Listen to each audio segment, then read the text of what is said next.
INISCOM 2021. The focus of INISCOM 2021 is the conversion of big data, 5G network, and beyond Internet of Things, artificial intelligence, and cybersecurity network to reducing of and resilient to the environmental and natural disaster. And today, thank you very much for attending our conference. Thank you very much for your contribution and participation on this conference. I hope that you will enjoy the spring in Hanoi and have a nice day with INISCOM 2021. First of all, it is my great pleasure to introduce our special guest and organizer of this conference, Professor Xuan Nam Chen, Vice President of Lake Pidon Technical University. Thank you. Professor Van Phuc Hoang, General Chair of INISCOM 2021. Professor Duong Trung from Queen University, Belfast, United Kingdom, TP Chair of INISCOM 2021. He's on the online Zoom. Dr. Nguyen Sơn Vo from Sweden University, TP Chair of INISCOM 2021. Dr. Pham Xuân Nghia, Vice Dean of Faculty of Radio Electronic Engineering. Thank you. Professor Chan Nguyen Ngọc, Head of Department of International Cooperation, Lake Pidon Technical University.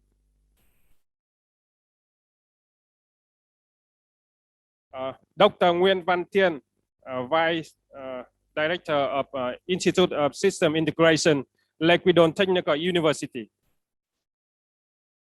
Thank you, Doctor. Dr. Đinh Quốc Nguyên, Institute of Geoscience and Mineral Resources, TP Chair of INISCOM 2021. Dr. Cao Hữu Tinh, Vice Dean of Faculty of Control and Automation.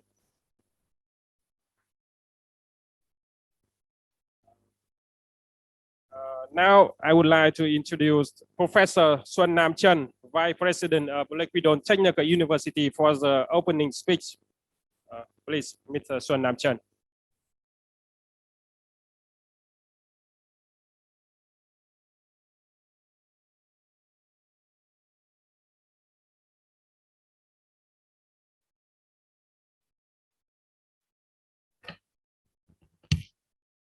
Distinguished guests and colleagues, ladies and gentlemen. On behalf of Lake Pidon Technical University, it's my pleasure to welcome you to the 7th EAI International Conference on Industrial Networks and Intelligence Systems, i.e. INISCOM 2021. This is the first time that the conference is organized in Hanoi, the beautiful capital city of Vietnam, and Lake Pidon Technical University is honored to host this event. It is unfortunate that we are unable to welcome all authors to our university campus due to the COVID-19 epidemic. However, I'm so happy to know that the conference organizer has been working very hard to make INISCOM 2021 as the on-site conference with an option to present remotely so that all the authors can attend this event.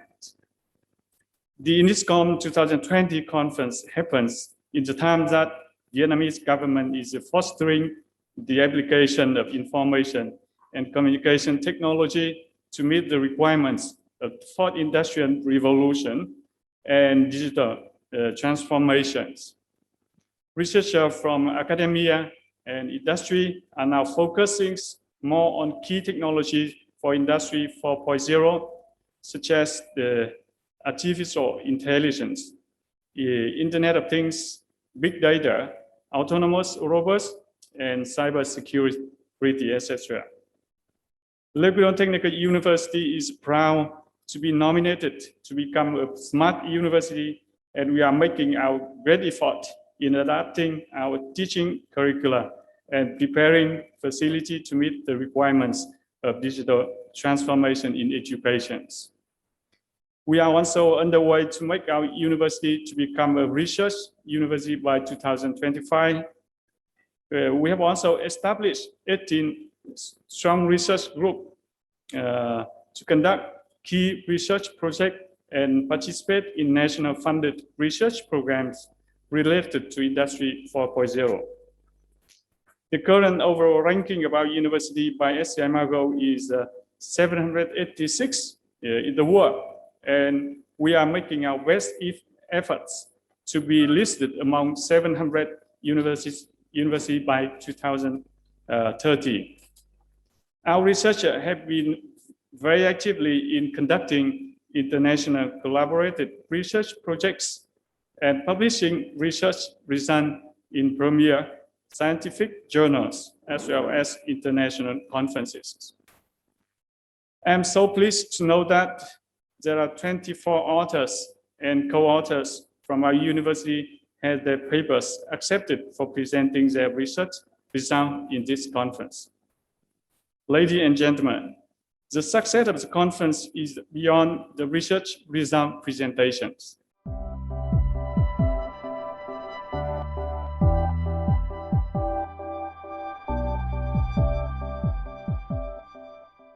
Ladies and gentlemen, welcome to the 7th EAI International Conference on Industrial Networks and Intelligent Systems, INISCOM 2021. My name is Natasha Onofrei, and I am the Conference Manager of this year's edition. Unfortunately, due to the restrictions caused by the pandemic, I have not been able to travel to Hanoi to meet all of you in person. Therefore, I would like to take this virtual opportunity to address both the on-site and the online audience on behalf of the European Alliance for Innovation. First of all, I would like to thank all of you for being a part of this conference and for your involvement with the EAI. Above all, I would like to express my gratitude to the General Chair Phampuk Hoang and the Program Chairs Nguyen Son Vo and Trong Kyu Dong for their excellent work in organizing yet another successful edition of INISCOM. I would also like to thank the Le Kyu Don Technical University in Hanoi for the generous help provided with the venue and the local arrangements. I would like to use this opportunity to invite you all to join us again in EAI INISCOM 2022. Should you be interested in becoming a part of the next year's conference, please do not hesitate to contact me at the email address below. At EAI, we're constantly striving to promote innovative research in the field of information and communication technologies, so if you have an idea for a conference, a workshop, or you would like to collaborate with us in any other way, please do not hesitate to contact me. Thank you all for your attention and enjoy the conference.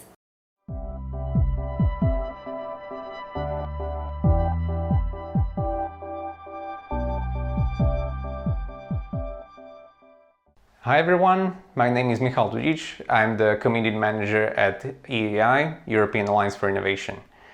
It's my pleasure to welcome you at this conference and say a few words about who we are and what we can do for you and your research career. In short, EAI is a global community for a greener, healthier and smarter world. As of today, we are home to more than 60,000 members from 167 countries, and we reach out to tens of thousands of subscribers. As an organization, we are non-profit from day one, and what is most important to us is that we remain open to all researchers from all around the world thanks to membership that is completely free. We organize more than 100 events annually, such as this conference, and we do so in publishing partnership with Springer. I said in the beginning that EAI is a community, so let's talk about what that means and what it means for you. To put it briefly, we give our members a platform that builds their research. We do it with 3 main online community services where members come together to help each other write a better paper, get an objective review, and get recognized fairly. The 3 services in question are EAI Compass, Community Review, and EAI Index. Firstly, EAI Campus is an online app where you can meet and connect with new colleagues and get feedback on your paper as well as your presentation. In addition to that, it lets you download all full papers that will be presented at this conference, and you can vote on your favorite presentations as well as see everyone who is here and connect with them. You can do this right now if you go to EAI Campus website, campus.eai.eu. Next, we are improving the classic conference review process with community review. It has already been in use at all our events since 2019, and we were very excited to hear a lot of positive feedback from program committee members regarding the reliability and the speed of the community review. Let's talk briefly about what community review does. Essentially, it is a website that shows abstracts of papers that are right in the middle of the review process, as long as the authors allow it, of course. And all EAI members may then bid to review specific papers. When they submit their bid, they put in their bio and their qualifications, which are sent to the program committee, who can then decide whether or not this bidder is qualified to review the paper they bid on. This relatively easy access to review opportunities means that bidders really need to put their best foot forward if they wish to be selected, which improves the quality of the entire review process. At the end of the day, this benefits you, the author. And last but not least, let me tell you a thing or two about EAI Index. EAI Index is our credit-based evaluation system that we rolled out this year to all of our conferences and journals that allow you to climb the global ranks of EAI community and get recognized for your work. It calculates a number value for most actions you make, such as getting your paper accepted or submitting a review, and these numbers accumulate for 12 months. At the end of this 12-month period, we put together a ladder of all EAI members, and the ones at the top receive a nomination to one of the membership ranks: senior member, distinguished member, or fellow. For each action that is eligible for EAI Index credits, we'll look at the quality of your action as it was evaluated by another member of the community, such as, for example, the review score of your submission. To make sure that the system is fair to newcomers, every 12 months the credit count gets erased, the ones at the top receive their nominations, and every member starts at 0 for the following 12 months. And finally, Smart Submit is a collaboration feature that is coming later this year.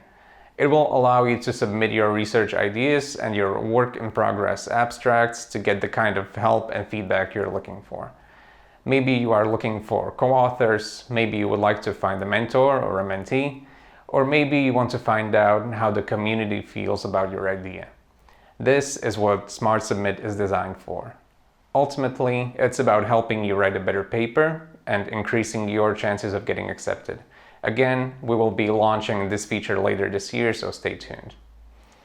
And so I'm going to leave you with many different ways to get engaged at different levels. There are lots of opportunities in many of our events and publications, which means many ways to connect with people and collaborate. You may learn more about everything I just talked about at our website, eai.eu. These services exist to help you and to make your lives easier, so we encourage you to send us your comments, ideas, and feedback to community@eai.eu. And if you're interested in volunteering and contributing, you can let us know at the same email address. Don't forget that you can use EAI Compass to vote on presentations in real time to determine which ones are the best, as well as to download all full papers that will be presented today. Just make sure that you log in using the same email address as the one you used to register to this conference. Thank you very much for your attention. Please enjoy the conference, and I hope we will see everyone online soon.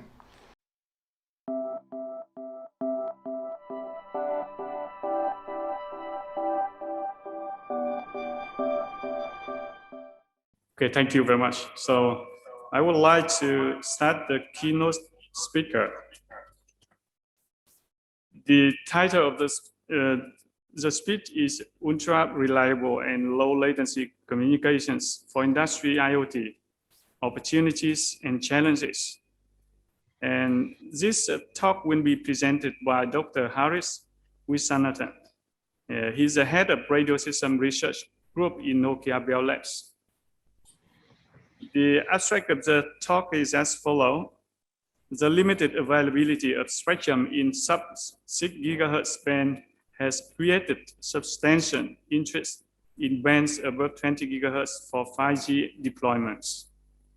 Likewise, although high reliability is more easily achieved in low bands, it is highly likely that millimeter wave band will also be considered for low latency, high reliability applications.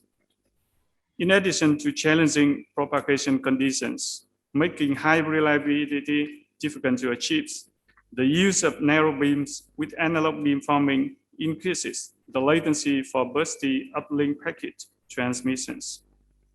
We begin with a discussion of emerging applications that require high data rates with ultra reliability at very low latencies, for which millimeter wave is a natural choice.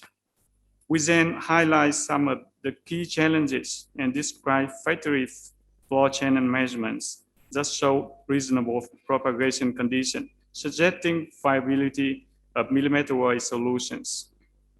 Finally, we will discuss some novel solutions to achieve high reliability and low latency in these bands. Dr. Harish Viswanathan is the head of radio research system group in Nokia Bell Labs. He received his Bachelor of Technology degree from the Department of Electrical Engineering, Indian Institute of Technology, Chennai, India, and the Master of Science and PhD degrees from the School of Electrical Engineering, Cornell University, New York. Since joining Bell Labs in October 1997, he has worked extensively on wireless research, ranging from physical layer to network architectures and protocols, including multiple antenna technology for cellular wireless networks, multi-hop relays, network optimizations, network architectures, and IoT communications. He has published extensively with over 100 publications. From 2007 to 2015, Harish was the corporation CTO organizations, where as a CTO partner, he advised the corporate CTO on technology strategy through in-depth analysis of emerging technology and market needs. He is a fellow of the IEEE and a Bell Labs fellows. Ladies and gentlemen, please welcome Dr. Harish Viswanathan. Thank you very much. Can you hear me? If you can hear me? Yes, please. Okay, great. Thank you very much for this invitation. I'm honored to present the keynote speech in this conference. Thanks especially to Professor Trung Duong, who invited me to do this. So let's begin. Sorry, I'm trying to set up the slideshow here. Okay, great. Yeah, so as the professor introduced me, I'm from Bell Labs, and I'm here to talk about ultra low latency and high reliability in millimeter wave systems. We all know that 5G has been designed ground up to meet the reliability and latency requirements for industrial applications. They are applied in factory floor for example, for factory automation involving connectivity between the controller and drives, or it could be a printing machine with multiple different parts, and you need low latency and high reliability communication between these different entities in the factory.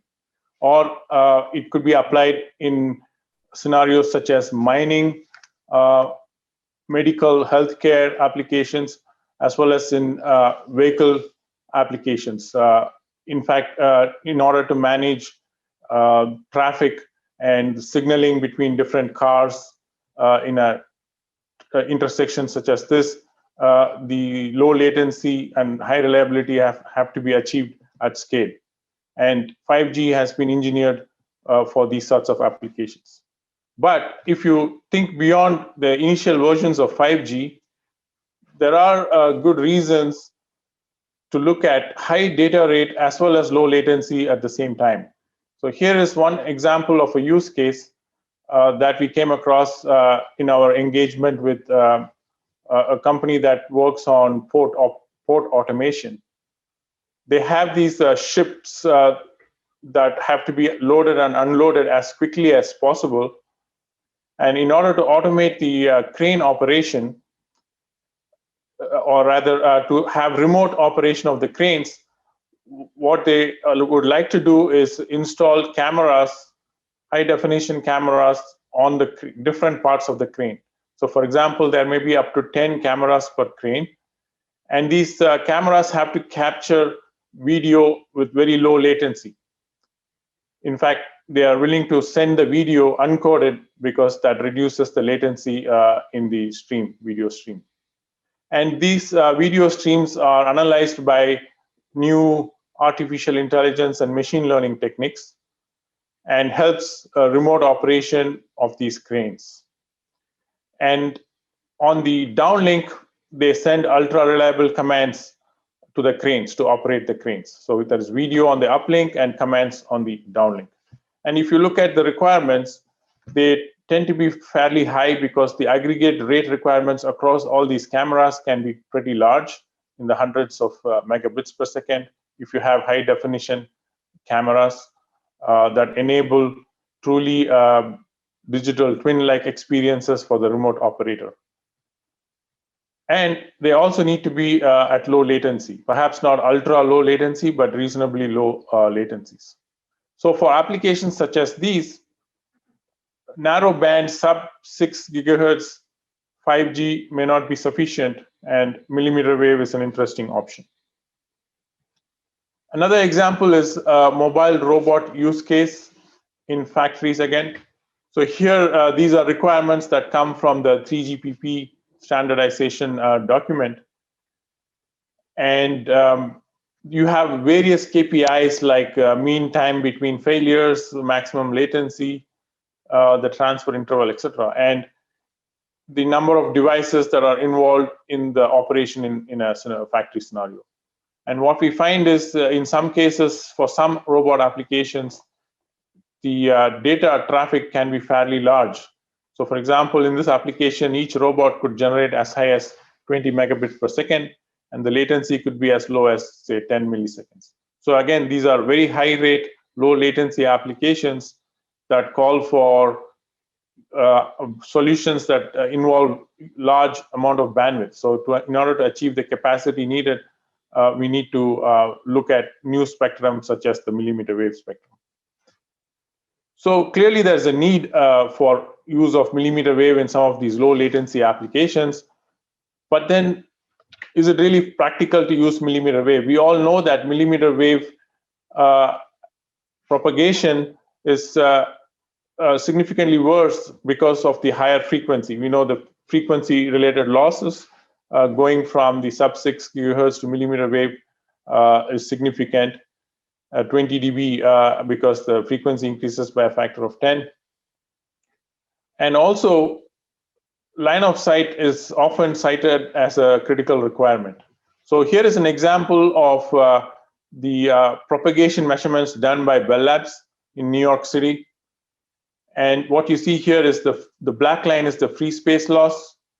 And these are the actual measurements that were made, and these are the fit to the measurements. So what we see is down the street, because of the street canyon, we do see a reasonably close to free space path loss exponent with some additional loss. But the real problem happens when you go around the corner. So if you go around the corner, then there is a significant loss in signal strength. And this happens for every street. So this is like the first street from the access point. This is the second street and the third street. So as soon as you turn around the corner, the building blocks the signal, and we have substantial loss. So our question was, can we use something like this in factories where there are going to be lots of machines? So if you go around a machine, will the signal degrade so badly, and how do we overcome this challenge in millimeter wave? If you want to really provide reliable communication, then we cannot have signal strength decaying so quickly.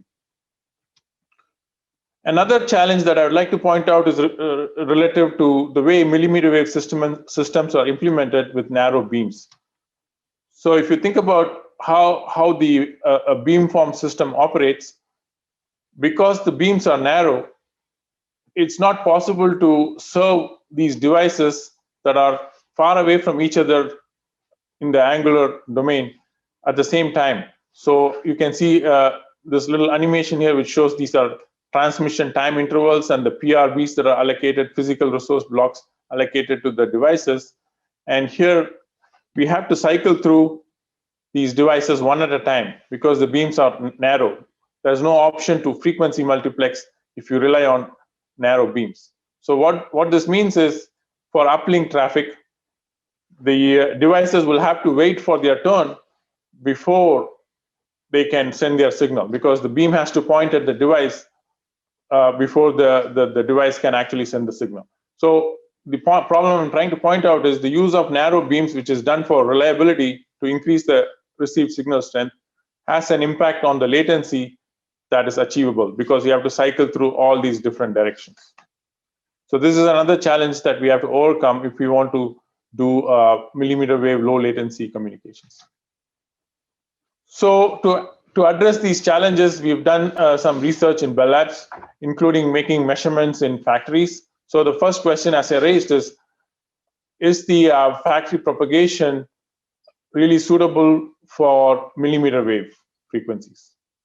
So what you see here on the plot is the measurements that we made in multiple factories. So these black lines represent data fit to factory 1, 2, 3. So in all factories, the propagation is a lot worse than the free space. So you can see the slope of the free space, which is 2, whereas the slope here for line of sight links is 2, but the non-line of sight links, the slope is 4. And sometimes the factories are not behaving the same. So different factories have quite a bit of difference in terms of the propagation losses. So you can see that there can be up to 15 dB difference in the propagation loss with respect to distance measured at different factories. So this implies that there's a deployment challenge as well, in the sense that we need automation in the deployment, in the sense that each factory we have to be able to quickly decide how many cells would be needed depending on the type of conditions that are there in that factory. So we try to fit models to the factory measurements, and sometimes it's optimistic, and it really comes down to the height of the ceiling of the factory and the density of clutter in the factory. So things like this have an impact on the propagation, and we can use such heuristics to determine how good or bad the propagation might be in a given factory. But the good news is, since factories are relatively small, the propagation loss we see is not so severe that no communication is possible. So with the reasonable indoor power levels, we can do millimeter wave communication reasonably well inside factories. So that's the first finding from all these measurements. The next question that we wanted to answer with our measurements was how much is blocking a problem in factories. So this is a specific factory measurement where we have here, I hope you are able to see my mouse.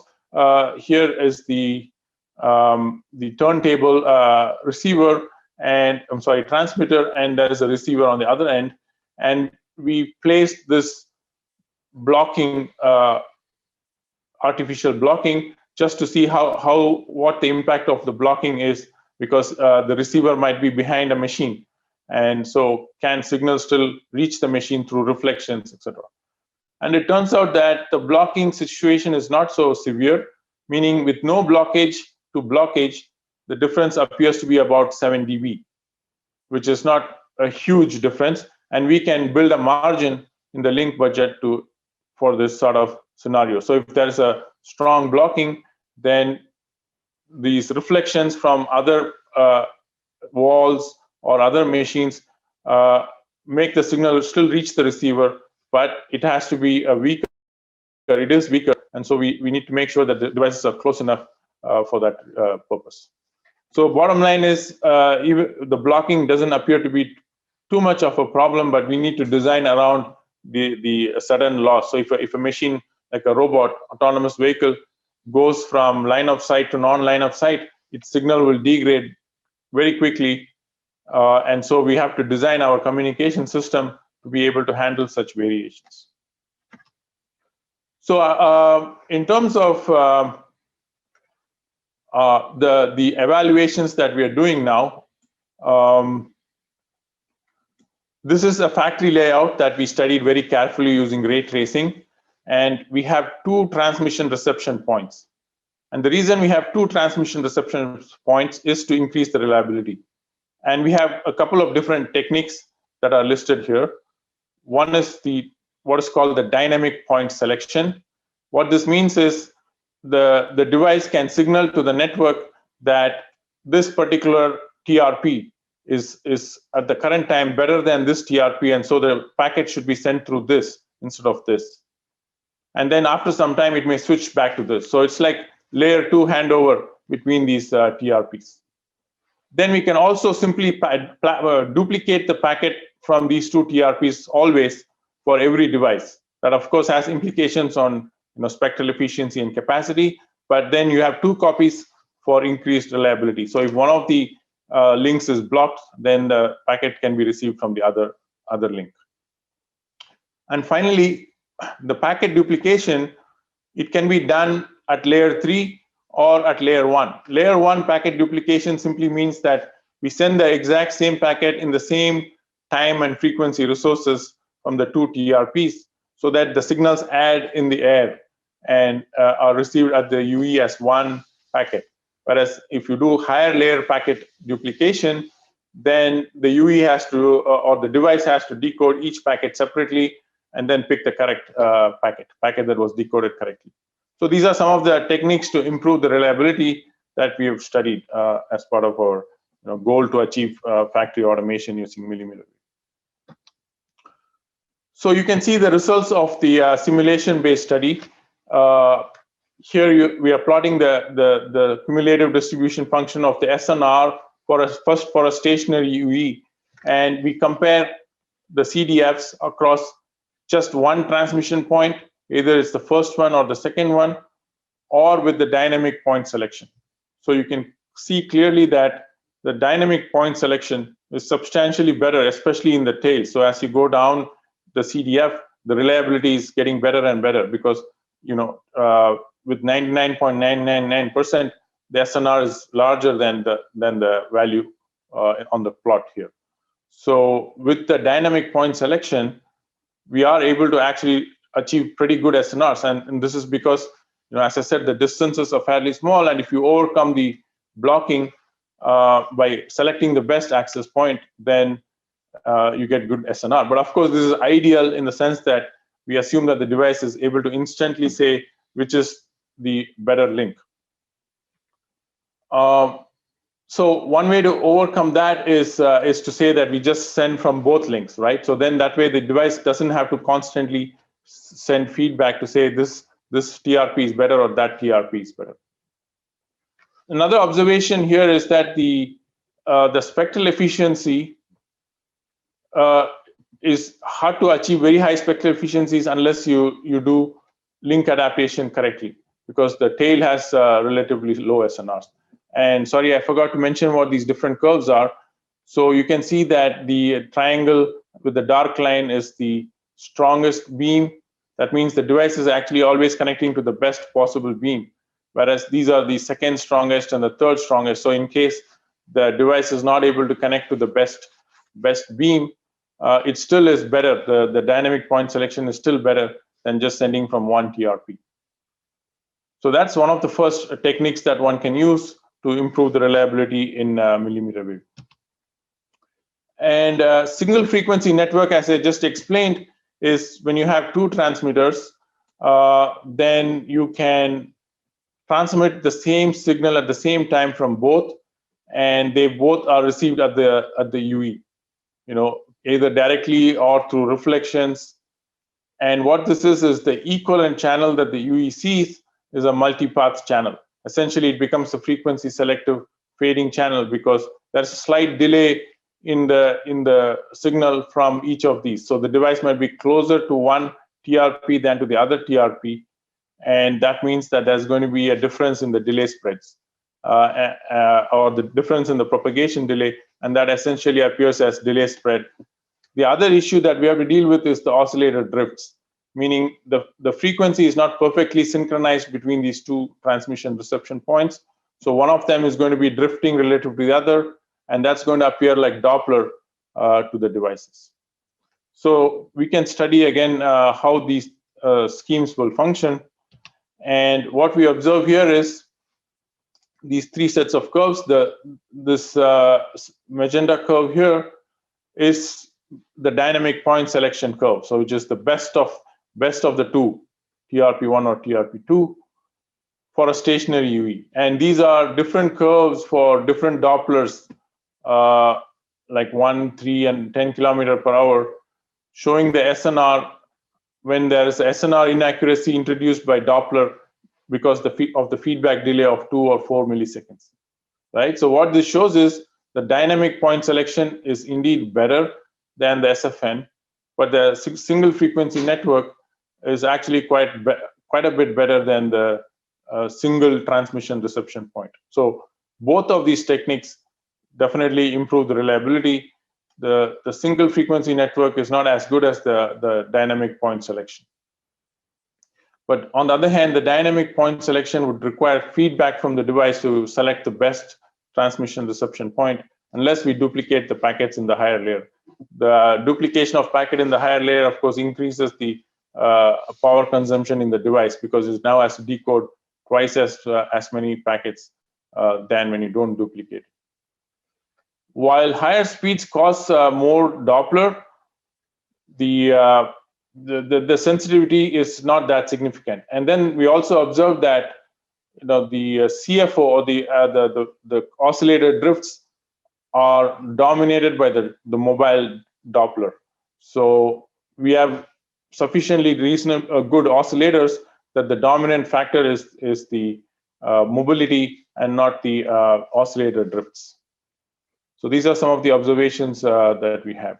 And also another important point is the Doppler actually impacts the higher SNR users more than the lower SNR users. So you don't see that in the CDF, but it's actually the good, strong signal users that are impacted more by the Doppler, because the Doppler causes constructive and destructive interferences.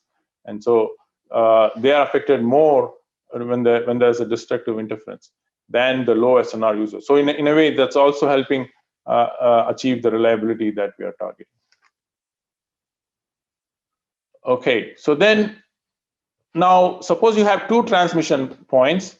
Another problem that is worth addressing is how do we send cables? You need to have extra connections to these TRPs, right? So the moment you want to install multiple access points in a factory, then you have to send fiber to each of these, and the fiber capacity has to be very significant because now we're talking about large bandwidth systems in millimeter wave.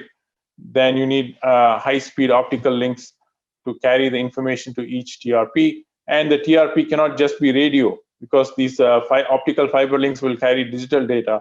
So you need now a radio and some signal processing to send baseband signals over these optical fibers. So the cost of the equipment can be reduced by just having radio heads there.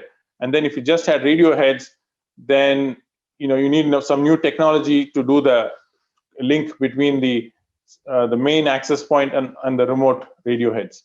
And here we are proposing that we can use a repeater, wireless repeater. So this is the idea here is that one of the access points or the transmission reception points wirelessly sends signals to the others, which then signal to the end users, so that there is no need for extra wires to the second and the third or any number of radio heads that we can deploy.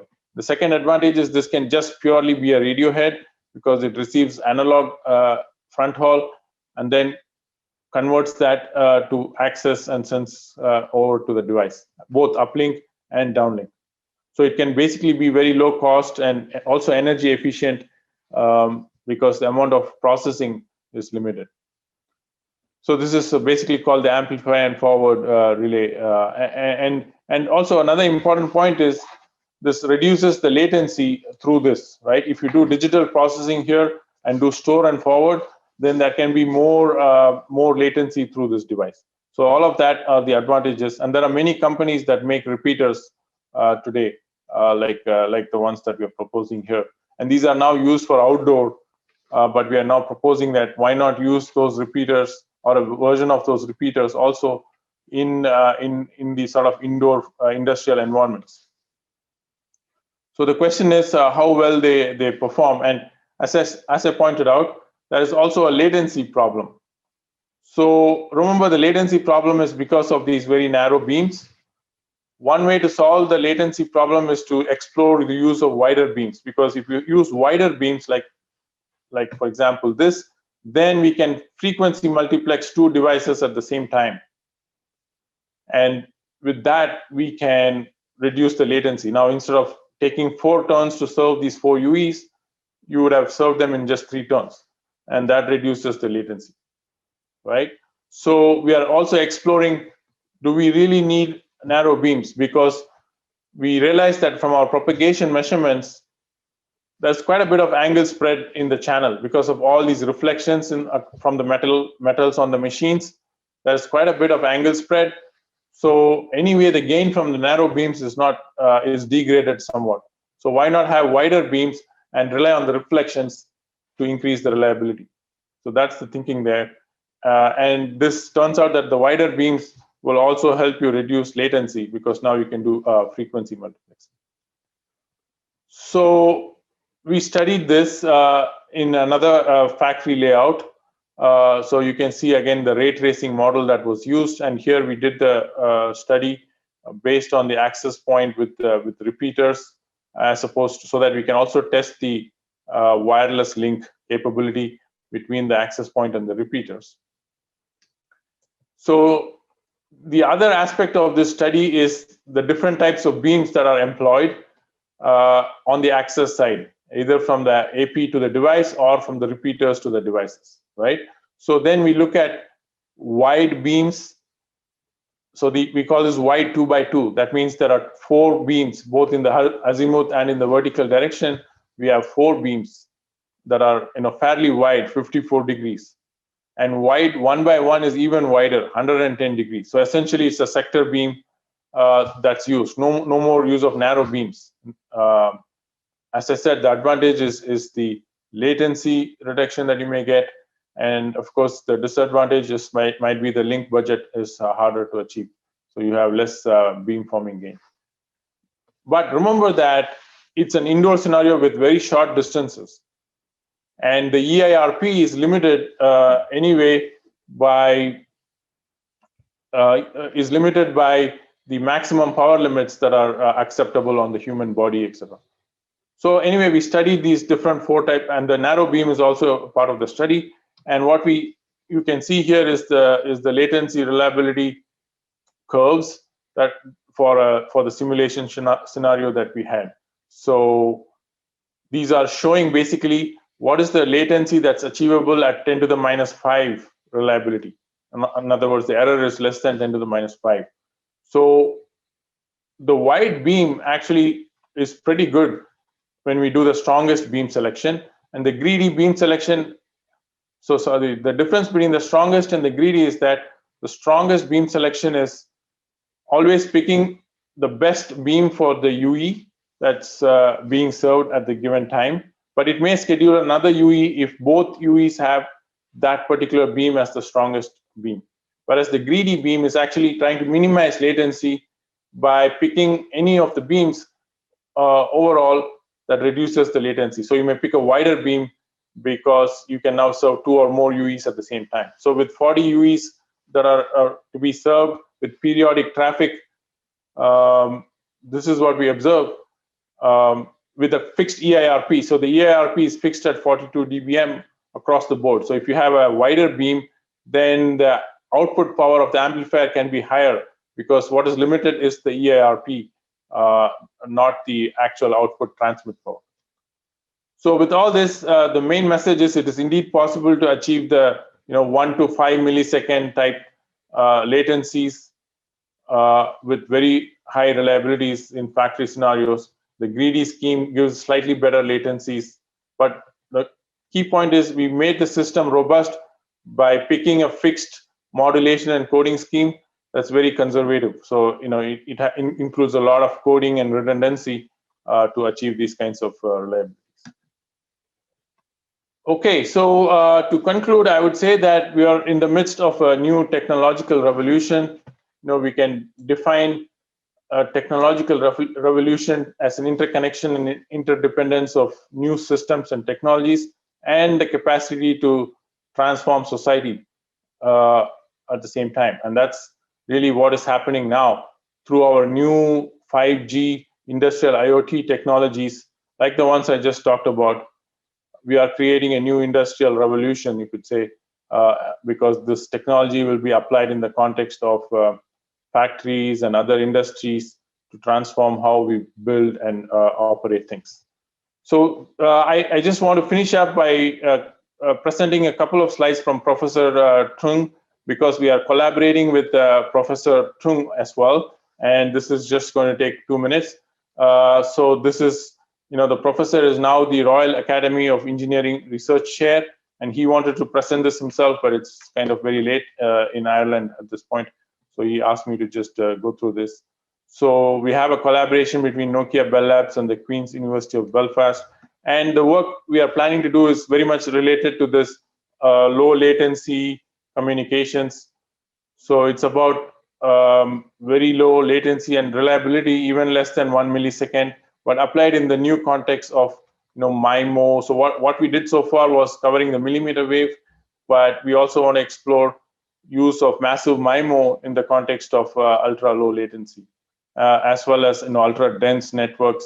Look at more scenarios, outdoor scenarios like ports and harbors, as well as mining and things like that.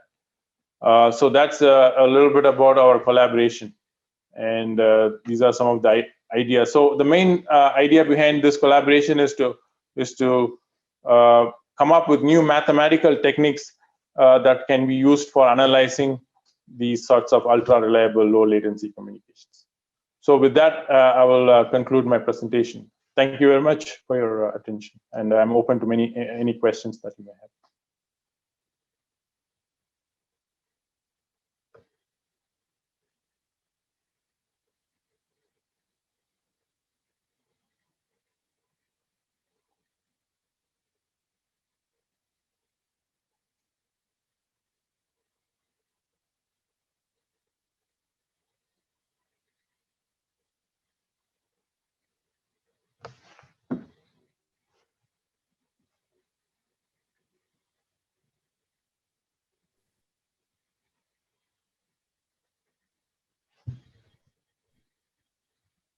Are there any questions or comments?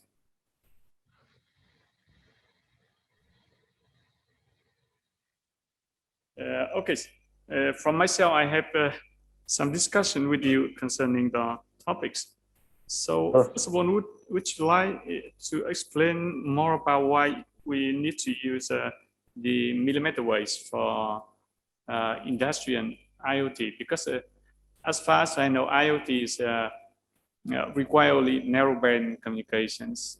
So no, yeah. So my point is, yeah. So I understand what your question. So the point is that there is still, as I was trying to explain, there are some use cases that need very high rates as well as low latency. So that's one reason. So if I can show you this is the example that I'd like to point out, where there are multiple cameras that are used in this remote control operation in a port. So if you look at all the cameras operating at the same time across multiple cranes, then it becomes a fairly high capacity system requirement. And those are the kinds of applications that we believe we'll need high rate and low latency. Another example is the example of collaborative industrial design. So you can imagine in the future, now I'm now talking about the future, where factory workers use these sorts of head-mounted displays and glasses, and are working on very detailed tasks remotely with collaborators in another factory. So now you're sending the entire information from the workbench of one factory worker to another factory worker at very high resolution. So they can work both physically and collaboratively at the same time. So I think there are going to be a lot of new emerging applications like that will need these sorts of higher data rates while having the reliability and the latency. Now, another reason I can think of is also because of spectrum availability. So the amount of spectrum that's available for factories, in the lower bands is not that significant. And in many countries, they are also looking at allocating millimeter wave for these sorts of vertical applications.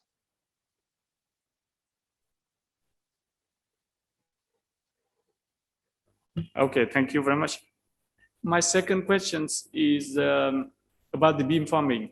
During the talk, you explained that you use analog beamforming for making the beam selections.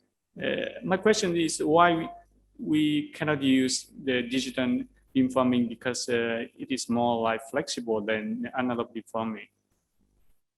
That's correct, yes. But the problem in millimeter wave is the cost of doing digital beamforming is very high. So for digital beamforming, we need multiple transmit-receive chains, or multiple, A to D converters, multiple PAs and things like that.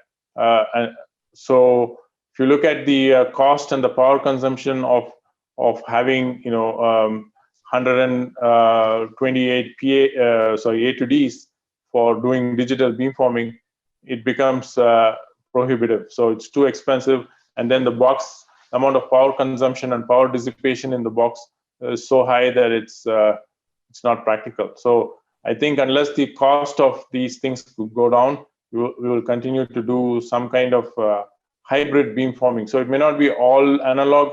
It could be hybrid to some extent. So we are also thinking about having multiple panels. And so you have, say, 4 transmit-receive chains, each feeding a panel. And now you can have up to 4 beams potentially. So that, of course, also will reduce the latency. But then, because now you can serve different users at the same time using the different panels. Again, that's multi-panel system will be more expensive than pure analog beamforming system. Thank you very much. Are there any other questions or comments? Yes, please. There's questions for you from the audience. Sure.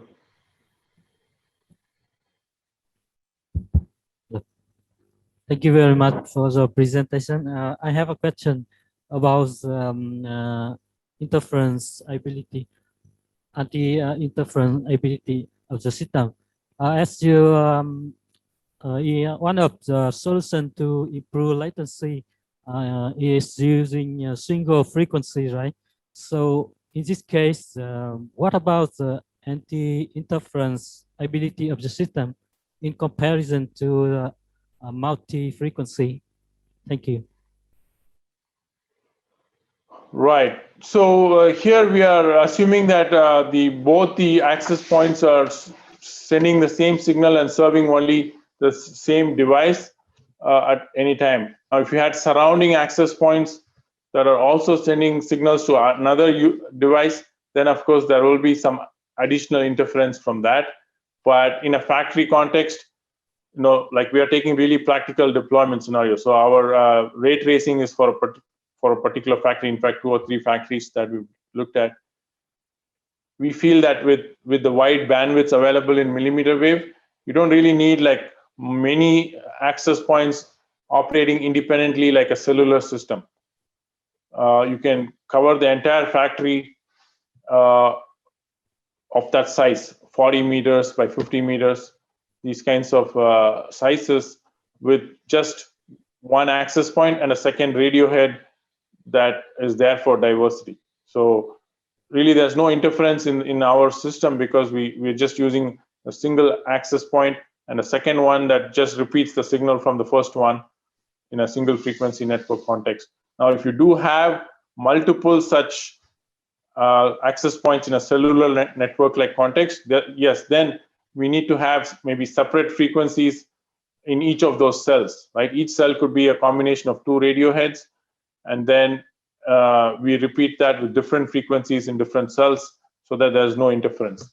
I think to get this ultra-reliable communication, it's hard to deal with interference as well. So it's best to avoid interference by using different frequencies. Thank you.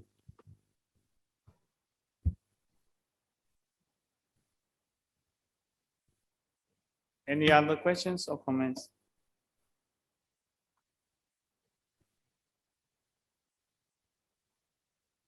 If no question, then thank you very much for a very nice talk.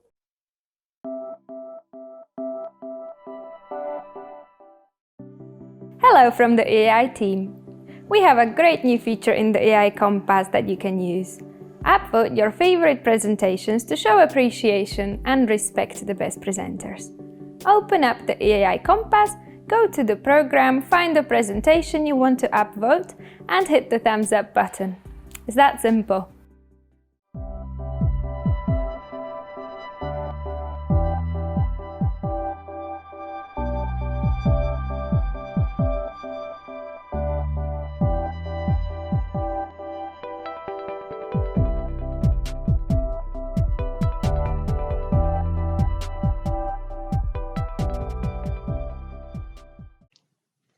My name is Michal. I am going to do the presentation of my paper, T for Pregnant Woman, use of TSCH in WBAN for real-time monitoring of pregnant women. T for Pregnant Woman is a new protocol proposed to assure a real-time monitoring to pregnant women. First slide. Most developing countries are far below the World Health Organization standards about the minimal of doctor and nurse per population. The distribution of this health staff often reveals significant disparity between regions. Most of the specialists prefer to stay in cities where conditions are much more favorable. Another problem, some health structures have not advanced technical platform needs, and often staff have shortcomings, expertise, and skills to properly analyze and diagnostic some medical outcomes. Who recommends women to consult their health worker at least 8 times during pregnancy to identify potential problems, manage them, and reduce the risk of deaths or neonatal deaths. Frequent and quality consultation for all women during pregnancy will facilitate the application of preventive measures and the early detection of risk. Unfortunately, most pregnant women do not respect these recommendations. The problems: pregnant women living in remote areas are sometimes required to travel to regions to receive some care. Also, childbirth often causes bleeding, and unfortunately, most women don't know their blood type. Some births are not assisted by qualified health personnel. example of Senegal, in 2070, this rate was at 32%.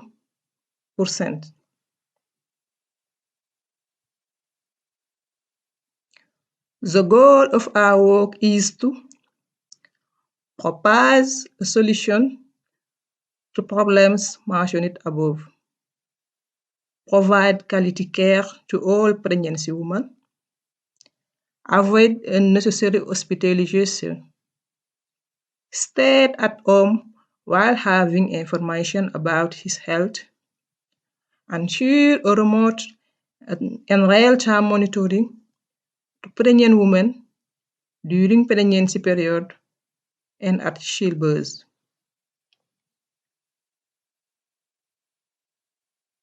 For this, we propose a new protocol called T for pregnant women. T for pregnant women use the eHealth. The eHealth can be defined as the use of information and communication technology in healthcare. T for pregnant women use specially WBAN. WBAN is a type of wireless sensor network that requires a number of nodes to be worn on the body within the human body to collect the health vital signs. Each sensor measures a physiological parameter and processes the data for use by the medical staff. In T for pregnant women, 6 biosensors are used: blood pressure, blood glucose, blood type, temperature, oxygen saturation, and pulse. For example, the glucose sensor is used to measure the concentration glucose in the blood. The healthcare real-time monitoring presents some constraints. Healthcare monitoring system requires regular collection data. But sensors have small limited capacity, and consequently, measured data must be transmitted to a server for continuous storage. Another constraint: the medical data transmission, especially the critical, requires time constraints. The data must be transmitted with low latency times. Also, WBAN network use a wireless link and can be subject to interference that can affect the performance of the network. Taking into account all these constraints, the solution we propose must be robust to avoid the cross-technology interference, which decrease the network reliability. Also, we wish to provide low latency time because medical staff must have all the required information, especially in urgent situations. T for pregnant women use a classification data to determine the health status of the pregnant woman. For each biosensor, a range of values is defined to identify the health status of the pregnant woman. The class 1 corresponds to the normal status. The class 2 refers to weakly critical status. The class 3 shows critical data, and the class 4 shows the very critical data.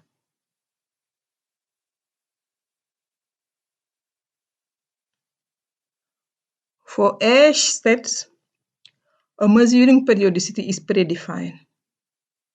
This periodicity indicates the interval time between two successive measuring for each biosensor. And we can see that more health status become critical, more the measurings become regular.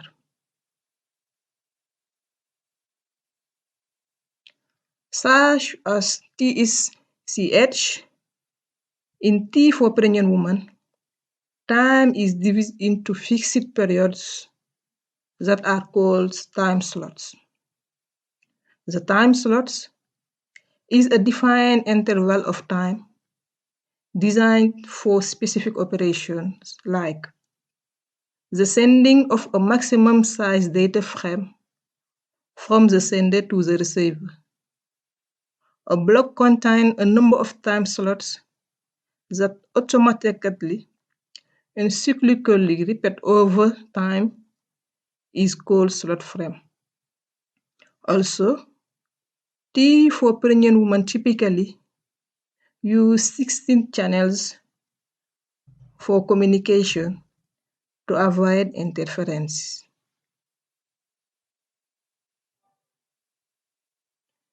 In this slide, we can explain the mechanism used by T for pregnant women to reduce the time slot. With T for pregnant women, by default, for all transmitted data, equipment is accepted. In TSCH,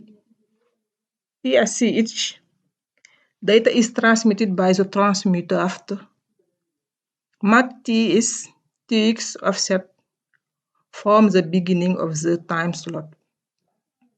The receiver waits Mach T is RX offset and start listening for incoming data for Mach T is RX wait.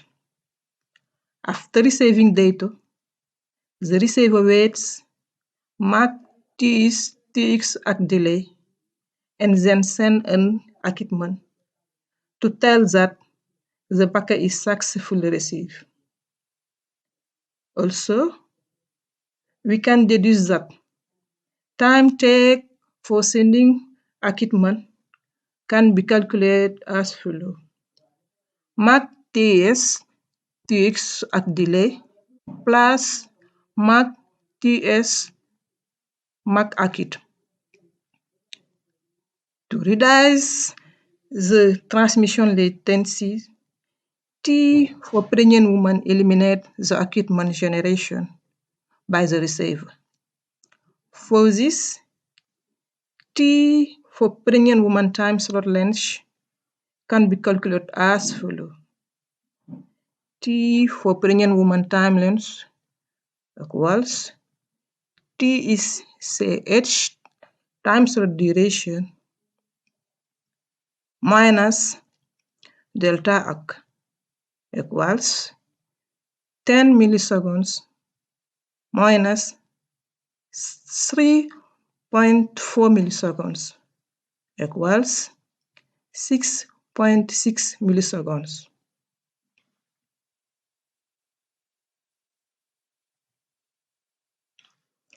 T for pregnant woman define 4 templates short frame structure depending on the health status of the pregnant woman. For each template have 15 minutes duration. To do the representation, say mean the coordinator. T means that the biosensor is in transmission mode, and R means that the biosensor is on reception mode. In the health status, in the normal status, just one measure is taken by the biosensor through the duration of the slot frame. In weekly status, the biosensor can take 3 successive measures at regular intervals of 5 minutes during the slot frames. In critical status, measures should be done every minute. Also, slot frames can support 15 measure seconds numbered from sec 1 to sec 16. In very critical situation, measures become more frequent. This allows to get 30 measure sequences.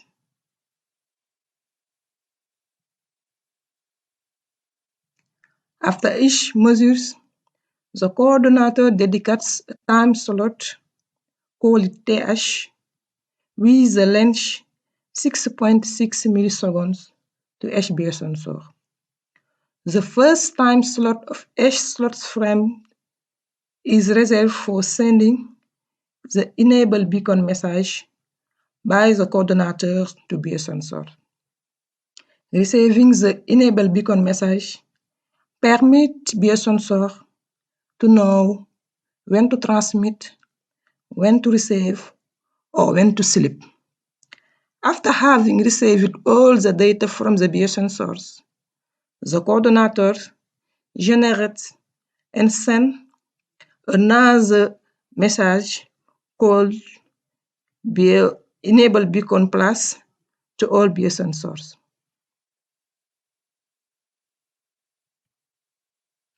Base sensors may wake up on the 7 time slots to receive the enable beacon message plus and check if their transmission during the dedicated time slot was success. Base sensor that coordinator has not received its data will be allocated another time slot called time slots plus for the transmission. A base sensor that not benefit a new time slot will know that its transmission was success.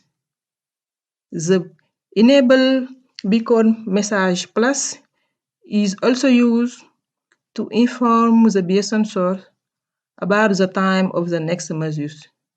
It can help to intervene more quickly in critical situations.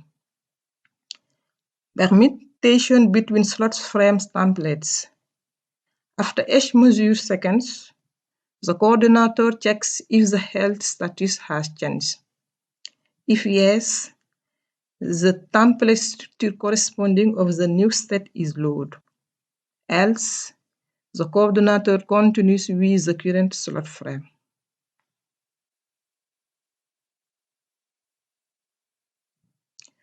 To evaluate the performance of T for pregnant women compared to TSCH, we compare the result obtained through the two protocols. In these figures, we can see that the time used by T for pregnant woman for 1 second is less than the time used by TSCH.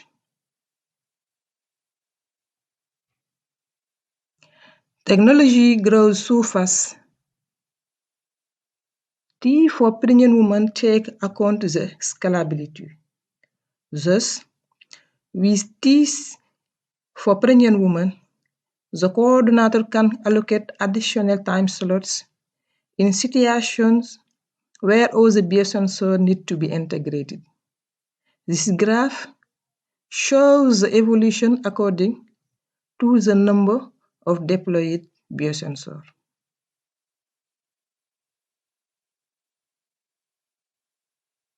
In conclusion, we can say that the effective use of base sensors can participate to the development by providing quality care.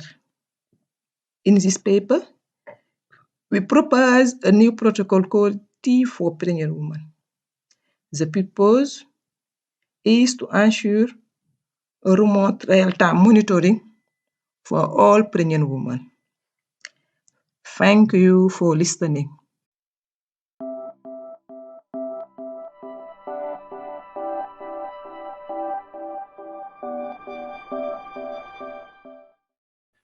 Hello, I'm Nguyễn Thanh Hưng, a bachelor student at WBAN Technical University. I'm very pleased to make a presentation today entitled Design of a Compact and High Efficiency 5.8 GHz Microwave Power Amplifier for Wireless Communication System in INISCOM 2021 conference.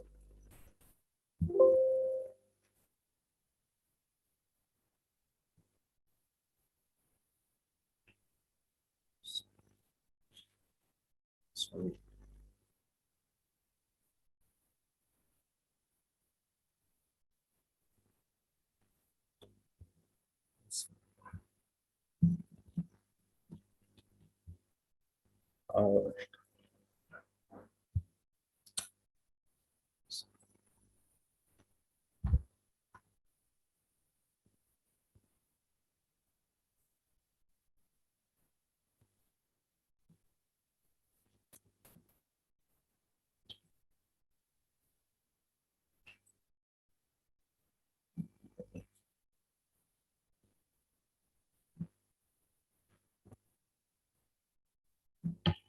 In this talk, first I would like to introduce the background of this research, then the proposed design method of high efficiency power amplifier will be described in detail in the next section.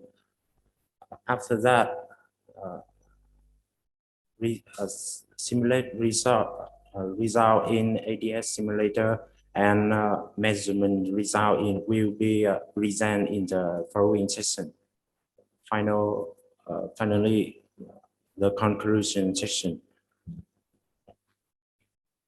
As you can see, this condition means that all DC supply power is transferred to the fundamental output, power dissipation on transistor, and power dissipation on harmonics. The condition indicates that all harmonics must be suppressed to obtain 100% of efficient. One of the most important is suppressing all harmonic power.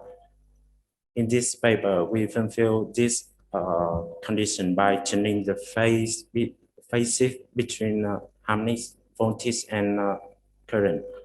This means that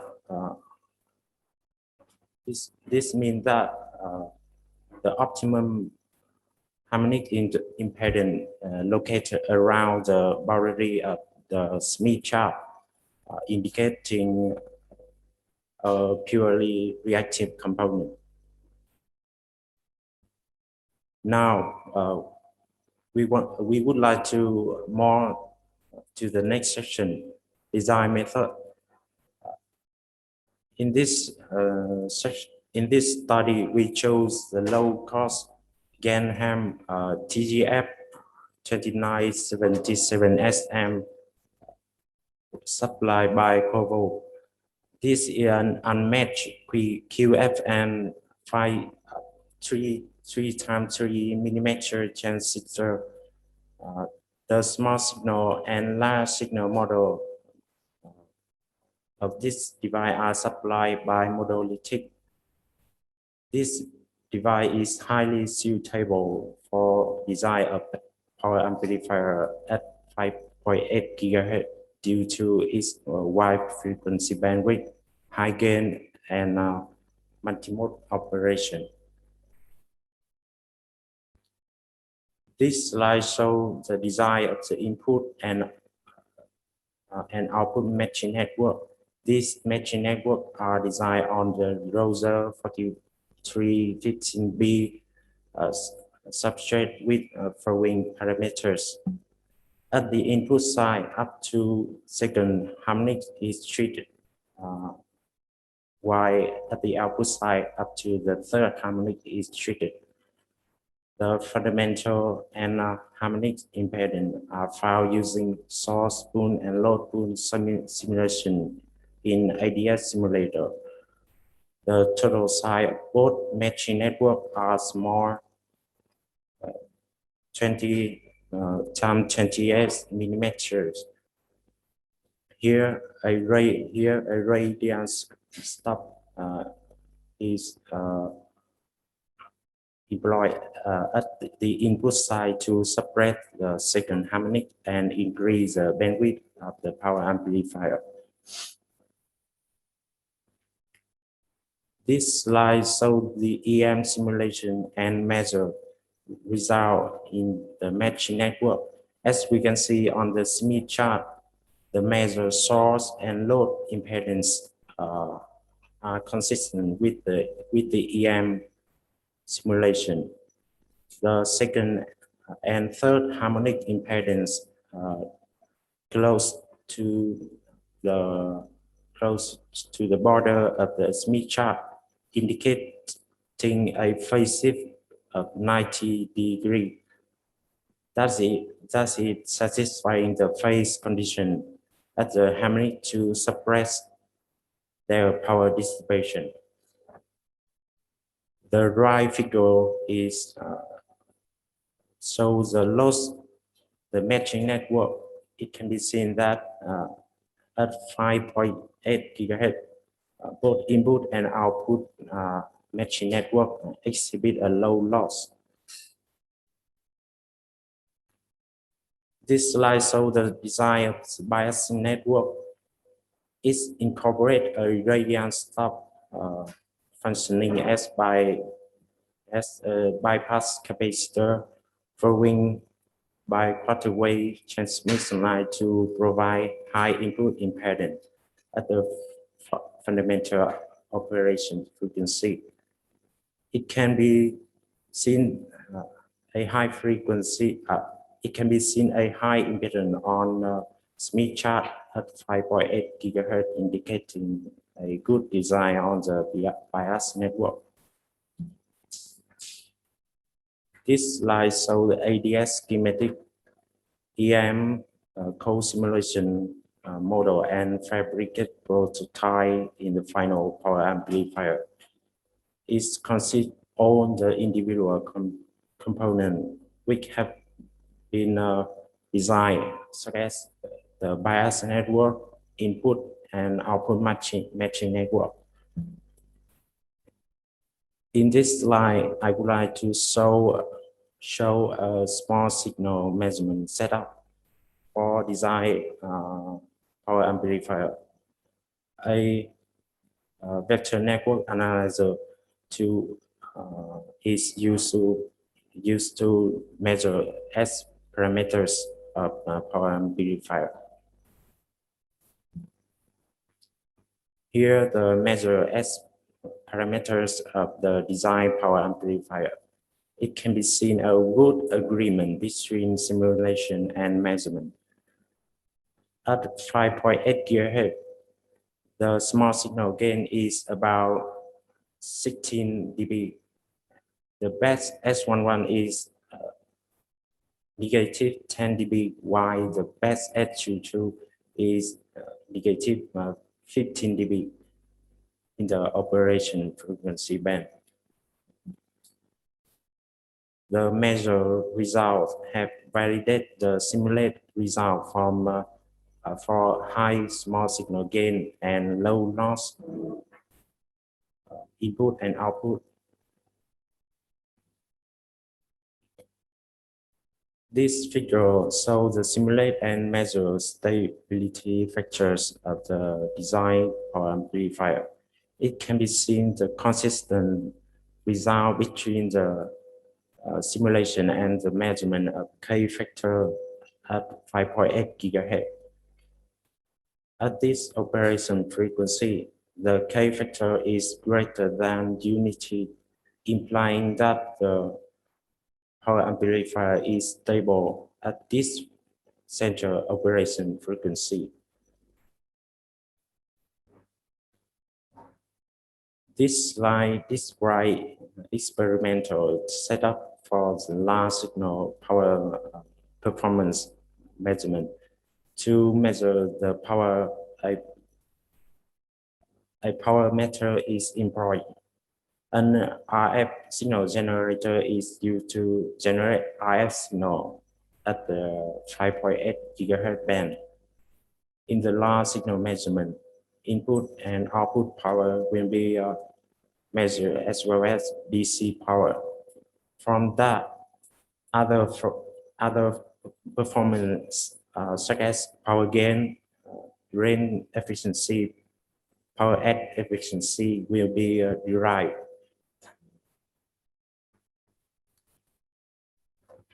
As you can see, the left figure is slide this slide indicate a comparison of the simulate and measure large signal performance of the power amplifier. It can be seen a good consistency between the simulation and measurement. However, due to the limit of output power of the variable signal generator in my lab, the measure large signal performance is limited when input power is greater than 13 dBm. The right figure also confirms a good consistency of the simulate and measure drain current. Finally, I would like to conclude my talk. In this study, we have to propose a design of a compact and high efficiency power amplifier operating at 5.8 GHz band to use in the wireless communication application. By suppressing up to the second harmonic at the input and up to the third harmonic at the output, a high efficiency condition can be realized. Both matter small signal and large signal result are in a good agreement with the simulation validating the proposed design. However, the measure large signal performance is limited by output power of the signal generated in the lab. Finally, I thank you very much for your attention.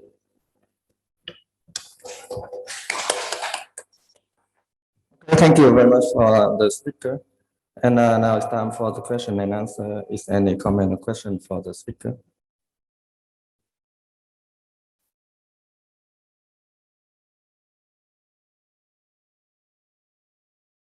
Okay, so I have a question for the speaker regarding this presentation. In the final, not the final slide, previous slide, please. Previous slides. Okay, yes. So in this slide, you said that in the high power region, you have limited output power of the signal generator available in the lab. Yes. So how to overcome this limit to measure the loud signal of the power amplifier at the larger input power? Yes, thanks for your question. We are propose a solution to add a 5.8 GHz preamplifier in front of the power amplifier to increase the power output, of the to supply the input power amplifier.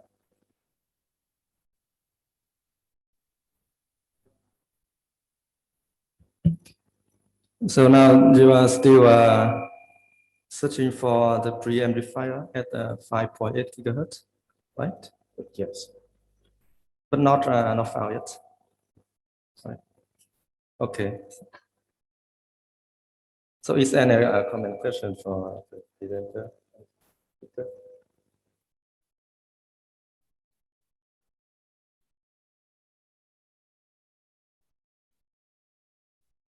Okay, so if there's no question or comment, so please thank you again for the speaker. Yes. Okay, thank you very much. Very much. Okay.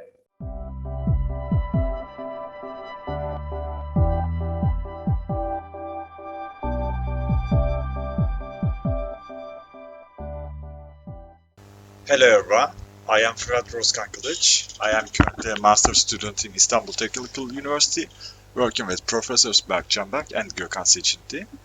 Today I will be presenting our paper about drones called CLAN, a robust control link for aerial mesh networks in contested environments, with Mehmet Özgen Özdoğan. Also, me and Mehmet are working in Aselsan, a defense industrial company in Turkey. I will start with an introduction and explain what motivated us to study UAV communications, that is unmanned aerial vehicles, technological advancements that made it possible, and various applications of drones, or a group of drones performing various actions. Then I will explain our main contributions in this research. I will give you the background about the topic in related work section, and then I will finally explain our system model and its components. Then Mehmet will take over from the jammer detection and spatial retreat part, and will show you the performance improvements against single-hop communications using Mavlink in various environments with various number of jammers. And he will conclude our presentation while explaining possible future research areas. So I'm starting with introduction. I'll start with comparing Mavlink and Batman protocols. I'll give you the main contributions presented in this paper. Unmanned aerial vehicles are made possible like technological advancements in many fields increase the feasibility of unmanned aerial vehicles. The improvements in material science resulted in UAVs that are lighter and more durable at the same time. Improvements in batteries have extended their flight duration, and improvements in antennas improved their communication capacity. From various types of UAVs, when we say UAV, we are talking about quadcopter-like small drones that can move quickly and, more importantly, change their trajectory quickly, making the UAV a highly mobile node in the network sense. Normally, drones use single-hop, dedicated links between ground control station and a UAV to form a communication channel. This approach has two negative effects. Firstly, there is a single point of failure in the communication between ground control station and an unmanned aerial vehicle. If the link between GCS and UAV is lost, the drone is effectively lost until the link is re-established. Secondly, the operation range is limited due to the attenuation of radio frequency signals. To overcome these problems, we propose using a proactive ad hoc routing approach based on Batman protocol. Proactive routing protocols use periodical hello messages that brings an overhead to the network, but it has the benefits of having dynamic routing table present in nodes to transmit packets as they are generated, since they don't need to use a route discovery protocol. In our study, we are motivated to use a proactive ad hoc routing protocol to fulfill our needs in a network consisting of a number of highly mobile nodes. This ad hoc network provides multiple hop links, smaller range for each link, and possible multipath of transmitting packets, thus making it more resilient against jamming attacks. The negative side of proactive ad hoc routing is the large number of control messages that needs to be transmitted periodically to sustain a fresh routing table in each node. One of our main contributions is selective rebroadcast mechanism. We are going to talk about the selective rebroadcast mechanism in next slides to significantly reduce the number of control messages in our system and increase the goodwill of the system. We propose CLAN framework, where the furthest nodes from the ground control station are called mission drones that perform the actual mission of the drone group, and the intermediate nodes are called network nodes. They move automatically to provide high connectivity of the system as the mission drones move, and also the network nodes await jammed areas. In the later sections, we will show the simulation results to prove how effective our model using ad hoc routing model is against the model where there are multiple single hop links between each Tran and ground control station. We are motivated to study on UAVs, mainly group of UAVs, where the group performs a single mission from the service. We have used ideas from wireless sensor network fields to packet aggregation, disaggregation, and providing connectivity. We have searched literature for ad hoc routing protocols to choose a good one to use in our system model, and flying ad hoc network fields, where we are making our main contribution. In this section, I'll explain our system model. I'll further explain the CLAN framework. I'll explain the selective rebroadcast mechanism that I talked about in previous slides, dynamic tree topology coming from the using ad hoc networks, jammer detection and spatial retreats, and moving algorithm of the network nodes to provide connectivity of the system. This is the system model of our CLAN framework. The CLAN framework consists of mission nodes that perform the actual mission as we have talked before, network nodes that are tiered from the with respect to the distance between ground control station and the position of the drone, and there are jammers that network nodes should avoid while providing connectivity of the mission nodes. We have several sub-blocks to perform all of these operations. These are jammer detection, spatial retreat. These two mechanisms are to avoid jammers. Packet analysis, that we distinguish the control packets and data packets, and we use selective rebroadcast mechanism to select which packets that we got from other nodes to rebroadcast, and data packets that we should forward or drop. If we have acquired the same packet from another node before, we should drop the packet and reduce the number of unnecessary packets in the network. And we have two mechanisms to have list of neighbor nodes that source the node info, node location, and last seen time to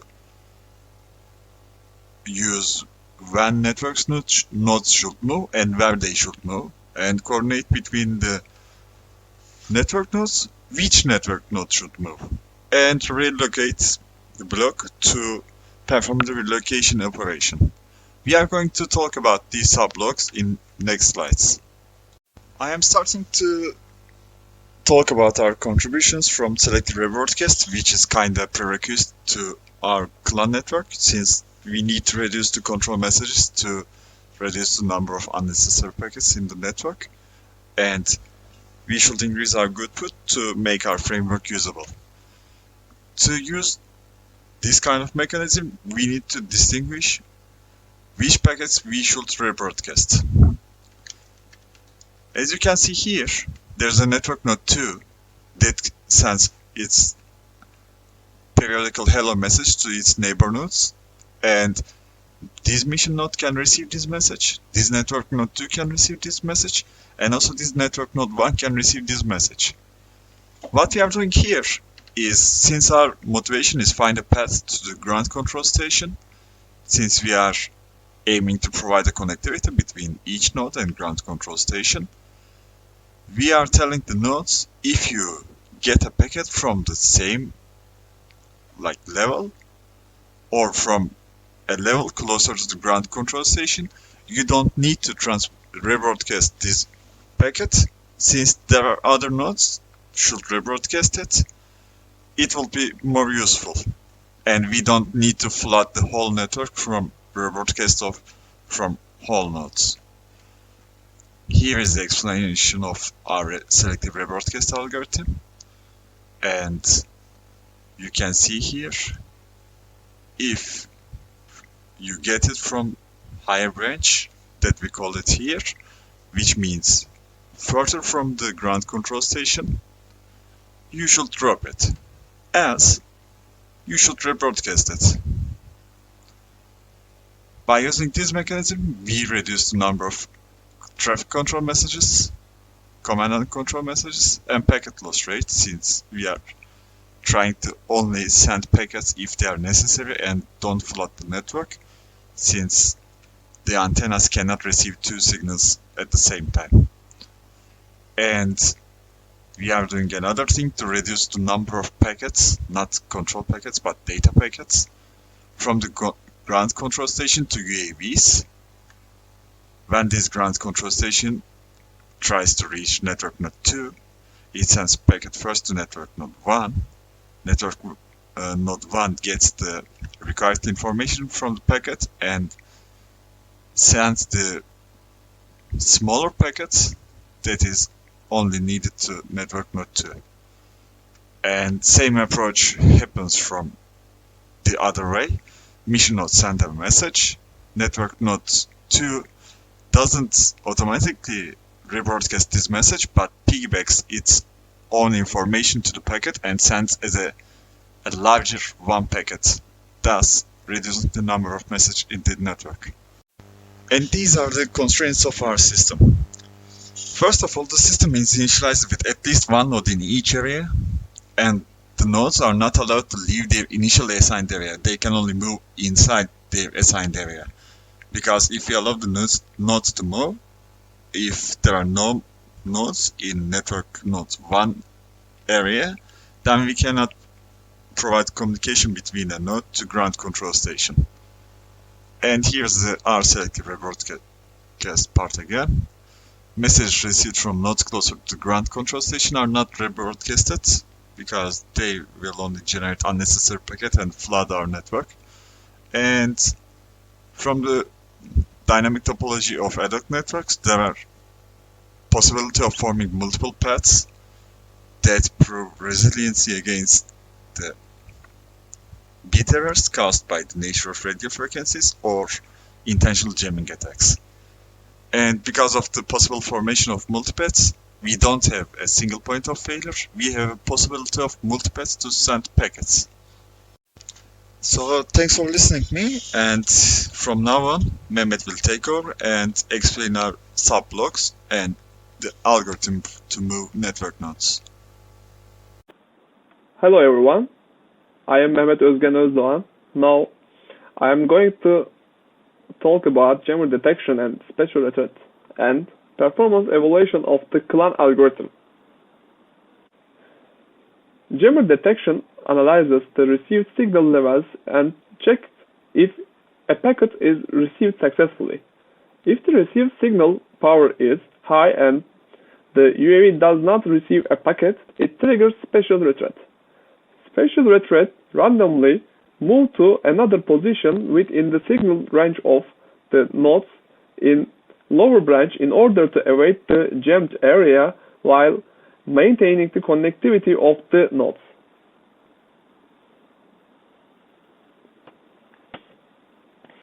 Moving algorithm of the network nodes. For time equal to 1 to simulation time do, for each node I do, if sense jammer, I then move I. If node tier smaller than max tier number, then if receive packet from node J, then neighbor list ij time equal to 1, loss timer ij equal to 0, else neighbor list ij and time equal to 0. If neighbor list ij time equal to 0 and neighbor list ij time minus 1 equal to 1, then loss timer ij increments. If loss timer ij equal to 3, then move ij. Performance evaluation.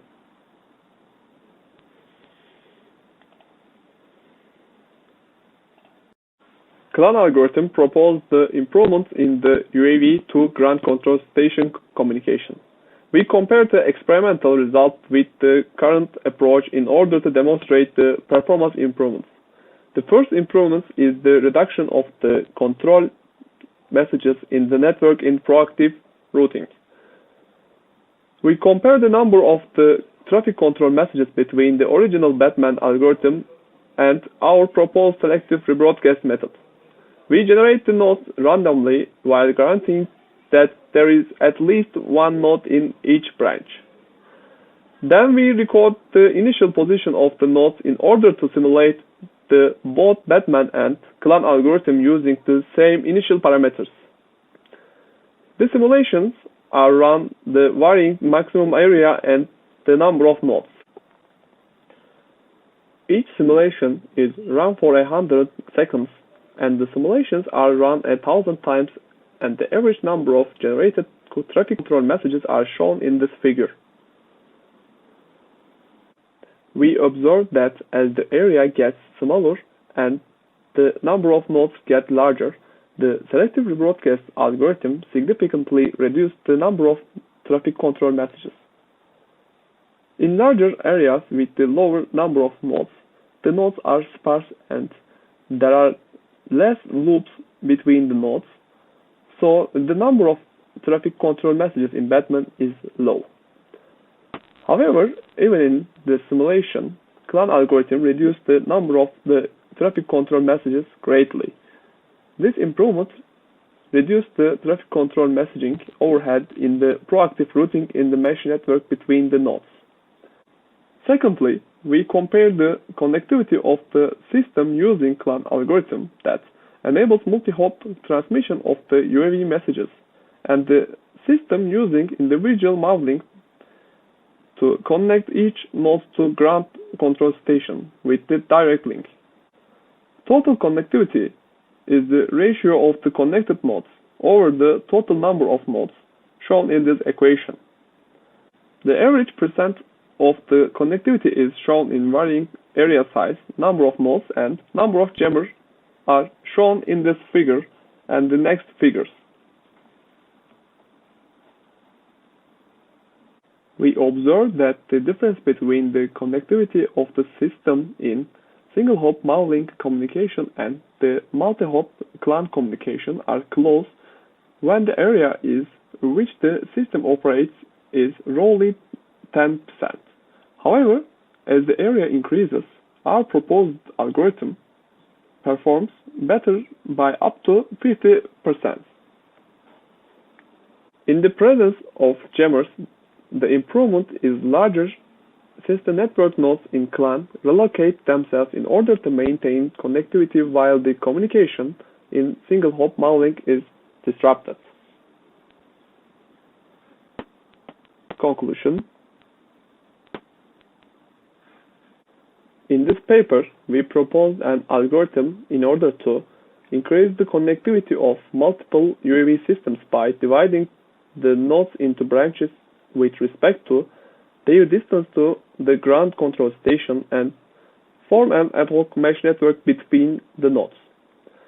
In our approach, we used an proactive ad hoc routing in order to combat highly dynamic network topology due to the nature of UAV networks. We modified the WBAN algorithm to reduce the number of traffic control messages, and according to our simulations, we reduced these messages by up to 90%. With the reduced overhead of the traffic control messages, this ad hoc mesh network is used to provide communications between the UAVs and the ground control stations. The messages are sent over multiple hops and possible multiple paths, which increases the operation range and connectivity of multiple UAV systems. Our heuristic algorithm to relocate the node relies on local information and allows the node to act faster to broken links and possible jamming attacks. According to our results, Clan algorithm does perform 10% better where both the operation area and the number of nodes is smallest when no jammers are present, and the improvements go up to 72% compared to single-hop communication using individual modelings for each drone. In this paper, we studied a contested area that contains a limited amount of standing jammers. There are possibilities for future deployment against moving ground jammers and UAV jammers. Thank you.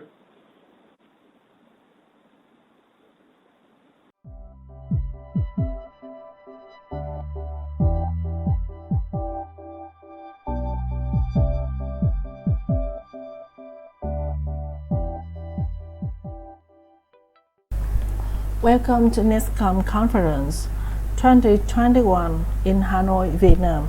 I am Trung from Saigon University, Ho Chi Minh City. We are honored to present you a paper on an energy-efficient, mobility-aware clustering protocol in wireless body array network for eHealth applications. In this presentation, there are three parts. The first is introduce to wireless body array networks, some challenge issues, and next represent you to energy-efficient mobility-aware clustering protocol or EMAT, and next is the simulation results, and the last is conclusion and future works. At first, we would like to share that wireless body array network becomes an immersed network that now implemented for eHealth applications. The wireless body sensor array network considers multiple embedded biosensors and one coordinator.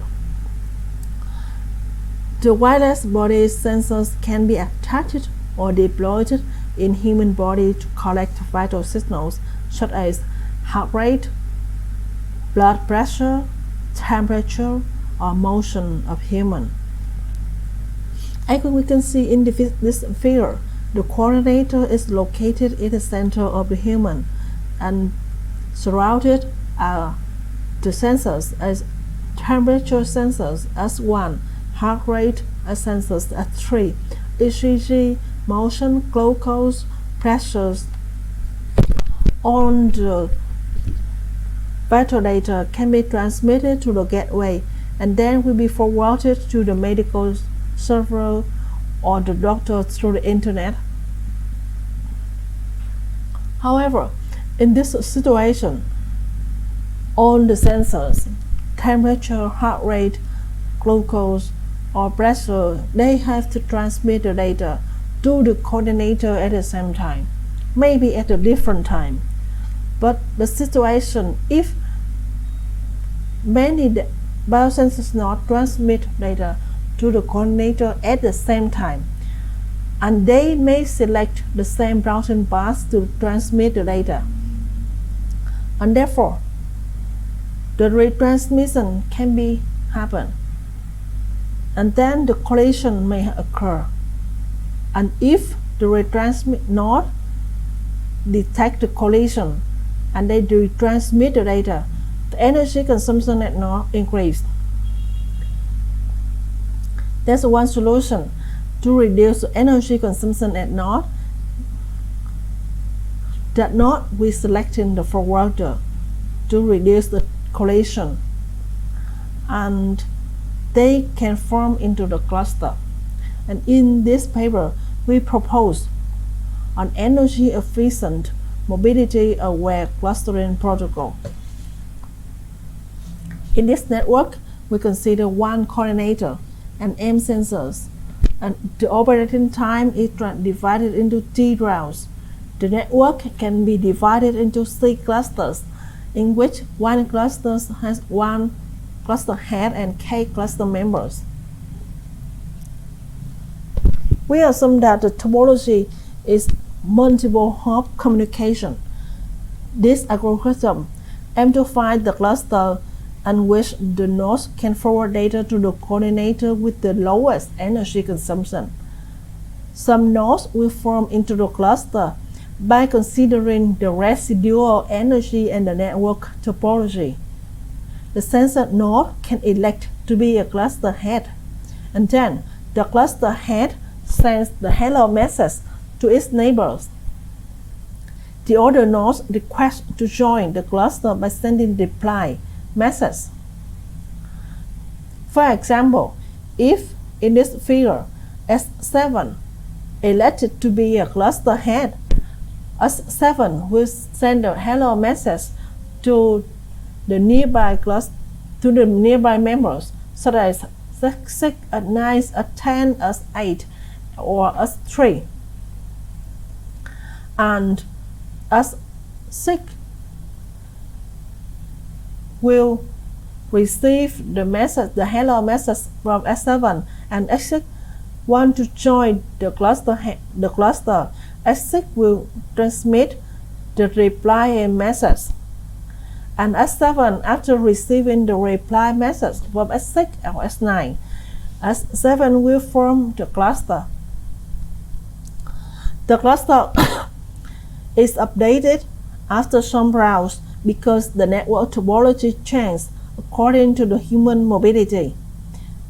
If there is mobility, for example, the human will move or run, the S9 and S10 location will be different compared to S7. And therefore, we have some assumptions. First, bandwidth of the cluster head is the total number of successfully received packets at the cluster head. In this figure, the bandwidth of cluster head with cluster head S7 is the total number from S6, 9, and 10. Next, the depth of the node is divided as the number of hops to reach to the coordinator. The one-hop nodes are S7, S3, S4, and S5. The two-hop nodes are 6, 9, and 8. The three-hops nodes are 10 and 11.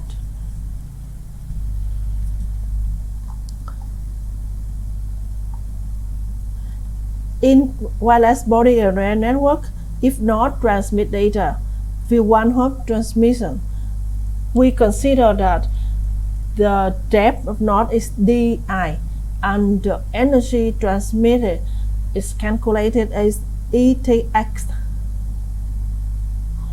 In one cluster, the total energy consumption for receiving data from K cluster members are defined as ERX-CHJ.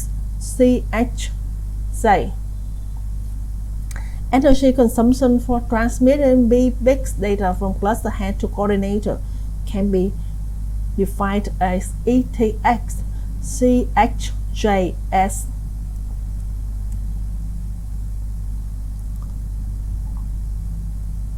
Because we consider the bandwidth of the node is the total buckets data need to be sent to the cluster head, and the maximum bandwidth in the network it is defined by BW threshold, and BWJ is the bandwidth of the node cluster head J. Is calculated as a summation of the data packet from the cluster members. Each node calculate the probability to elect to become a cluster head. Each node use the value of energy consumption and the total bandwidth in the history to calculate the probability to elect to cluster head as defined as BCH IS time T, as in this equation. We define the alpha and beta as the coefficients to balance the energy consumption and the bandwidth.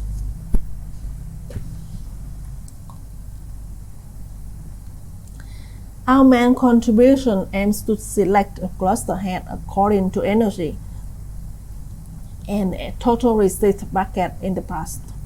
Assume that if node is currently a cluster head, then node may become a cluster head or cluster member at the next round. If node energy consumption increase and bandwidth increase, then probability to select to be cluster head increase. In this case, due to the rise of energy consumption, may lead to the short lifetime at the node will become a cluster member in the next round. If the nodes are not become the cluster head, node will select a cluster head to join according to the distance to the cluster head.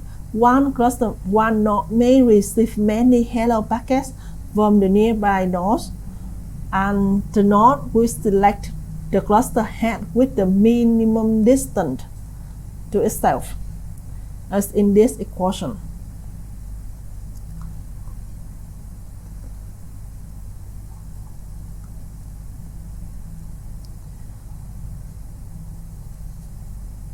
In simulation, we consider network size as the size of one human with the maximum length is 2 meters and the maximum height 2 meters. Actually, it is just transmission range. The number of nodes in one human is 20. And the probability to become a cluster head is 20%. And this is the threshold, which means that the probability of cluster head that each node calculate much less than this threshold, and it will become a cluster head. To evaluate the mobility scenario, we consider the 3 mobility scenarios with a low mobility, high mobility. In terms of dead nodes, we can see here the nodes start to die at around 2000, but only half of node dies at the around 8000.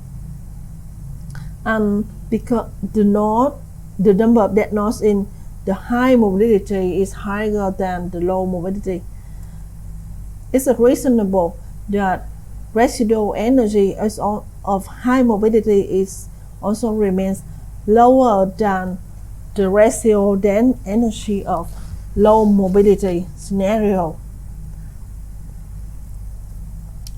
If we compare the number of dead nodes with 2 other protocols, and the EMAR is shown in the red line in this figure, and the EMAR do not start to die at around 4,500, but whereas in attempt the node dies at around 2,000. If we consider the number of dead nodes in our EMAR performs better than the others, the residual energy in EMAR is higher than at attempt, which means that the node has longer network lifetime.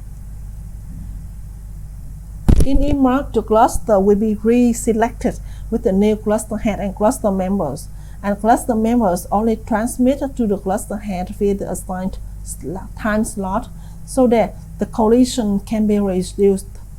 The nodes select its cluster head according to the least distance, which results in low energy consumption in transmitting. As a consequence, the received packet at the coordinator of EMAR protocol is higher than the others. As we can see here, the in EMAR protocols, the number of received packets is about double of the numbers in the attempt protocol. As a conclusion, we already proposed the EMAR protocol, which aims to maintain the cluster when the network topology changes due to mobility.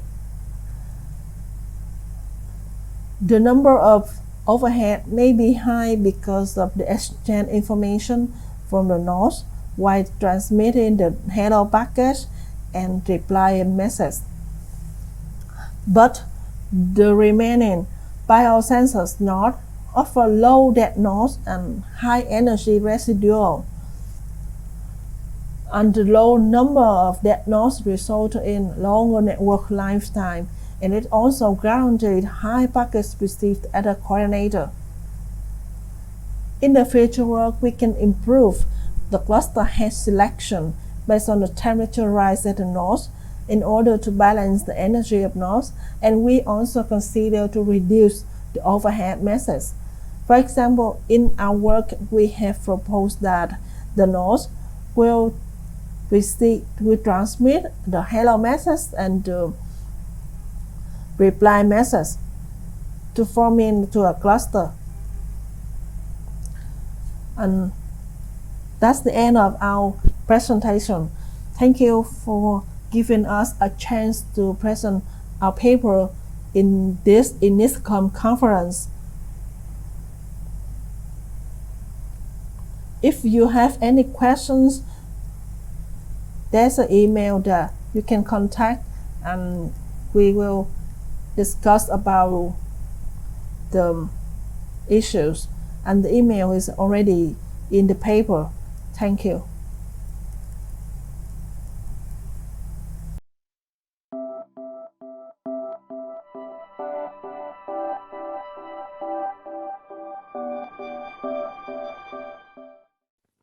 Good morning, everyone.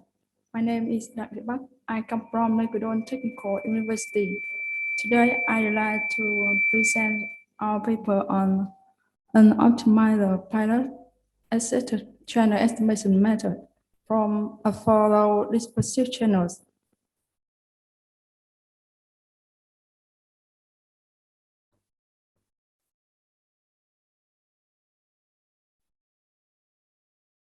My presentation is divided into 4 parts. The first one is introduction to channel estimation.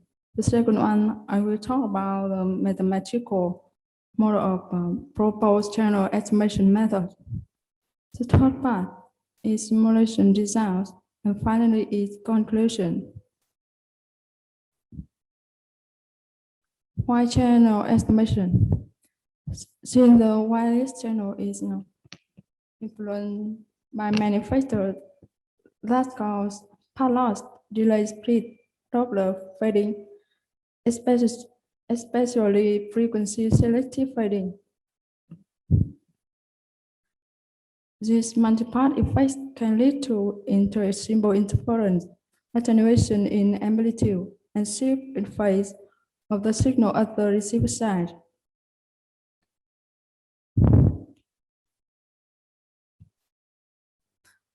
One of the main solutions to reduce the effects of multi-part propagation is using an equalizer, in which channel estimation is a main step of equalizer. This paper research on channel estimation methods using pilots. So how is the pilot arranged? There are 2 typical types of pilot arrangement, block tie and com tie. In block tie, the OFDM symbols are transmitted periodically in time domain, and all subcarriers are used as pilot.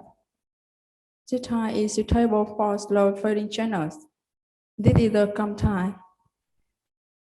Com tie is suitable for fast fading channels because the pilot signals are uniformly distributed within each OFDM symbol.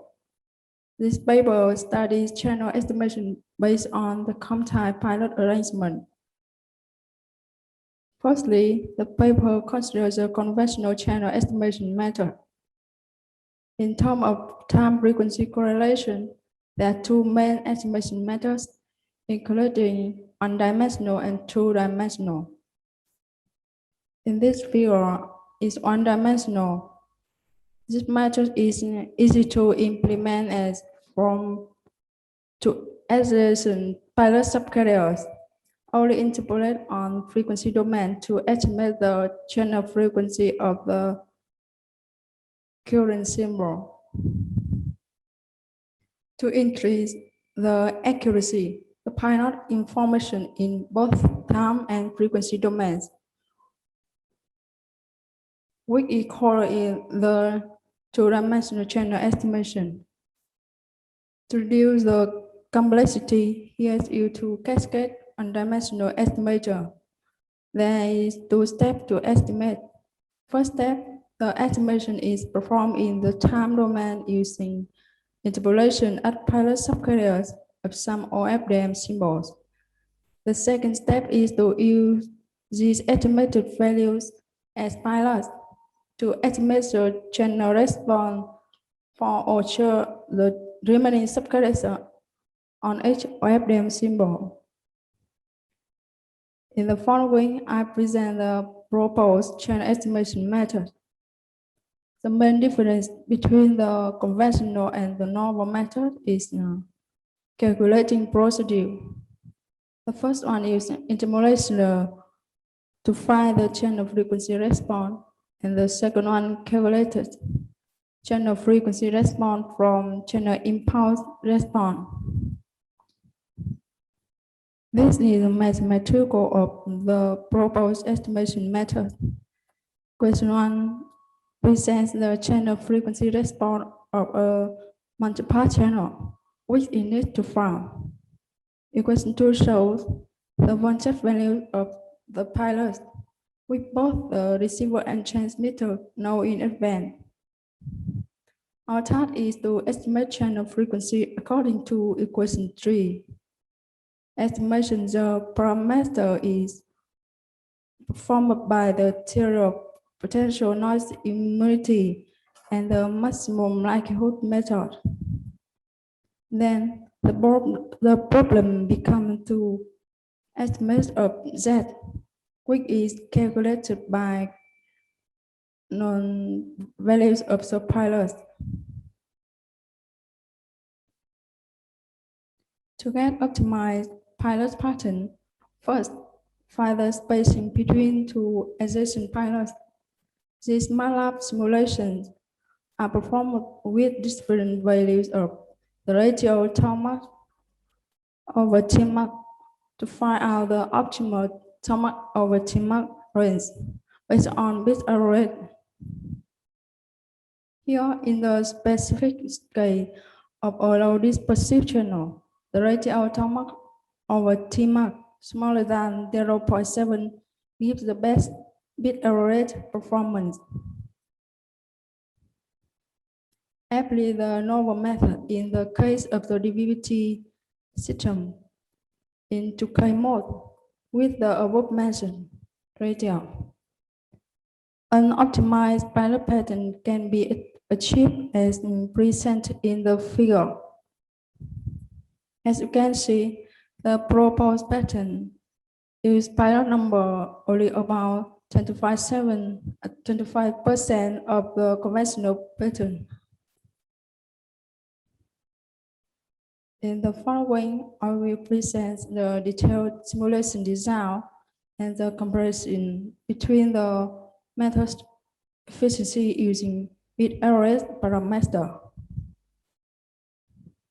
The simulation for a practical DVB-T2 system working in 2K mode with major parameters shown in the table.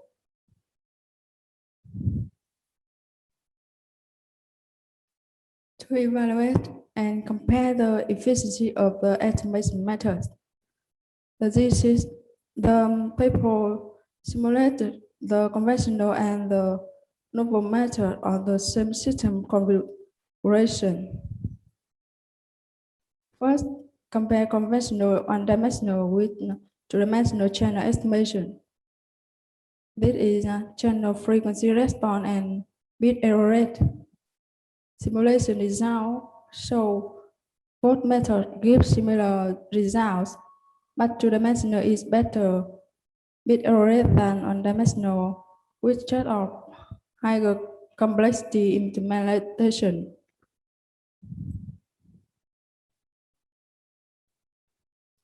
This figure shows the bit error rate performance in the case of additive white ghost noise and the fading channels. The simulation results show that the additive white ghost noise is a low width line, and it is the ideal transmission condition. Other blur lines show that the performance of the normal pattern is better than one-dimensional, but a little inferior to two-dimensional channel estimation. Thus, the proposed pattern gives similar accuracy while using significantly fewer pilots, in this case about 25%, which also means higher spatial efficiency.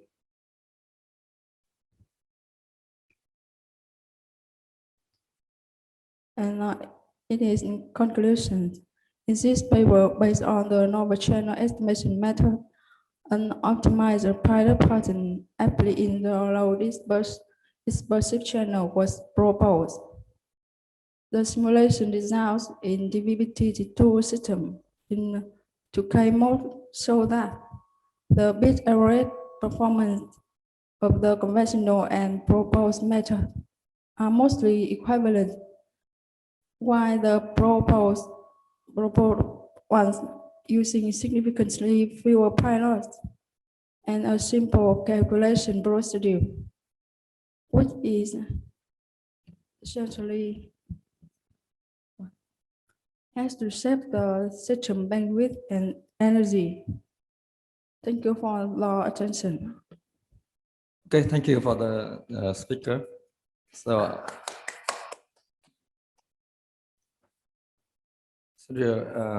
are there any comments or questions?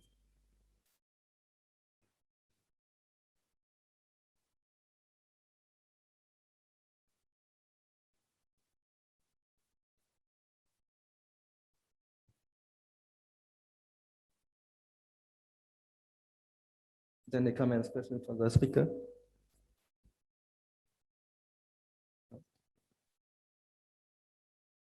Okay, so I have some more questions because I'm not an expert in this area, but I have just some questions about this proposed method. So according to the presentation, the proposed method has very many advantages. So could you please tell me the downside or drawback of the proposed method, or no downside or no drawback of the proposed method? Disadvantage this pattern is actually in broadband bandwidth and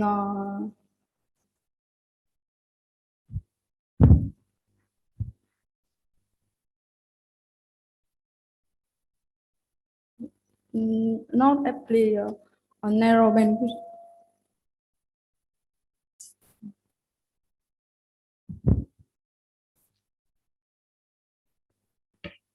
It's only applicable for the broadband applications, not for narrowband applications. Yes.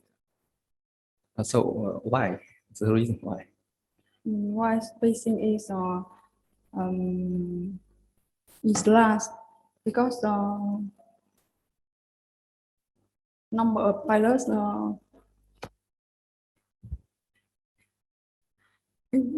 em nói tiếng Việt được không ạ? Okay. Tức là cái spacing ở đây nó lớn nên là số lượng pilot nó cũng phải đạt được một mức tối thiểu nào đấy thì mới có thể áp dụng được cho hệ thống. Ví dụ với những hệ thống băng hẹp quá ấy, sử dụng ít pilot quá thì nó làm việc cũng không hiệu quả, nên là thường phải tầm trên, ít nhất là phải tầm 30 trở lên thì mới có thể áp dụng được. Với cả mô hình này thì áp dụng cho những hệ thống mà mình phải biết trước một số tham số, ví dụ như biết trước cái to mắc, cái delay lớn nhất của hệ thống. Tại vì cái phương pháp tính này thì phụ thuộc vào cái thời gian trễ lớn nhất đấy, là mình cũng phải biết trước một số tham số.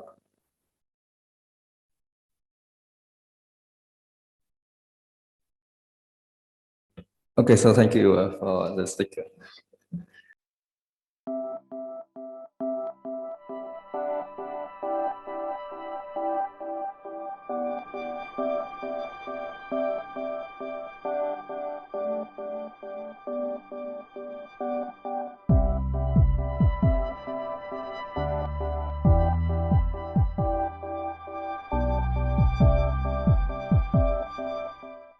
Hello everyone. Today I would like to present our research result in the paper called a Bufferless non-exact matching hardware accelerator for processing large non-uniform stream data. Recently, programs involving big data processing are becoming more and more popular and place huge demands on the processing and calculating ability of the system. The common feature of the problem is the need to find and compare data patterns in the large input data stream in real time. The data processing and pattern matching algorithm has been studied for a long time, including exact and non-exact searching. At the same time, the searching data can be of a uniform or non-uniform type. In this study, we propose a Bufferless non-exact matching hardware accelerator for processing large non-uniform stream data on recomputable hardware (FPGA), combining pipeline architecture and a parallel processing approach. We analyze the evaluation of hardware resource utilization and the data searching speed on different hardware chips, giving the optimal solution for the hardware design. Finally, we practically demonstrated a design on the Kintex 7 XC7 key 325T FPGA device that performs pattern matching for sampling large raw input stream data. The hardware implementation from hundreds to thousands of times faster than just on software, shows the high ability of the accelerator in practical. In recent time, problem deep packet investigation (DPI) has become increasingly popular and has great practical value. Among introduced solutions, the solution using software in combination with a conventional CPU may not be suitable for problems that require intensive or real-time computing, so the solution using dedicated hardware is a good alternative. Some recent case studies on pattern matching used in DPI on advanced hardware platforms such as CAM, Content Addressable Memory, TCAM, 3-state CAM, and GPU. However, the approach does not consider the approximate matching. This means they allow for positive but not the random bit error rate. While we are targeting the problem of a big data where the pre-processing or data mining allowed. In this study, we focus on the matching problem applied for non-deterministic input stream patterns. This means raw binary stream. We also consider a very practical application scenario that has not been covered in most of the previous work. First, the matching is considered with a certain variable permitted row threshold. This means the matching is done in a non-exact manner. Second, the design is targeted for memory constrained device.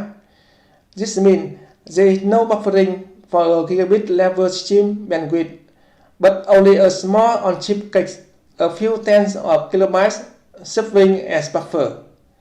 The main contributions of this work are summarized as follows.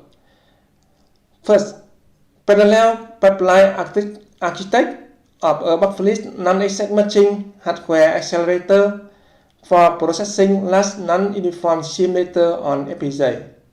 Second, an in-depth analysis based on parallelism, strategy, and technological feasibility for applying the FPGA-based pattern matching accelerators. Third, on-board demonstration of the proposed FPGA implementation using the proposed design that achieves processing speed hundreds of times higher than on the equivalent software implementation. In these papers, we propose a hardware design that evaluates parameters to optimize the data searching speed and resource utilization. The main part of the design is a parallel searching block called matching engine as shown in the figure. Input streaming data to matching engine is compared with pre-configured data pattern with comparators. Each matching engine contains n comparator blocks.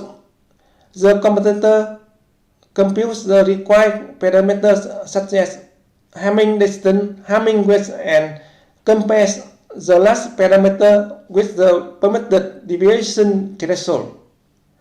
Finally, the priority encoder will decide whether to select the current data or not by the match signal at the output of the matching engine. In case of data is selected, its position in the streaming data will be stored. To accelerate the searching process, we arrange an array of matching engines working in parallel. For the reason that the error threshold is permitted, the comparator in this architecture is designed for signature-based matching. Each comparator works with two vectors of the same size as shown in the figure. Hamming distance block calculates the distance between the two vectors. Its output is the input of the Hamming weight block. Hamming weight block counts the number of bit 1, and its output represents the number of different positions between two input vectors. Threshold checker is used to filter the input data by comparing them to a threshold value E, which can be set at runtime. E equals 0 means exact comparison, and E not equal 0 means non-exact comparison. The model of the structure of comparison data and related parameters is described in the figure. In practice, small Hamming distance values are of interest, while large values are not considered to save processing time and memory. To ensure the best possible performance, matching engine and all design elements are described and optimized by the hardware description language HDL, with the primary task of creating a customizable design. Accordingly, the parameters of the design can be canonically configured. The set of design parameters in class: the parameters related to the input data structure L, N, S, the parameters related to the design architecture M, C, F, and parameter related to the searching type E. We conduct the design evaluation of computation speed and resource utilization accordingly to the parameters. We have chosen some representative and active FPGA family from Xilinx, including the low-cost RTX 7, the best price performance Kintex 7, the performance optimized Vertex 7, to evaluate the resource utilization when changing the length of the matching work L. The graph represents the resource utilization is shown in the figure, with a fixed parameter set. When the length of the matching work increases from 32 bits to 128 bits, the number of loops utilized in the Kintex 7 XC7 key 325T FPGA device almost doubled, 8.56% versus 15.2%. Furthermore, we evaluated resource utilization on the same Kintex 7 device with different devices of the number of matching element M from 2 to 32. Evaluations are conducted in both exact searching and non-exact searching. In the case of the exact matching, there is no need to compare the result against a given error threshold. The Hamming weight block is omitted, resulting in a consequential decrease in the number of utilized logic resources. The graph showing the correlation between the percentages of utilized load in both cases is shown in the figure. Based on the shape of the chart, it is possible to comment that the load count grows in quasi-exponential manner, and the parameter M has a significant influence on resource utilization. In this research, the available Kintex 7 XC7 key 325T FPGA board for practical verification of the proposed design can achieve the maximum bandwidth of 10.53 gigabit per second, corresponding to the set of parameters which is about 945 times higher than the equivalent implementation on software. The graph on the maximum bandwidth and the maximum clock sequence on the different series of FPGA are shown in the figure. We finally evaluated the effectiveness of the accelerator core via a real-world application. Specifically, the core has to perform in exact matching with a variable threshold and has matched for different types of data with a total of 512 patterns.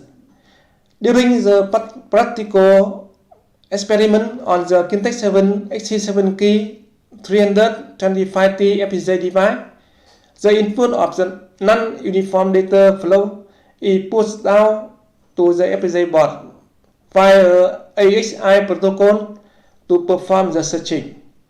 The design will adjust according to the value of the mentioned general parameters. With specific design parameters, the test results show the number of utilized resources, including 54% of load, 1% of memory elements, and 33% of RAM. The experiment setup is shown in the picture on the left. The searching data transmitted from the computer to the FPGA board gave accurate result confirming the correctness of the design. However, the value of the practical bandwidth was limited to about 800 megabits per second. This can be partly explained by the non-uniform data type of the input leading to the bit-by-bit processing, and the rest due to the bandwidth limitation of the Ethernet 1 gigabit per second port. The two pictures on the right show bit view images of the data before processing. On the top picture, with a chaotic arrangement of and after processing on the bottom picture, which has been arranged in order and formatted. In these papers, we have proposed a design for the data matching accelerator implemented on recomputable hardware FPGA due to its outstanding technological advantages. Design parameters were considered to evaluate the resource utilization and the data searching speed. As a case study, an implementation on Kintex 7 XC7 key 325T FPGA device has been conducted using the exact and non-exact searching methods. The solution to improve the searching speed can be using multiple parallel comparators or reducing the size of the input data. The last one is a premise for applying that data hashing algorithm to reduce the size of the matching pattern, thereby splitting up the data searching on the software. In addition, other promising solutions are the application of classical data searching algorithm in conjunction with Bloom filter, locality sensitive hashing, or neural network to reduce the size of the input data stream, and we will consider to apply in the future work. This is the end of my presentation. Thanks everyone for the watching and listening.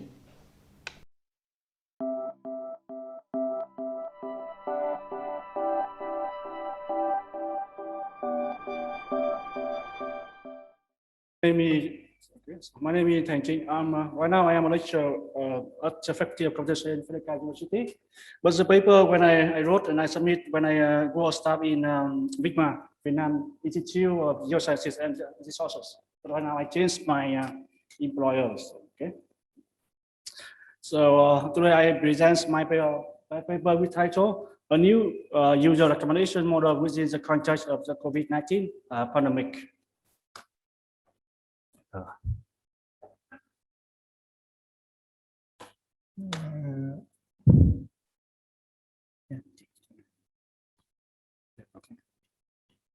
So this is the content of my presentation today. First, I will give motivation, and second, I define research problem, and then I present my proposal model. And secondly, and the next one, I will discuss some experiment, and the last one, I will give some conclusion.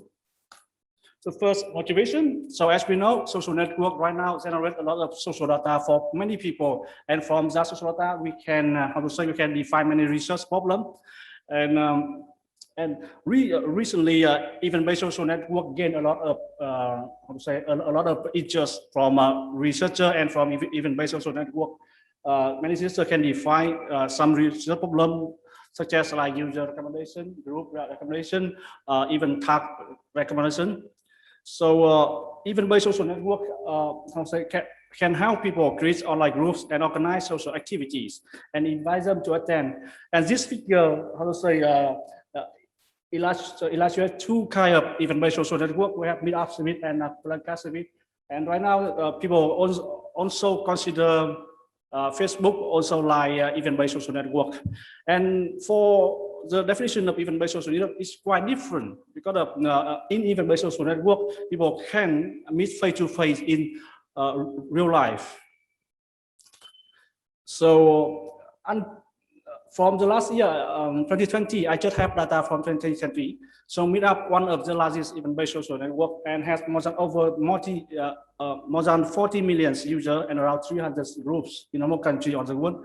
And as I remember, nearly 190 countries. And each month, around 1 million events are organized through Meetup network. And this figure,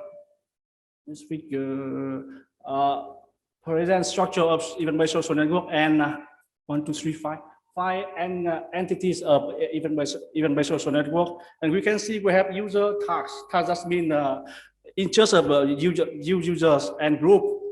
And venue just mean location of event. And the last one is event. So we have we integrated event-based social network, and then we find we have some findings. First one, the problem of user recognition and group recognition are not fully studied. And so secondly, the sparsity of social data already exists because of the nature of events and user. And because of last year, so when I do research about social network, so I find one thing. Because of COVID-19 happened, so that means COVID-19 happened affect real life, and also this crisis also affect the interactions between user and online group in one kind of social network. So I collect the data from event-based social network to do this research. So research problem. So I define my research problem. So first, the user problem is formulated as follows: given a user U and with a list of participated events in the past, and the goal is to recommend to an upcoming events to user use. So this is information of one event. So people can see user can attend many events, and event also have many attendees. So each event have content, time, and location here. So we have the title of event, the description of event, the location of event, and time, and the list of attendees who attended event in the past. So from this figure, so I extract three main features to compute the similarities between event and event. here. So first, I guess take in here just mean event contents, and second is similarities beyond event location, and the last one similarities beyond event time. First, similarities beyond the text. Because of text, we can represent this by a vector of term. So I take cosine similarity to compute the similarities between two event. For example, EI and EJ. So equation 1 to to compute the similarities beyond text of the two events. And second, because of user also attend event because of time. So I define this feature in the two sub feature. This is day of week and hour of day. Because of people also attend event in around a specific time and in a specific day. For example, 5 p.m. Saturday, play football with friends. So the equation 2 and equation 3 represents the temporal relation between two events, EI and EJs. And the last one, similarity of event beyond the location. So L, function L is a Euclidean addition in kilometers. And the value of the similarities between two events beyond the location from 0 to 1. So propose the model. So exactly, my model is quite simple because of our algorithms used beyond 3 simulator. So given a new event is and a list of possibility event EP of UGU. So I calculate all score of 11 event in EP with a new event EJ, and then I sort score. So after that, I take top end event with the highest score SJ. This is equation 9, and then I recommend the top end event to the user. To the user U. Okay. So experiment. So I get data from one big city in Europe. So I draw data from London in the first 9 months of 2020. After that, I clean all data. So I got clean data. So have more than 19,000 events, and then more than 18,000 users, in which each event has at least 5 attendees, and then each user takes part at least 5 events in the time period. Time period in here just mean from the first 9 months of 2020. That means from January to September. So this figure describes the total of number of events, and the column in green, sorry, in blue, describes the number of events with online, with the online type. So when I check in the one website in England, so people can see from April in May, we can see the number of events created by online.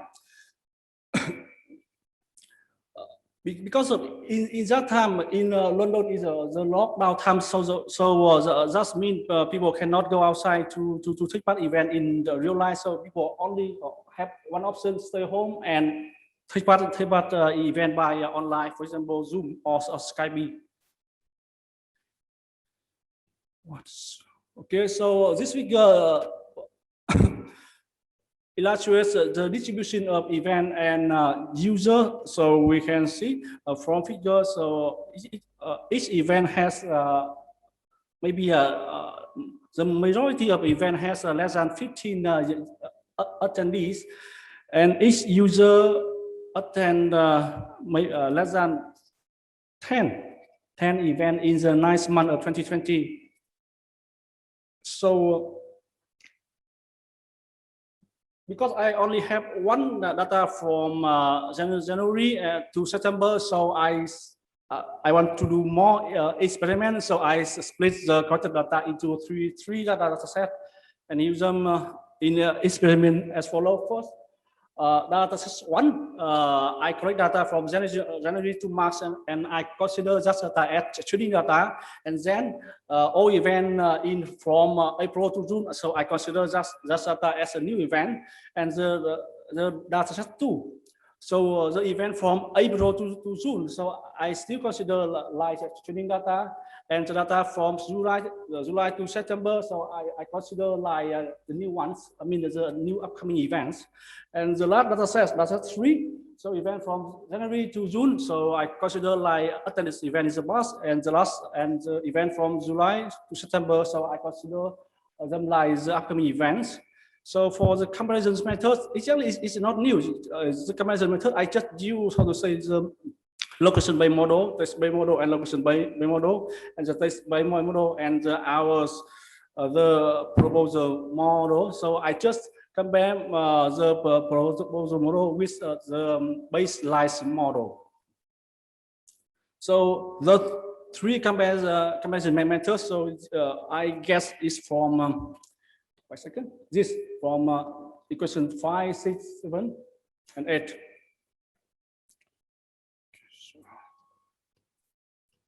So this figure illustrates the result of comparison. So in comparison matrix, so I use recall and precision to compare the performance of our model with the comparison method. So people can see with our methods, our perform 3 baseline methods because of our methods use 3 similarity, and we also use a threshold alpha here, with alpha equal to 0.95. This is the optimal value. To with this optimal value, so our method has the best performance in 3 data sets. Okay, so I will get back in here. You can notice the equation 9, the last one, because I use alpha in here. Just mean I want to estimate, and no, I don't know. I want to estimate, and it's my exactly which feature is the most important thing in the context of COVID-19. So with alpha means 0.95, so that means text in here, the description and topic event is the most important thing. So in decision of user can attend event or not. Okay, sorry. So last one is conclusion. So we study user communication problem, which is the context of COVID-19. And then we promote a new user recommendation to solve that problem. And we find one thing: the text factor or content event is an important feature in the list of user and attend event. So this work also opens the 2 directions for future work. The first one, we can examine many recommendation model within the context of COVID-19 in different countries. And the second thing, we can investigate the change of relationships between the user and user, and the relationship between user and events in social network when a certain crisis happen in real life. And the last thing, we can also investigate the the change of online topic in social network. So thank you for listening. I talk quite fast. Okay, thank you very much for presentation. And do you have any question? Please.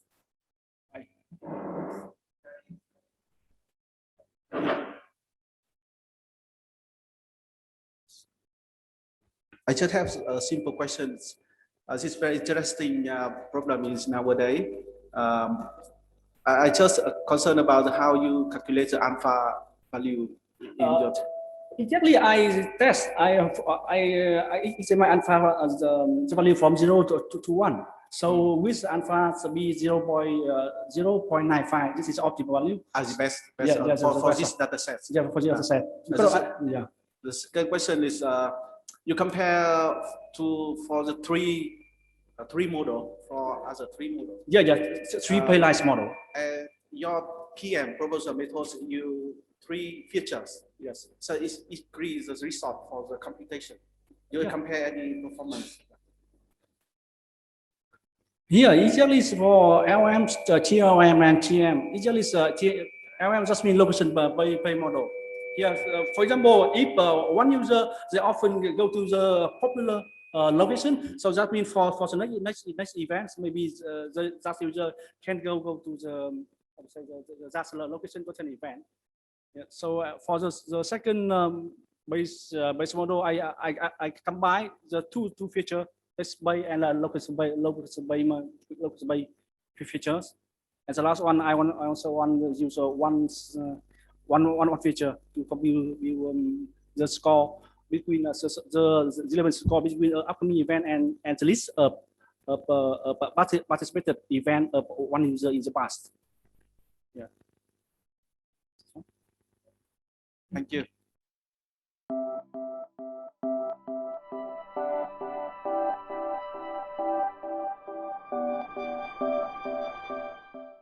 Hello everyone, thank you for being here. My name is Xuan. I represent our research team comprising Quang Nhật Bạch, Đức Văn Nguyễn, and Hà Lê Vũ from Institute of Electronics and School of Electronics and Telecommunications to present the research named Enhancing the Capacity of Detecting and Classification Propeller Signal using Convolution Neural Networks. The outline of our presentation includes 5 parts. The first is introduction. The second is pre-processing underwater signal. The third is using CNN for spectrogram classification. The fourth is our experiment results, and the last is conclusion. And as you know, over the past year, the progress of science and technology has helped people further explore the ocean by advanced equipment. However, radio frequencies-based devices will lose their effects in deep water. Passive sonar is mainly used to detect noise from marine objects such as submarines, ships, and marine animals. It does not emit any signals. Instead, it only detects sound waves coming to itself. In particular, the processing of passive sonar signal poses a complicated problem due to the change in time and spectral characteristic of signals, even often from the same source. When a ship's move, it generates its own signatures, from generated by engines, machines, and equipment on board while in motion, from hydrodynamic flow on hull, from pressure force and motor noise. Each type of signal has its own characteristic and can be detected by experience via by hearing or seeing the signal spectrum. Even though these signals are often considered to be noise for telecommunication systems due to their negative impacts on transmission, they are extremely useful for passive sonar because they carry the full characteristic of the target. During the movement, the main noise source of each ship is the cavitation of the propeller blades. The characteristic of this noise depends on rotation frequency of the propeller blades.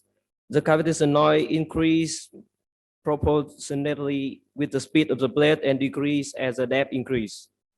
The International Institute of Marine Surveying in United Kingdom demonstrated that, according to the Bernoulli laws, the propeller blades passing through the water exerts a positive pressure on the blade surface and a negative pressure on the blade's back. Negative pressure leads to water bubble around the blade, and when these bubbles explode, shockwaves are created. The repetition of such process produces ship-specific feature. Based on that phenomenon, the Demon type algorithm will extract the lower modulating frequency from the higher frequency noise. Additionally, the noise emitted from the target may vary depending on operating conditions, which affect the stability of the passive sonar signal. Therefore, the real-time statistical change of those signals must always be monitored. When a change is detected, the processing phase must be reviewed to recalculate the result. A research by Yang in 2020 demonstrated that classification using neural network often produce high accuracy. In Industry 4.0, to use and to master hardware and software technology of AI are extremely important, as application of AI make data processing more accurate. The advance and potential of machine learning, including deep learning in the field of acoustic in general and ocean acoustic in particular, increasingly attract awareness. Machine learning is a group of the specialized techniques that use mathematical and statistical calculation to automatically detect patterns in data. Based on continuously trained data, machine learning analyzes results of the complex relationships between observer data and desired label. For passive sonar, machine learning are applied to process signal coming from class of which properties are unknown.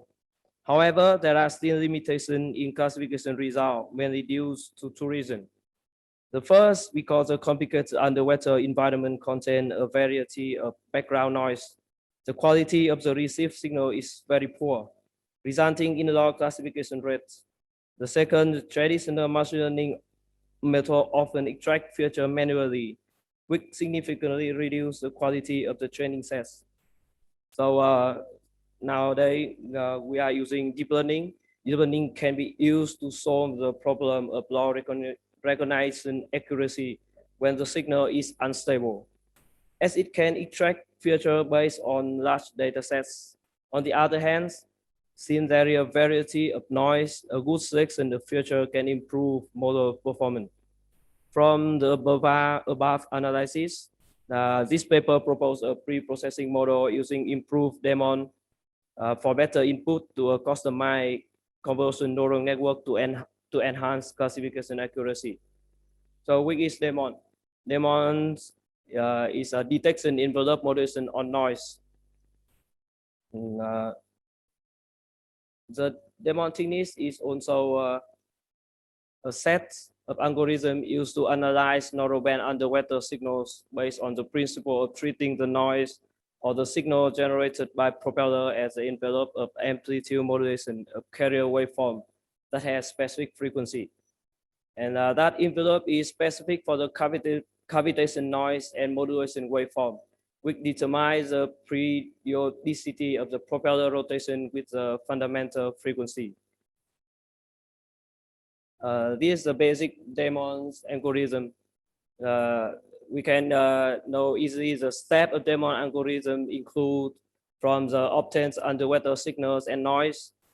We compute the modulation envelope, thereby estimating the carrier frequency by fast Fourier transform analysis. And the frequency of the cavitation noise is a typical feature for detection and classification.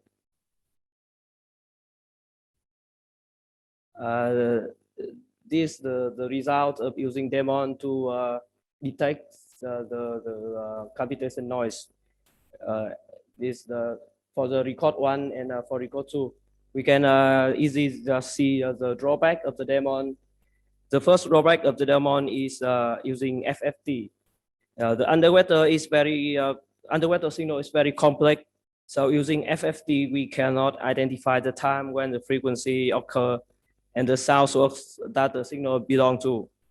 And the second is daemon begin to expose limitation for the new engine generation. The first engine, the famous engine company Schotten in Germany in 2015, they introduced new version of its advanced propulsion system with no gearbox and drive shaft. The propeller blade are attached inside in the rotating compartment. Therefore, it significantly affects the detection performance of the daemon algorithm that focus on processing the envelope frequency of the cavitation noise.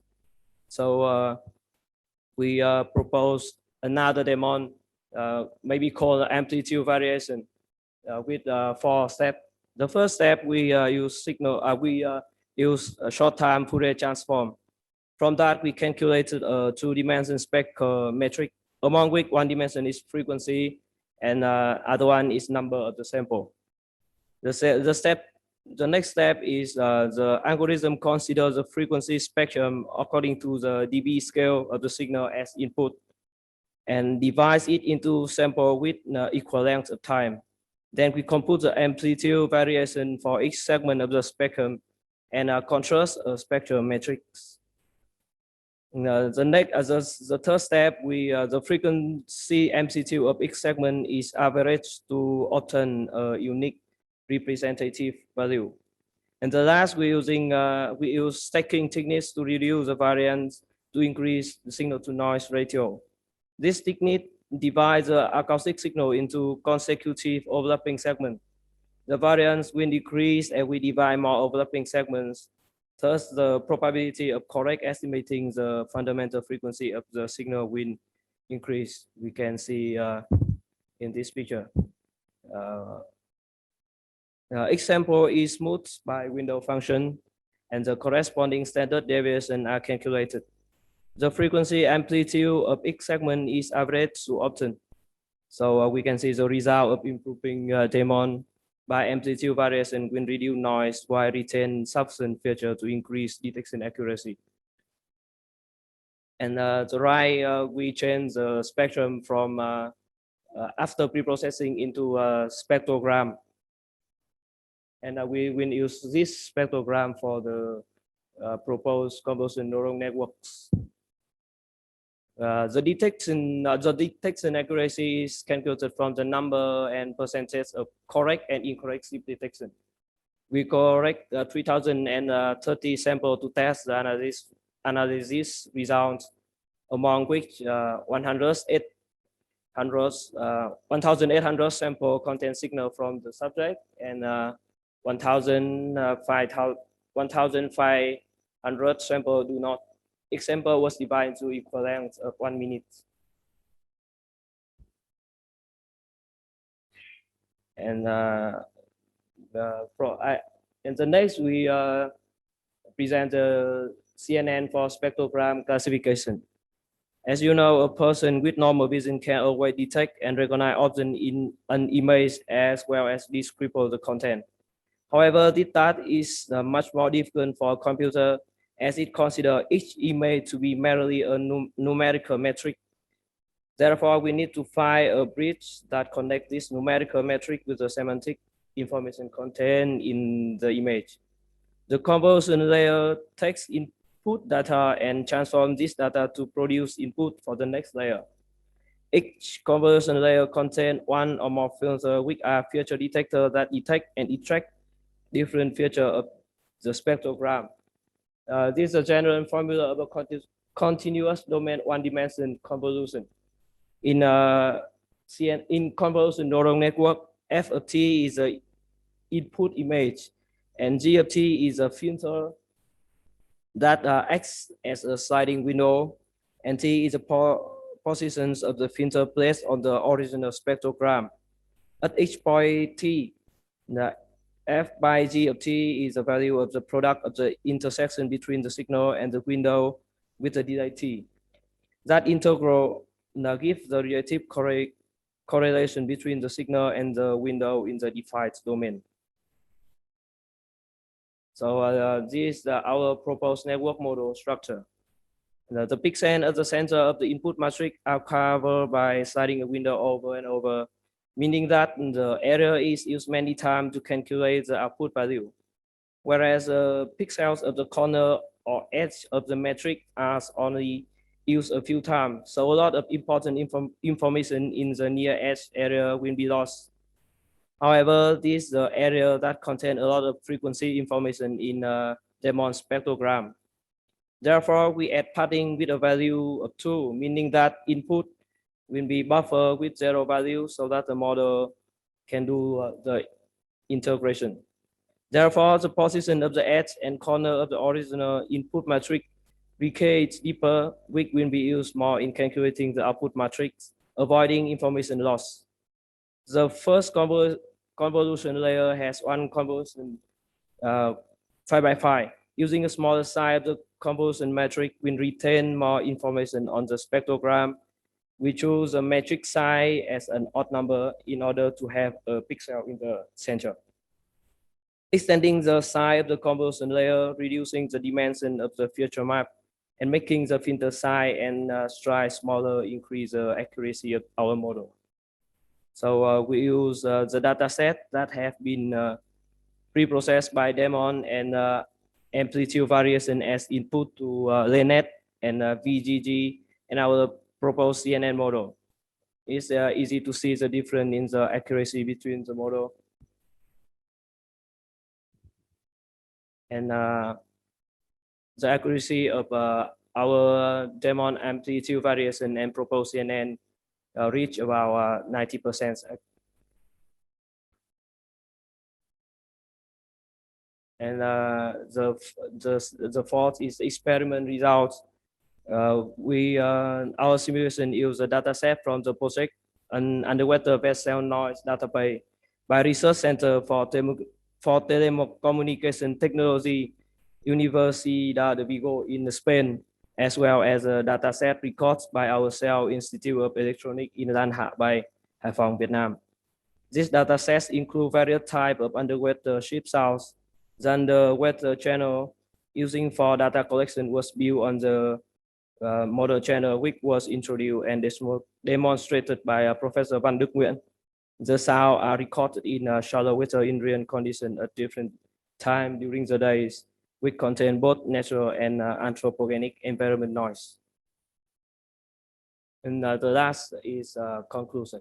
This paper describes a method for acoustic recognition of ships. Is the spectrogram domain analysis for passive sonar using amplitude variation with improved convolution neural network, which attain an accuracy 90%. The proposed model, which is provide for cavitation noise from Propeller, has a better performance in recognizing and decreasing false alarm.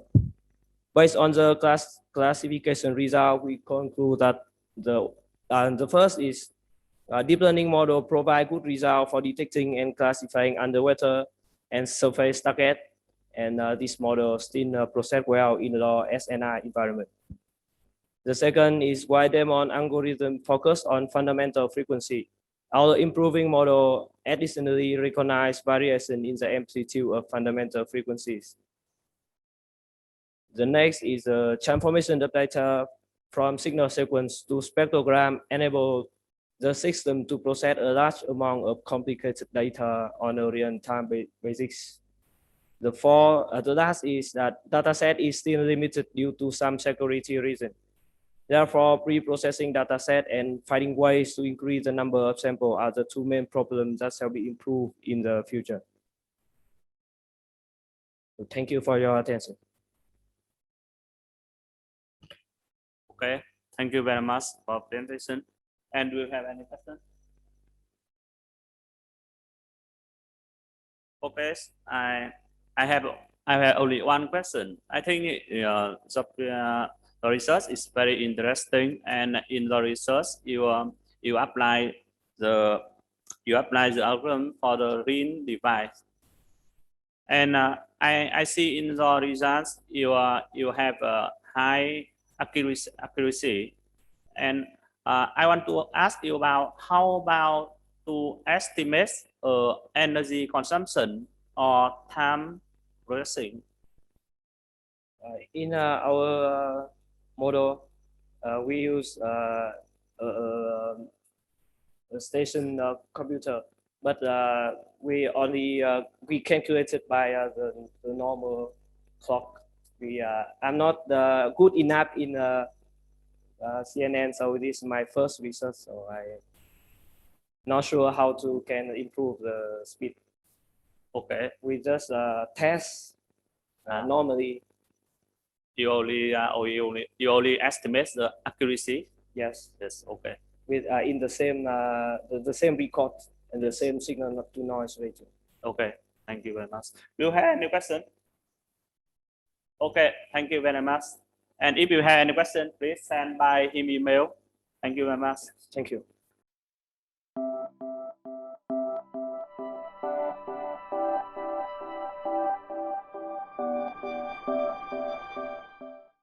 Hello everyone, I am Bùi Thị Mai Anh from SOI City of Communication and of Information and Communication Technology, Hanoi University of Science and Technology.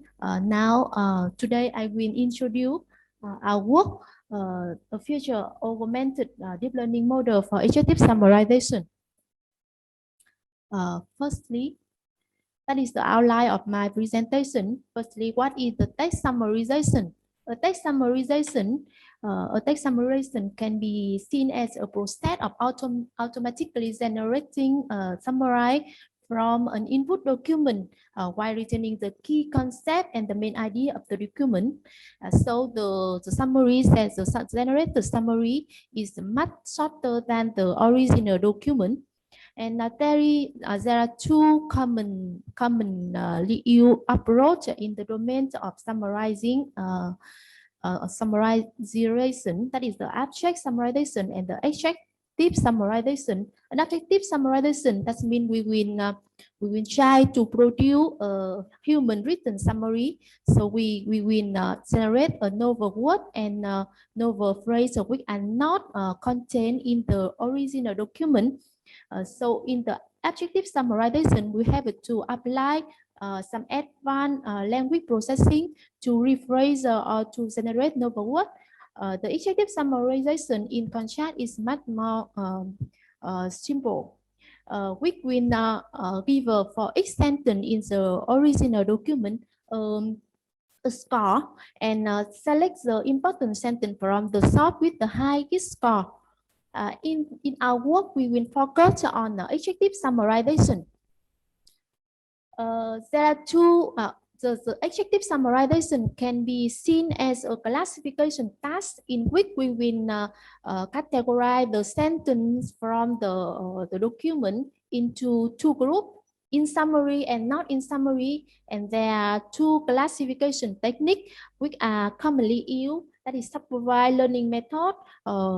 This technique will require large training corpus with label sentence, and the unsupervised learning method which only score sentence and selecting the highest score sentence for the summary. And in our research, we will focus on the proposing a supervised learning classification model for executive summarization. Our motivation is to build a classification model based on a recurrent neural network and propose some feature at word and sentence level. By the proposed feature, we want to enrich the representation of the whole document by capturing the relevant information from word and sentence level. Our work is based on the baseline model proposed by Nalapati. That is the summer-runner model, which consists of two-layer bidirectional recurrent neural network. A word level layer will extract the relationship between word of each input sentence, and a sentence layer will encode the representation of the whole sentence of the document. And the classification layer will calculate the probability of a sentence to be included in the summary based on the previous sentence. Objective of our work is to improve the baseline model of Nalapati by studying the word level and sentence level feature. And then we want to enrich the encoding representation of the whole document with the additional feature to increase the accuracy of the classification model. That is an overview architecture of our model, in which we will improve the baseline model with the feature layer. We want to capture both a sentence layer, sentence level and word level feature to incorporate in the classification model. And by that, we want to enrich the representation of the whole model here with some additional feature. The probability of a sentence to appear in the summary then will be incorporated with the two score, the score of word by feature and score of sentence by feature. And in the following of the representation, I want to introduce the word-based feature and the sentence-based feature used in this work. The word-based score, in this work we propose to use three word-based feature: the TF, ESF, and the sentence length feature and the stop word ratio. Firstly, the term frequency and inverse sentence frequency. That is a variant of TF, EDF, which is commonly used in information retrieval, the term frequency and document and inverse document frequency. The TF, ESF will be calculated through the occurrence of a term in a sentence and the number of sentences in the document which contain this term. And a sentence with higher TF, ESF might contain more meaningful information and therefore could be a good candidate in summary. The second feature of the word-based feature, that is the sentence length. Some study observe that short sentences are less likely to appear in the summary, and to characterize this feature, we will incorporate the sentence length as in the word-based feature. So the sentence length of the G sentence will be calculated through the number of words of this sentence and the average and the standard deviation of sentence length of all the sentence in the document. The stop word ratio in natural language, stop word are commonly used to represent the grammatical relationship between words, and a sentence with a high rate of stop word should not be chosen as part of summary, as so much stop word, so less lexical meaning. So we will characterize this feature by calculating the number of stop words in the sentence G and divide for the total number of stop words in the document D. That is the three word-based feature. And now the sentence-based score. The sentence-based score is calculated through three sentence-based feature. The sentence of the first sentence in the document, the sentence score using the page rank algorithm, and the similarity of the sentence to the topic sentence.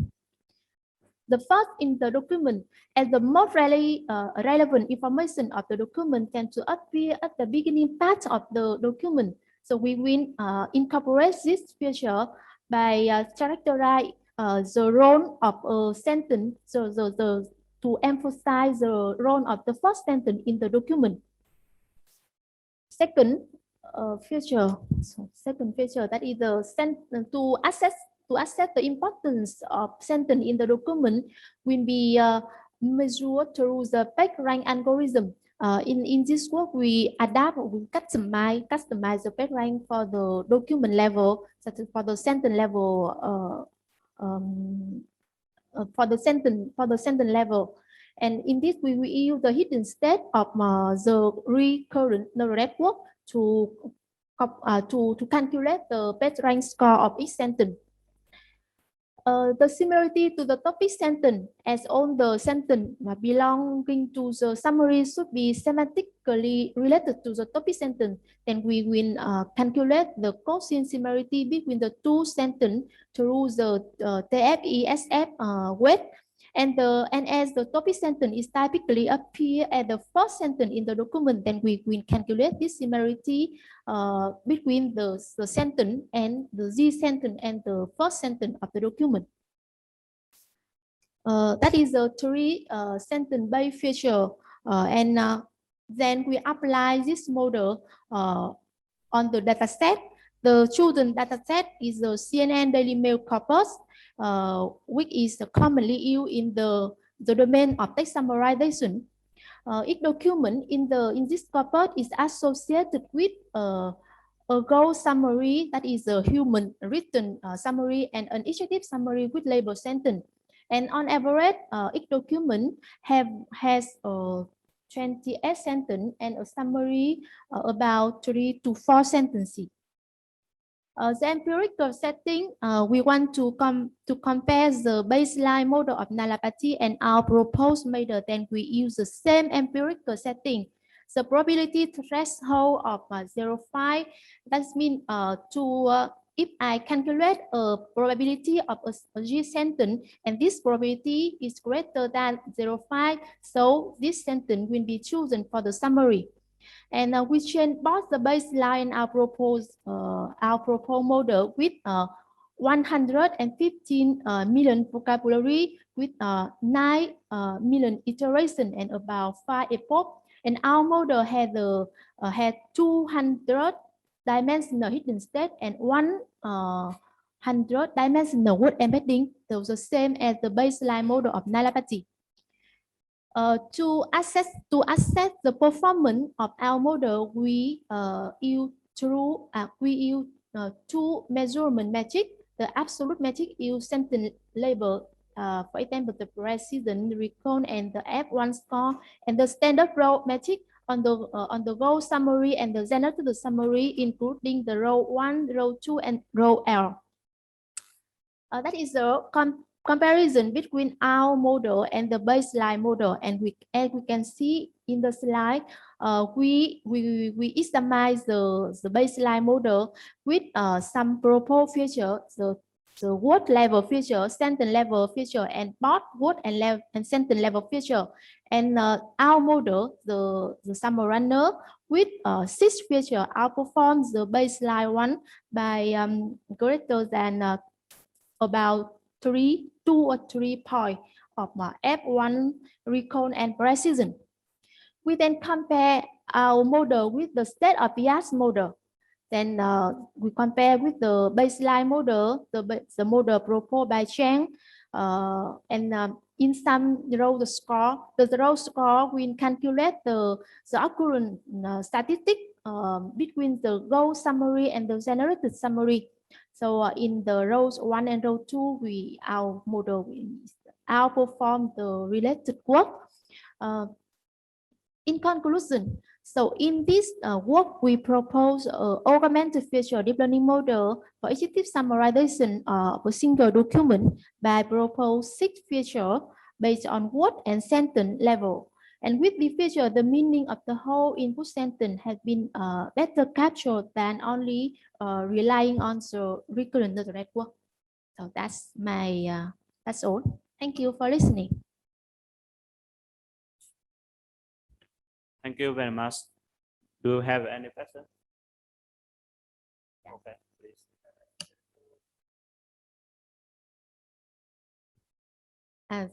So sorry, I don't prepare the sample example here. But our model will extract, so the select some original sentence from the source document.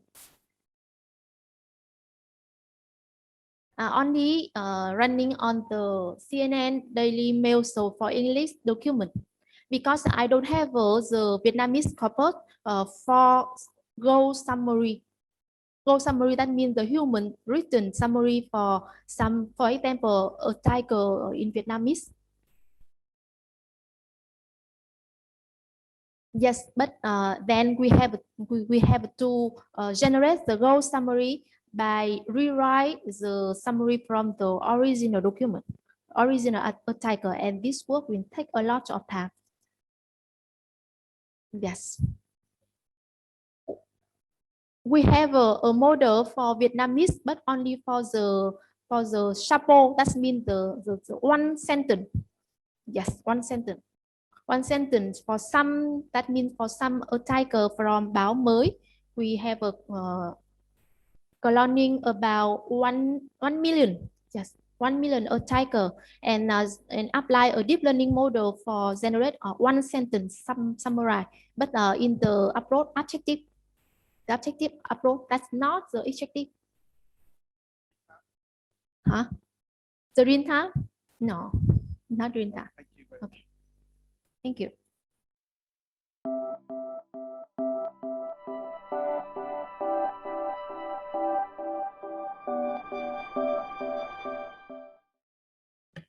Okay. Because the time is short, so I will present our paper is the processing chatbot model for managing comment in Vietnam. And here's our present. First, I will overview of the model, and the second, I give proposal solution, and third, I give some design, and finally, I give conclusion and future works. And first, you can see in here the goal of this search. We want to build a processing chatbot model for managing comment, and we want to apply the smart system or customer service or health or in term of finance. And you can see in here we have two types of the model. First, the one is a closed domain, and the second one is open domain. The closed domain means the model for the targeting on application, and the second model we can apply for many applications, and you don't apply for specific application. And in the system, we want to build the model. The model can be automate, detect the sentence, and intersect many different languages, and we want to processing the comment less than 30 seconds. And here is the overview of the scheme process. You can see in here the first block is the input data, and after that the data we have to pre-processing, and after that we determine the level of imply, and after that we beep the responding and finish the model. And here is for the detail of the model. First, for the pre-processing, we converting your input sentence to the erase meaningful words. As after that, we determine the level of the sentence. And after we determine the level of sentence, we proceed with the answer. For the data, we collect data from the Facebook, and the data we have collect about 100,000 comments, and we use the matching methods to separating Vietnamese words. And for the data cleaning, we remove we convert the capital words to low words and remove the unnecessary. And after that, we use matching words to show meaningless words.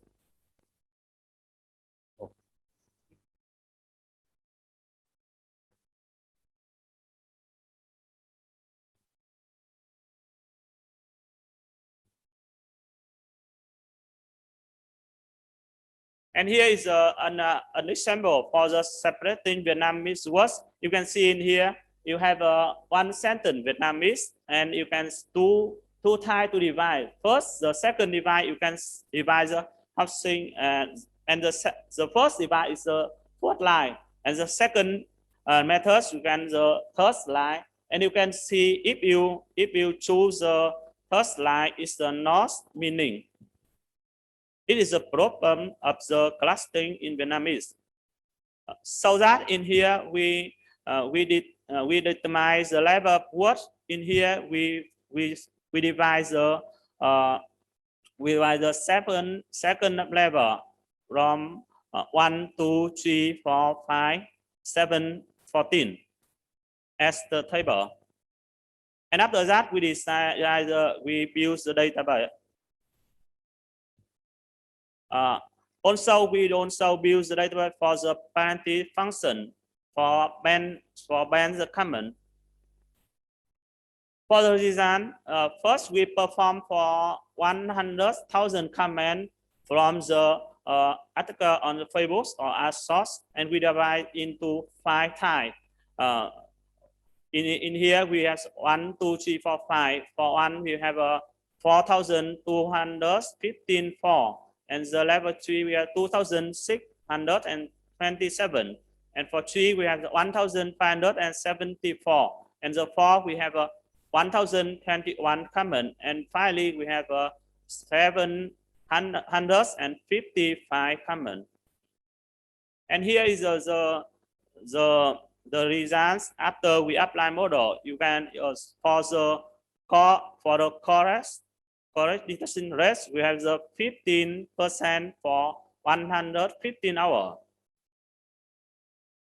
And for the each level, you have in here for the level 1, the rate correct is 63%, and the level 2 we have 70%, and the 3 we have 80%, and the 4 you have 94%, and the 5 you have 100% to correct detection rate. And finally, I have some conclusion, because first we have the result is about 75 accuracy, and the program is acceptable. Percent is 100 and 115 hours, and so the system sometimes has mistakes with the space. So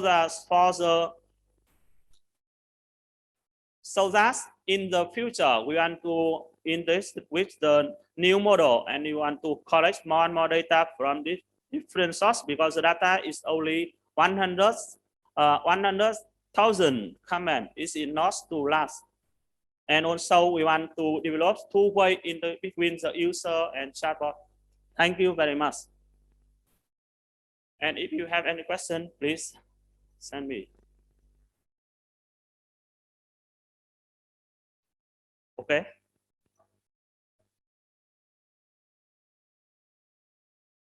The level of type comment, you mean in here we decide by ourselves. The normal word divide the level 1 and the level 2. Either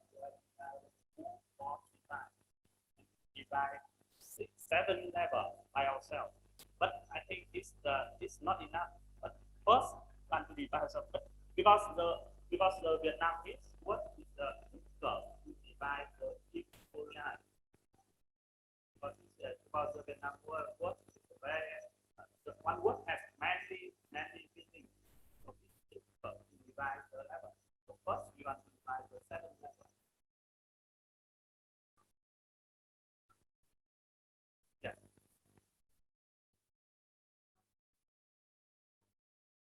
Yes, I also score by this. Okay, because the time is enough. Thank you very much.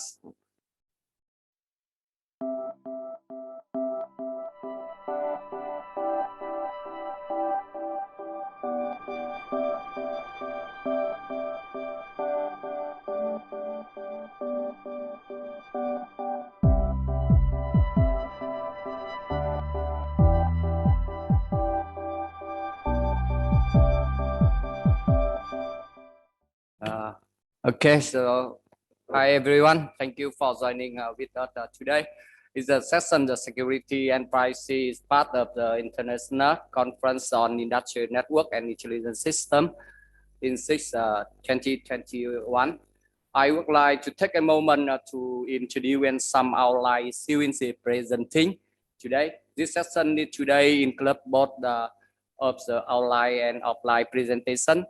So it's my hand. I have 2 papers in the video presentation, paper number 2 and number 3. So every presenter had 20 minutes to complete this talk. So we let at 5 minutes to discussion to give the question and answer. That means the presenter had 15 minutes. That's okay. So we prepare online system to support to remote access over chatbot. So my supporter will give a question if to the transfer to the presenter. Now I would like to introduce the first paper. It's how to develop ECC based on low cost RFID tag robots again in slide channel attack. So please. Good afternoon, everyone, and thank you for being here. My name is Manh and I'm the first author of the paper named How to Develop the ECC-based low-cost RFID task robots against the side channel attacks. This paper is my first paper in PhD. As you can see in the slide, is my supervisors. My project is a collaboration between two universities. One is Vietnam National University, and the other is the University of Grenoble. And okay, and today I'm going to present my paper. Okay, the agendas of my presentation is divided to 4 parts. In the first part is the introduction about the fundamental things related to my paper, and 2 next sections is present in more detail about the this topic, and in the last one is a description of the evaluation experiment I introduced in this paper. Okay, we go into the first part, introduction. As you know, that the RFID stand for the radio frequencies identification, and this application is at this moment is very popular. You can see in the real life is the smart key, the payment cards is have a lot of the application. And you know that this application is used to verify yourself, to prove yourself that who are you, and because it's transmitted very sensitive information through the channels. So this information will be the vulnerable against with the various attacks. Firstly, you can see that in my slide is the wireless attacks. This attack is only to also the information transmitted through the channels and or modify them to illegally access to the system. There are 2 types of the wireless attack: is the passive and the active attack. The difference between this attack is you can see with the passive attacks, the adversary only to observing the information, and with the active attacks, the attacker can to modify and change the ID number and then to access the system. And the other vulnerabilities is the side channel attacks. This kind of attack is very dangerous because without to access the channels, the adversary can to analyze the leakage information radiated from your device, for example, the power consumptions or the electromagnetics which is radiated from your device when your RFID task processing the information. So the question is how to protect your RFID task against this attack. You have to apply the countermeasures to protect your device, and the concept of the countermeasure is present in this slide. There are various layers to implement the countermeasure in the RFID application, and I show you the pyramids of the countermeasure. In the top of the triangle, you can see the protocol, and in the bottom is the cryptography primitive. In the first layer, the protocol, you have the identification protocol and the authentication protocol. The difference between these protocol is in the authentication protocol, both the product side, the task side, and the reader have to prove themselves that it is the legal device. It's legal device. This protocol provide the most secure the methods to protect your device. And the other countermeasure you can apply in this is the cryptography primitive. There are 2 algorithms is the symmetric and the asymmetric cipher. In the symmetric cipher, the task and the reader will be shared the same key together, and we assume that the channel is secure. So the key will be shared both sides, but in the real life there is no secure channels, and the adversary can to observe the key, and then they can to break the our system. So this problem will be solved by using the asymmetric cipher. In the asymmetric cipher, the task every side, every part of the system will are the pair of the key, the private key and the public key. And with the public key, everyone in your system will be known this key, but the private key only to own it by yourself. And we have the relationship between the public key and the private key. So, and in the asymmetric cipher, we know that the elliptical cryptography is the best one compared to the other algorithm. And when I to make a survey about the implementation of the ECC, I see that almost of the design only to conserve the one aspect of the implementation. For example, some paper went to only to improve the throughput. Someone else will be improve the security level, and someone else will work in the optimize the implementation cost. So no one will to balance the choice of between the this aspect. So that is my question when I write this paper, is how to develop one ECC based that's balance, not the all of the aspect, but we only to concern in the implementation cost and the security level. Thus, I went to how to develop an ECC based low cost IFID task robust against these mentioned vulnerabilities.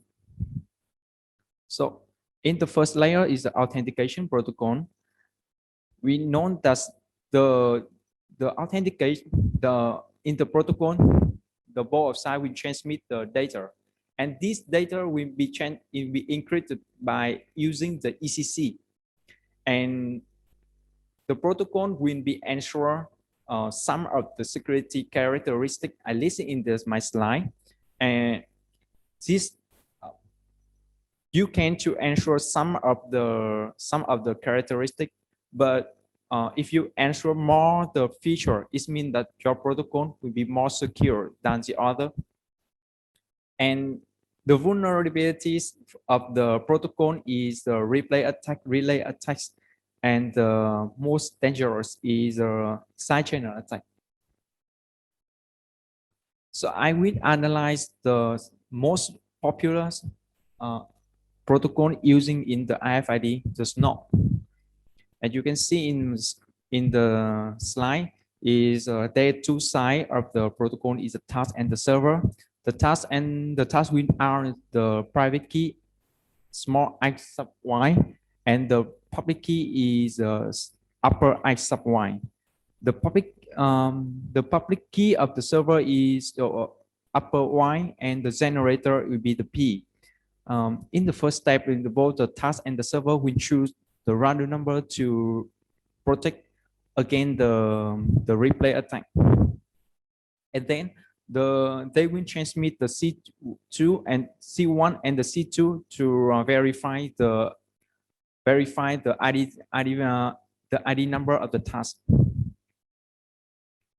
And as I explained in my paper, that's this protocol will be robust against the replay attack by and screaming attack and cloning attack by using the random number.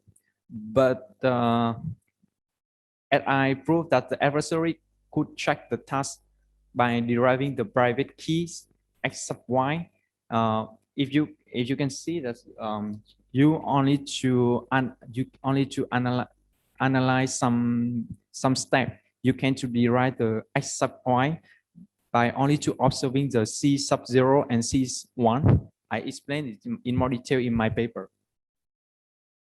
And also that you can see the task in the task side. In the first step, you use one scalar multiplication RP to compute the C0. And also in the third step, the task also to compute the X multiply C1 to compute the C2. And we know that this scalar multiplication is very easy, also vulnerable against the side channel attacks. I want to explain in more detail in the next part. And also I proved that the transmitted data is also vulnerable with the side channel attack, because you can see that the C0 is the result of the scalar multiplication, so the adversary can be analyzed this information. In the conclusion of this part, the countermeasure in the protocol layer is you can use the random number, the cryptography primitive, or the hard function to robust against the wireless attack. But with the side channel attacks, you can use a random key to random the value number, and then you can protect yourself. And in the third part is the cryptography primitive. About the ECC stand, as I said before, it stands for the electrical cryptography. This security property is based on the decreased logarithms problems. You can see that it's the multiplication between the Q, between the K and the P, and the reason you can get is the Q. And for example, the Q will be the public element.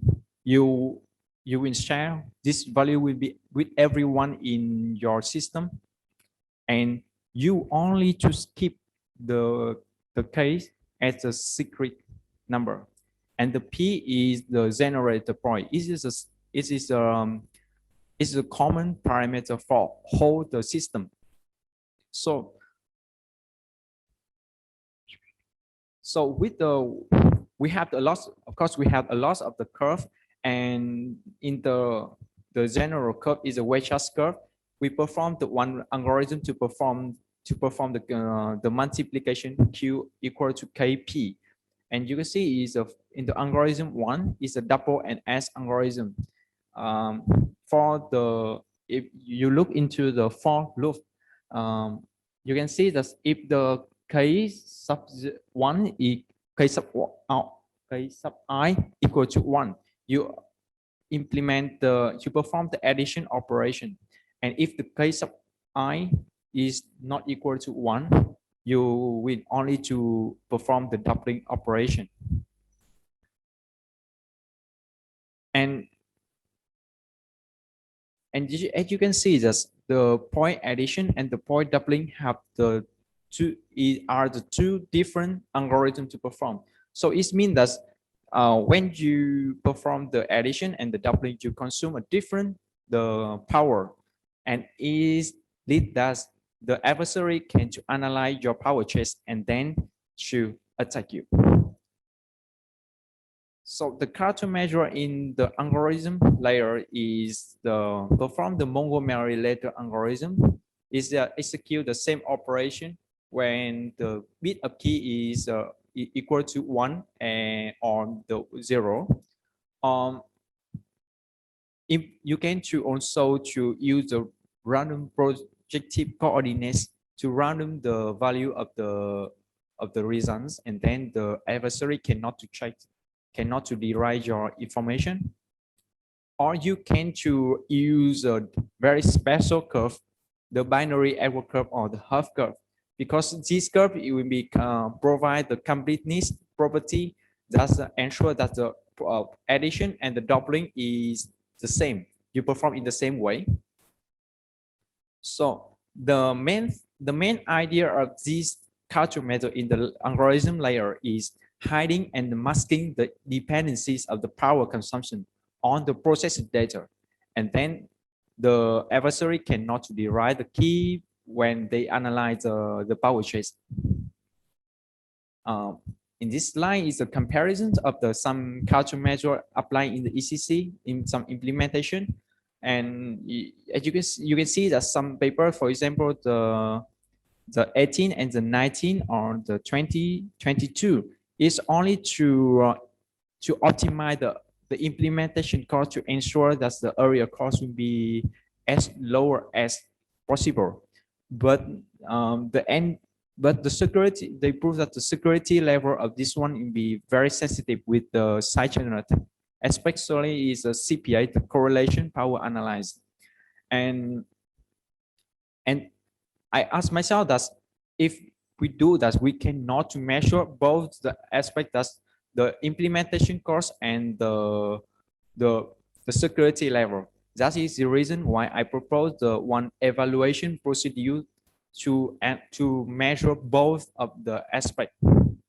About the experiment setup, you can see in the picture is requires this is the low-cost IFID task on the level of the authentication protocol based on the ECC primitive. And when you use this method, you can to both to functional verification your device, and you also to evaluate the security level. And this the requirement divide of this one is firstly of course is you have to need the one FPGA prototype. For example, at this moment there are very special device used for that. For example, the Sakuraji in your picture, you can see that's one, or the chip whisperers. And also you have to require the one oscilloscope to gather the power trace and then transmit to the PC, and you have the one PC to analyze your results. And the procedure of my experiment is shown in that one. For the input dot match is the plain text that you provide both for your FPGA and the model of the cryptography on your PC. You can see in the left side, the blue box is a model. You model it in your PC, and in the right side is the processing by the FPGA, and I will analyze in the right side. In the right side is when you provide the plain text, you want to use the oscilloscope to record the power trace, and then when you have the metric of the power trace, you want to send it to the PC, and in the PC you have the Hamming wave matrix. This is the model of the power. The model of the power. You expect this number, and then you use the one correlation model to compute the correlation values of both of the trace metric and the expected metric, and then you find the high value of that, and you can derive the secret key. And you can see this is my example when I performed this experiment. You can, sorry, it's very small, but it's the highest. The pitch of the peak in this picture is a secret key, and this number is the 43. Yeah. And to evaluate the security level of the design, we compare the number of the necessary traces to derive the secret key of the cryptography primitive. And the conclusion of my paper is my presentation is in my paper. In my work I propose the efficient methodology to develop the security solution against the side chain attack. I concentrate on the DPA, the differential power analysis, and the correlation power analysis at the system level. It means both the protocol layer and the cryptography primitive layer. for the ECC-based low-cost RFID task. And I propose the fairly evaluation and validation methods for the ECC-based designs. And in the next time in next year, I want to in the future I want to propose the first authentication protocol and the fair cost ECC primitive to ensure that is the is balance between the security level and the implementation cost. Thank you. This is my presentation. Now is a question and answer. Thank you, presenter. So, anyone has a question?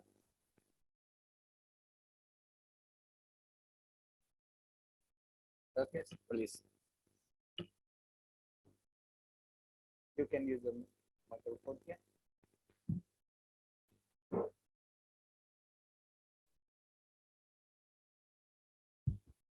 Hello.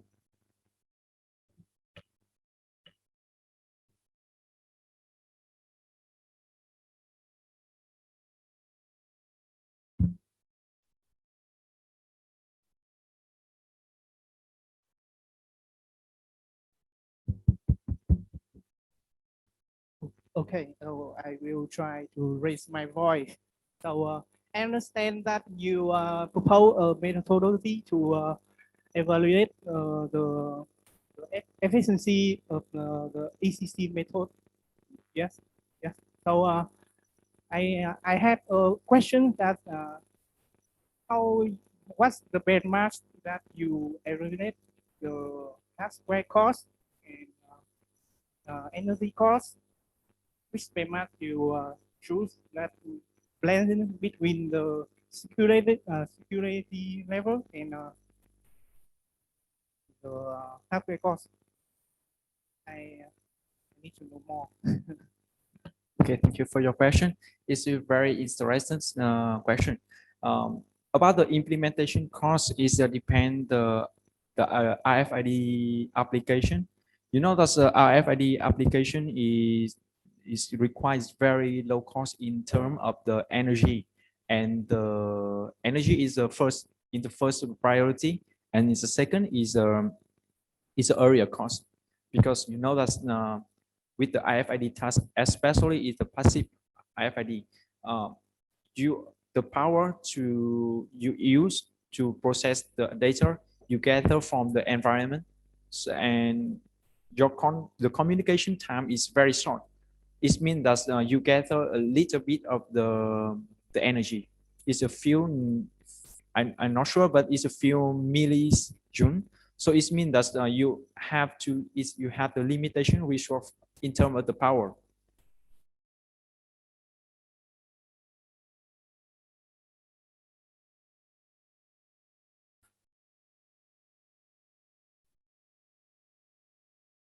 Of course, just because you asked me about the implementation cost. So in terms of the implementation cost, the power is the first priority.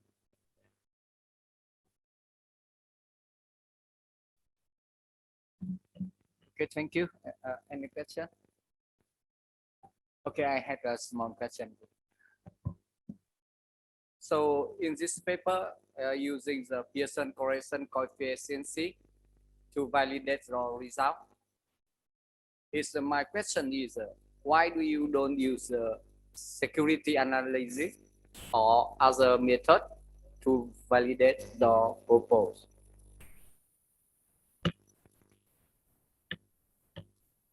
Thank you for your question. I think that we have a lot of the method to measure the security level, but in terms of the PA is a power analysis. We have the three main methods to analyze to attack. Is a SPI simple power analysis, the DPI the differential power analysis, and the most is the most dangerous. It is a CPI using the correlation model to derive the key. So and you know, as with the SPI and the DPI have a lot of the countermeasure And with the CPU at this moment, we have less the article to do in this subject. Yeah, I think that's my answer in the.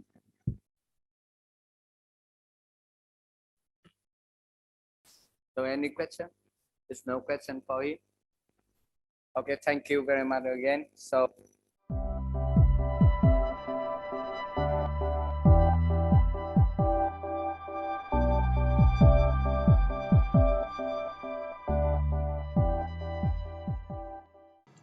Hello everyone, I am Tai.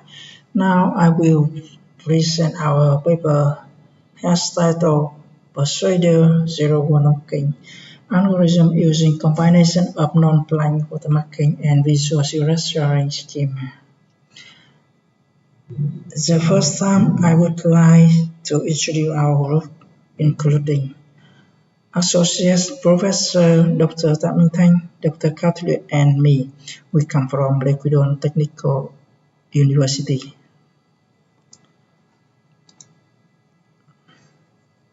I begin with the outline.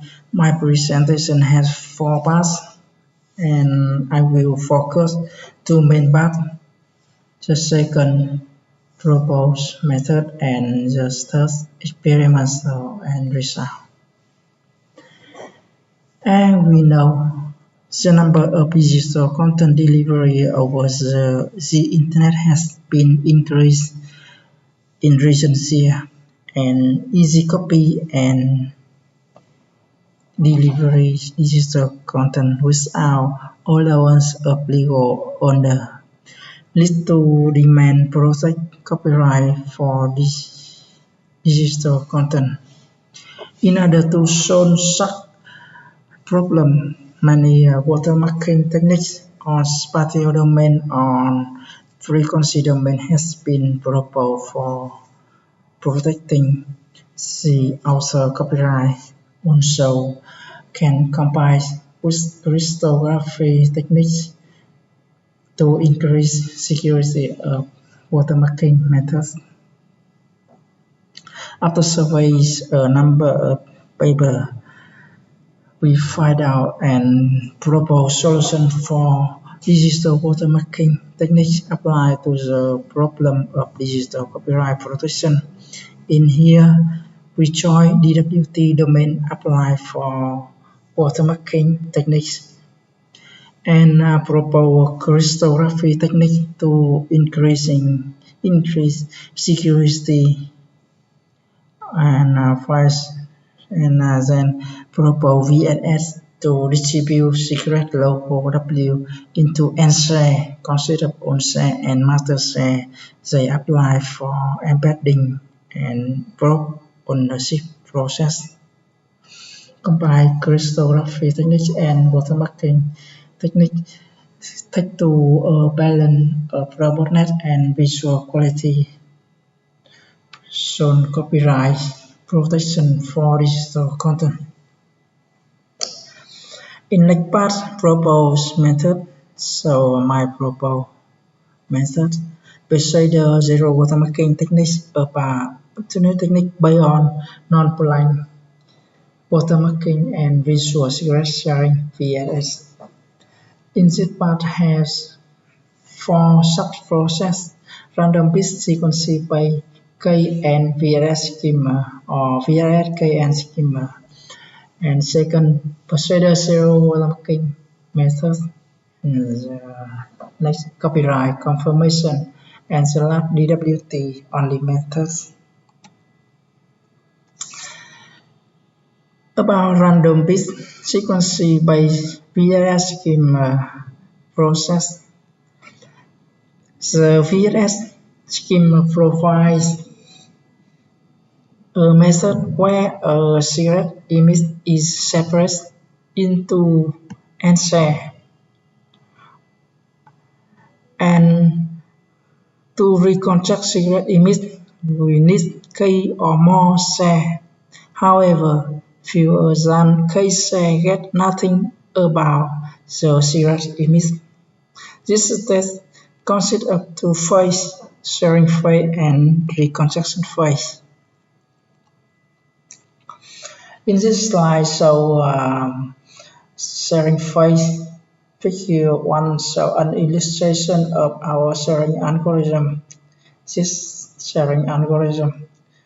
In sharing phase, the provider P will divide the series image W into N share from S1 to Sn and send each share Si to a user UI as a key. In reconstruction phase, reconstruction the secret W from key share. A group of at least case user collect and submit the share to the reconstruction. The secret image use orbit operation to reconstruction in equation 2.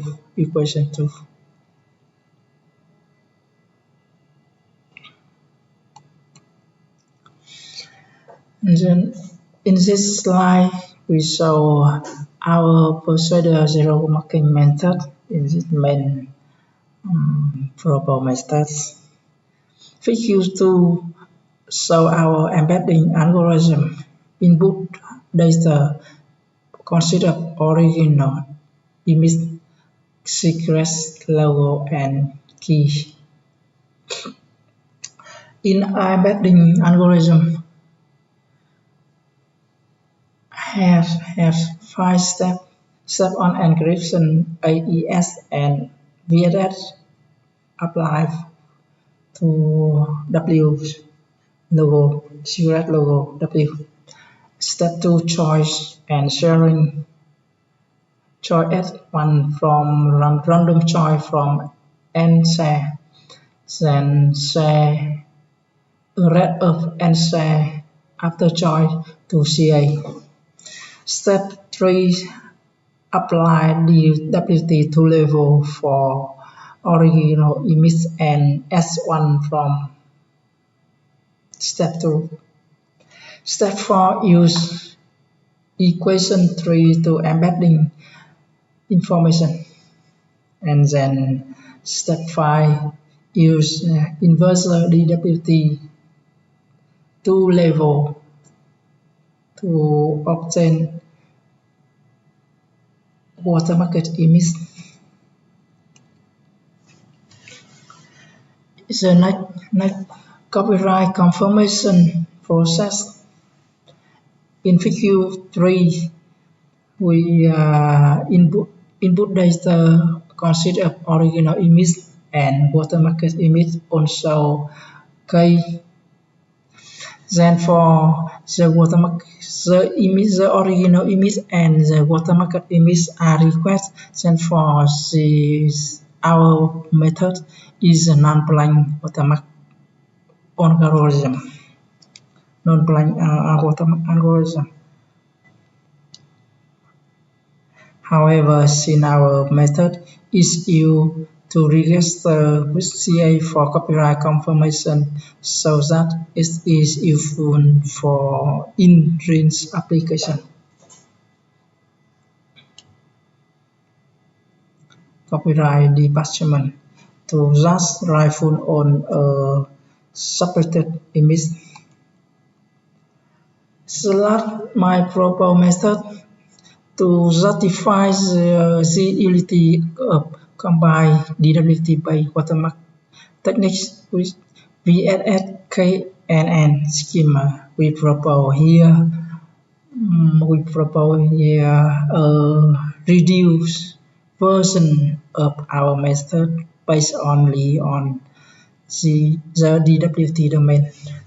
In this method, VSS, KN, and scheme is not applied. The first encoding with AES encryption, then embedding process use equation 3 to embedding. In the ejection phase, original image and watermark image are also subscribed is non-blind watermarking. The ejection process use equation 4 to ejecting according to the ejection image W. CA can also just rifle on a success vector image. And then next experiment and experiment and result.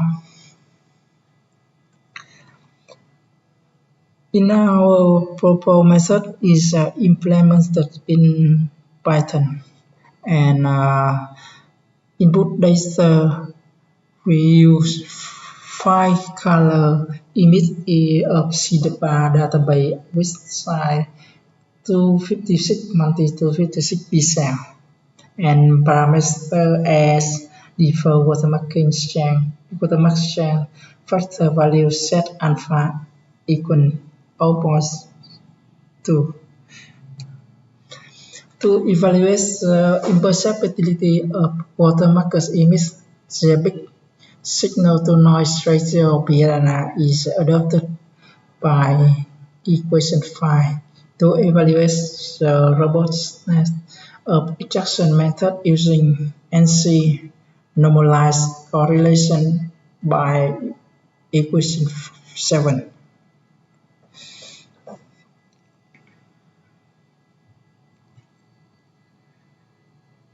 In our experiments, we calculate the BRNA value for each aspect image and the NC value for each watermark ejected from aspect image. In general, if the BRNA value is larger than 35 decibels, the quality of the aspect image is considered to be close to the original image. When the NC value is close to 1, it means that watermarking method is robust against aspect. In this slide, some result of experiments. So firstly, we evaluate the quality of the watermarkers image after apply our method for embedding the color watermark image shown in figure 2 in front of slide.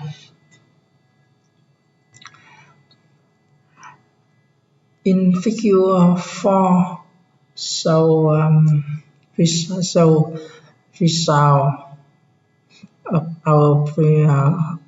saw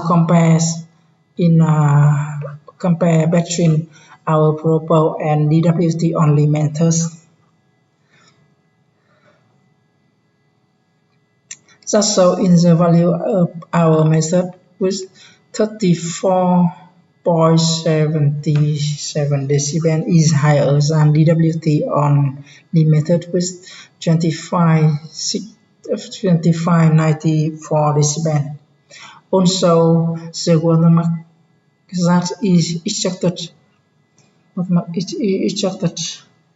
from such DWT only method and our for method, so that is just almost the same. NC value are 0.989 and 0.974 respectively. In the table 1, so the value of BRNA and NC for experimental image. In this slide, we evaluate our proposed method against some aspect, such as noise aspect, noise addition, sound and vapor Gauss Poisson, low pass filtering image enhancement. Table 2 shows the NC value computed from aspect with linear image. In figure 5, so the extracted watermark image based on corresponding aspect. In order to prove the efficiency of our method, we compare our experiment result with that of DWT-only method. Table 3 demonstrates that the proposed method is robustness against sound and vapor noise, gauge noise, Poisson noise, and histogram equation median transistor sharpening and blur feedback contrast aspect. Based on the experimental result, our proposed method outperform the reduced DWT-only method for almost certain aspects. This can conclude that the combination of these two techniques, DWT-based watermarking and VSS, is more practically helpful than the use of one domain only DWT, especially if the watermarked images are intended to undergo the type of attack. Figure 6 and figure 7, figure 8 and figure 9 show result of robustness test comparison our proposed methods and DWT only method applied with other image. Figure 6 is linear image, figure 7 is couple image, figure 8 is multi-range image, figure 9 is Barros image. The visualization of watermark logo are clear for confirmation the copyright of digital image. The reason is that in the DWT-only method, one bit of color watermark image are embedded into the original image. Therefore, the quality of the watermarked image is degraded. Also, when the watermarked image are added undergo some attack that make the extracted watermarked image are not so clear. DWT only methods compared with our proposed methods. Finally, conclusion. In our proposed solution, the copyright information is distributed into answer and using distributed algorithm VSS used as visual serial sharing method. Then random one share is chosen to embed it into the original image and reduce the degradation of watermarked image. Comparison our proposed method with the DWT only method. Our method is better. Our proposed method provides better robustness against multi-image attack. Besides, the quality of the watermarked image is satisfactory in terms of imperceptibility for real application. In the future work, we plan to extend the watermarking involving visual serial sharing approach to video watermarking domain. And finally, thank you for listening.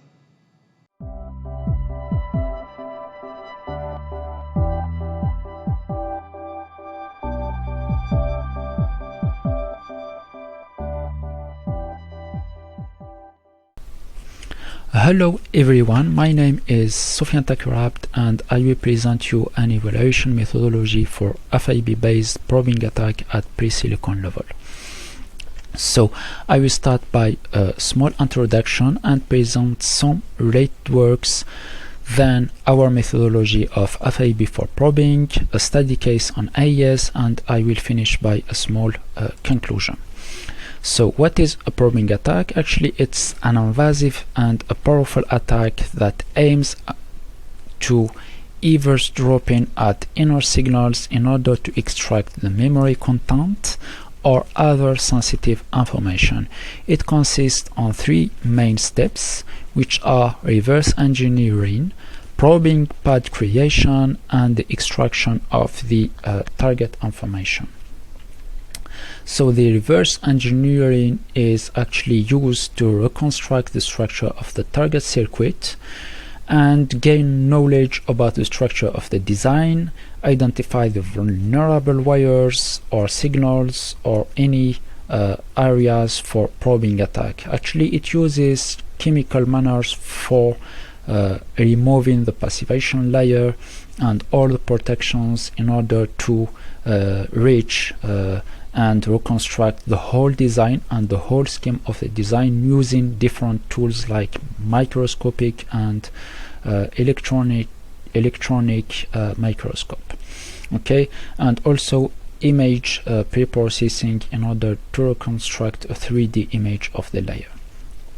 Then we create, actually on the target circuit, we create connections on the outside world in order to dump the value of the signal of the target signal.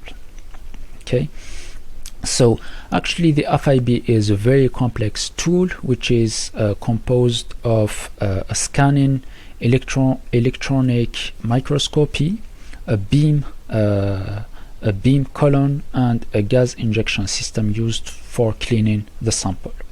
Okay, so in the market we can find different platforms that we can use in order to achieve a probing attack or a FIB probing attack.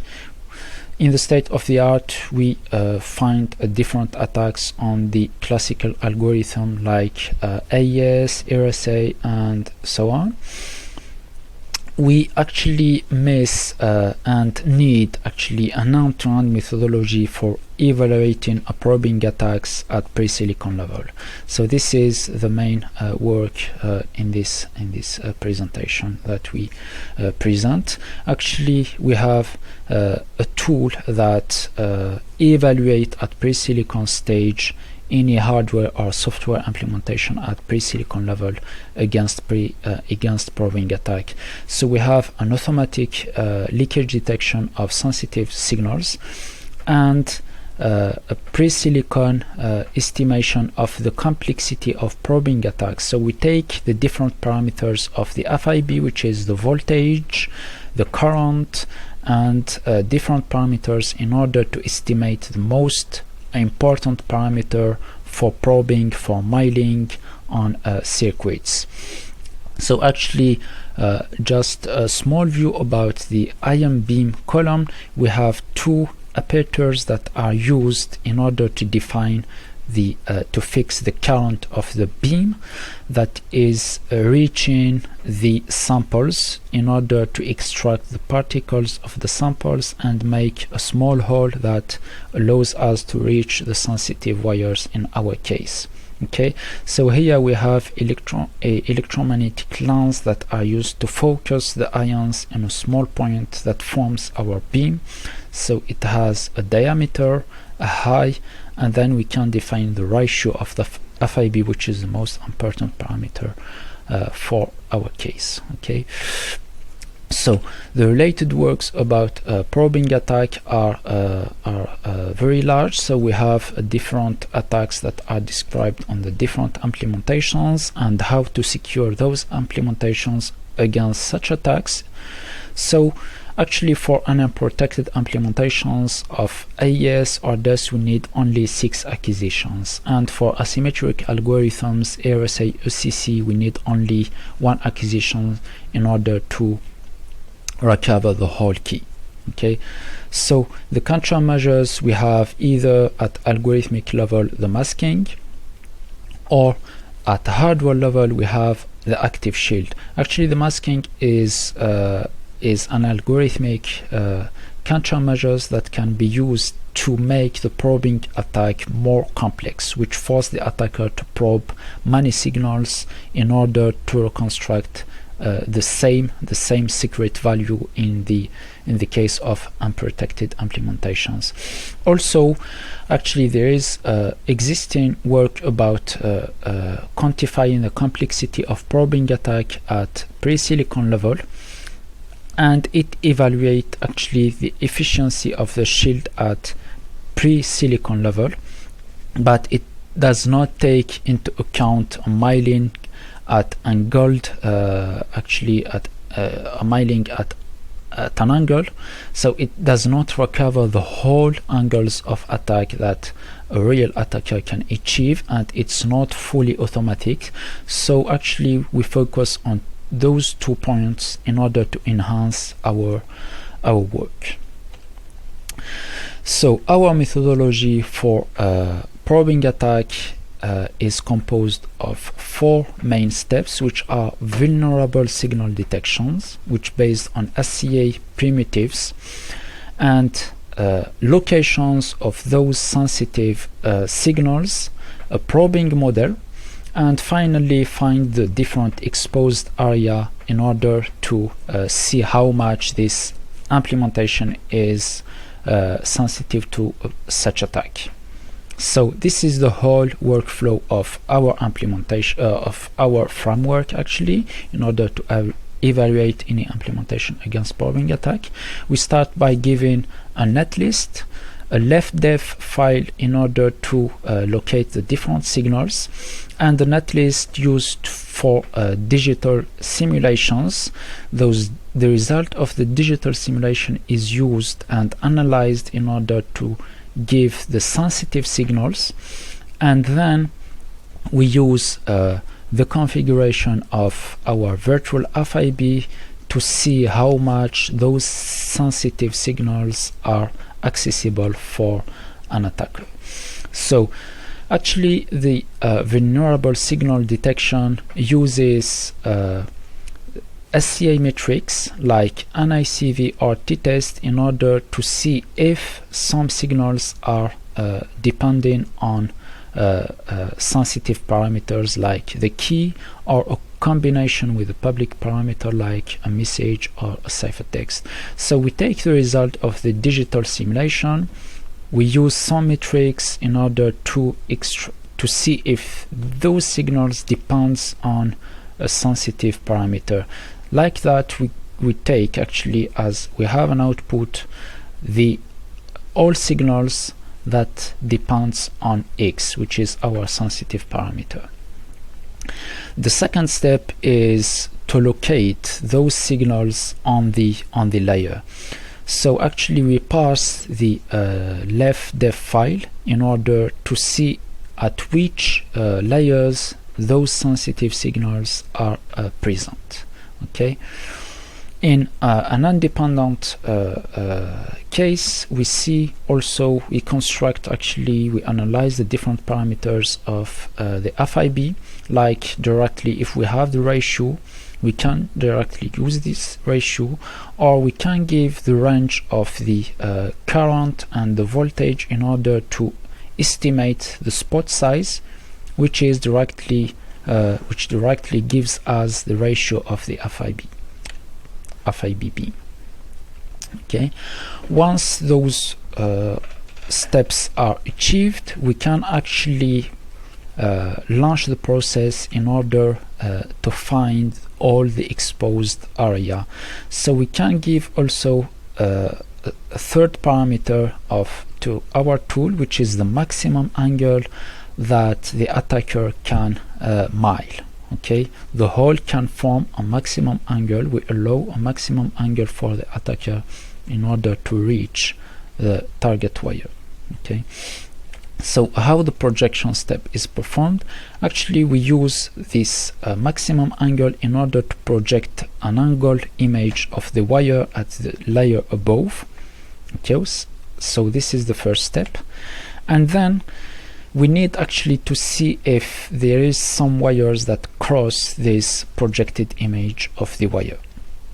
So we split this rectangle on 3 sub areas that allows us to reach this wire. From each point of those 3 sub rectangles we can actually reach the wire.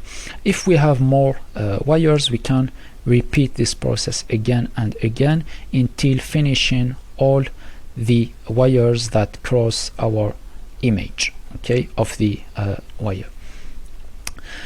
So we delimit all the surfaces that allows us to access the target wire, okay, and finally we can estimate the best surface that can be used by a potential attacker to reach the sensitive wire.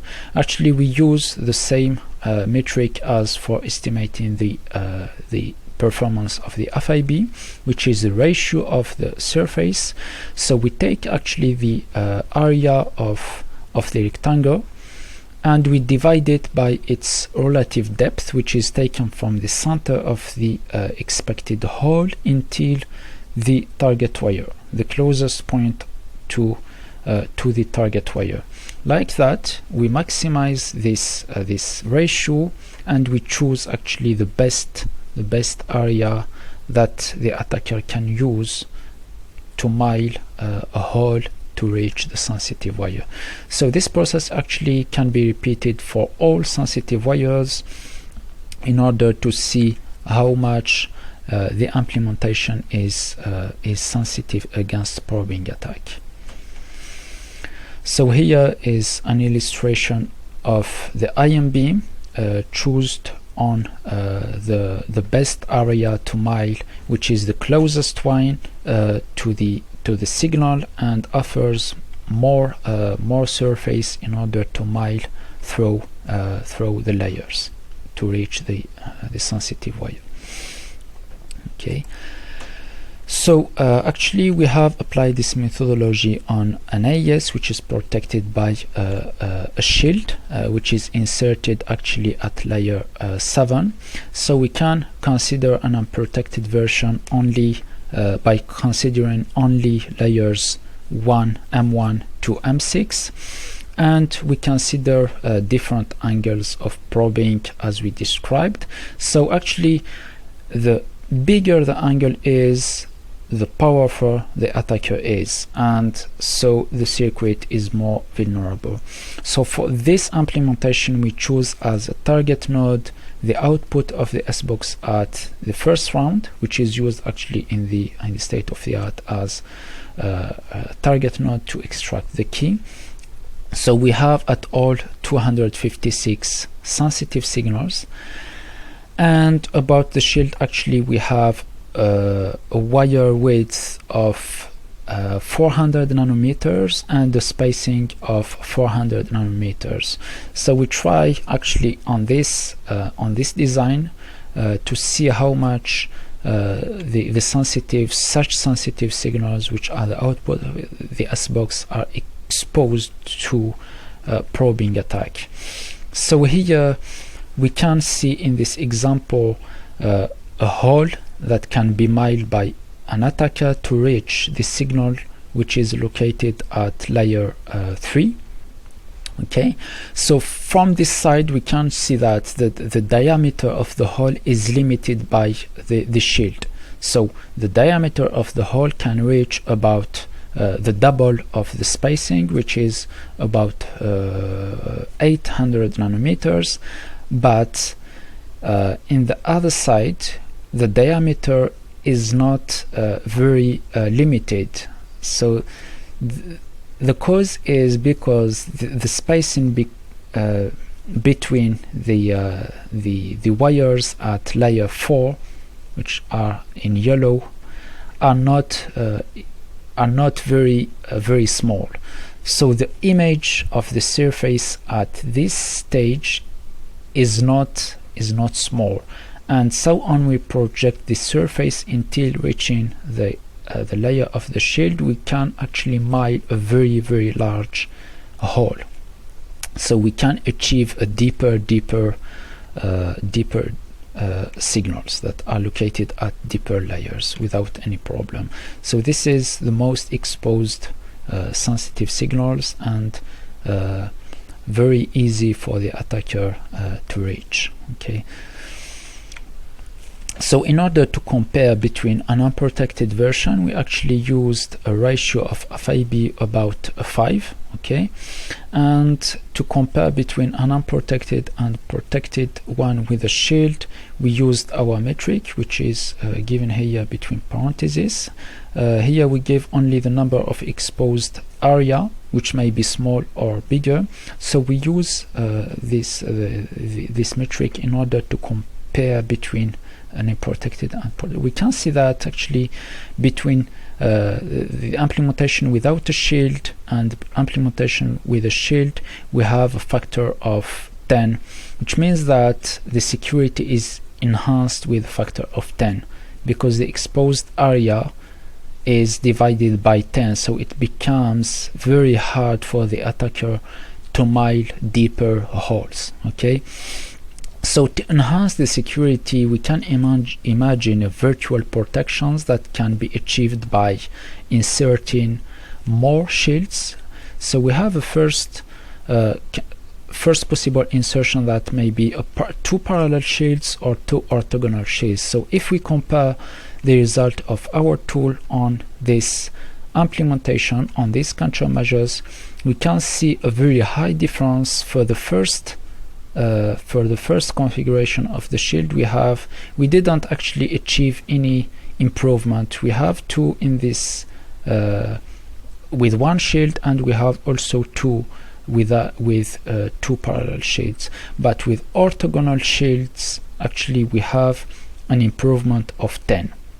So we use actually directly, intuitively, we opt for this solution if we want to insert another layer of shield. We should make an orthogonal shields. Okay, so this is a graphical view, so we can see the improvement between an unprotected version and a protected version with one shield, and the difference between parallel shields or one shield is not very significant, but with orthogonal shields we can see that the security is improved considerably.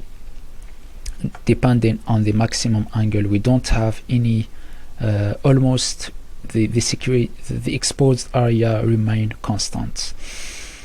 Okay, so actually like that, the hole is limited from both sides. We are not we are also limited by x direction as for y x direction.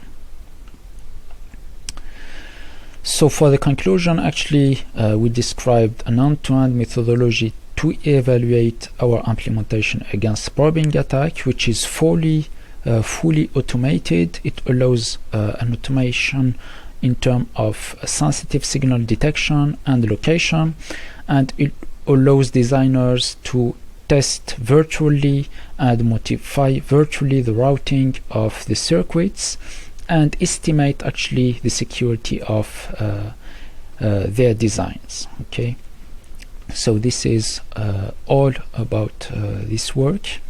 This is the references, the main references which are related to our work. Okay, and thank you for your attention. If you have any question, please don't hesitate.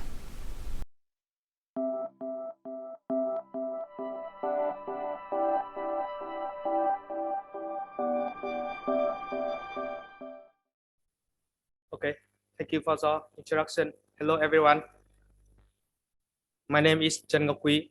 I come from Academy of Cryptography TSCH on behalf of author Nguyễn Hồng Quang and Hoàng Văn Phúc. Today I'm very happy to present our research with the topic combine VMD and GSO by point of interest selection methods for profile signal attach.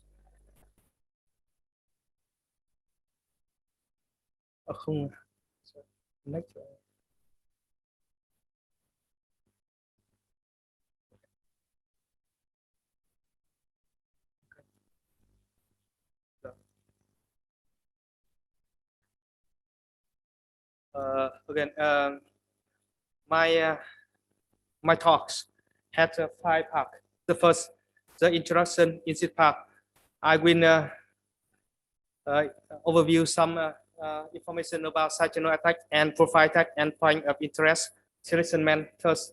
The second part is motivation of our research, and the third part is it is the most important part of our research. We will propose point of interest selection methods, and the remaining part is experiment results and conclusion. So let me go to the first part, the introduction. As you know, side channel attack now it's a rare threat for cryptographic device. Side channel attack can be used for finding key of cryptographic device by examining the side channel information leaked from device when it's accused algorithm. The side channel information should be in the form of time or power consumption or electromagnetic radiation. An attacker can use this information to reveal the key of secret of a cryptographic device.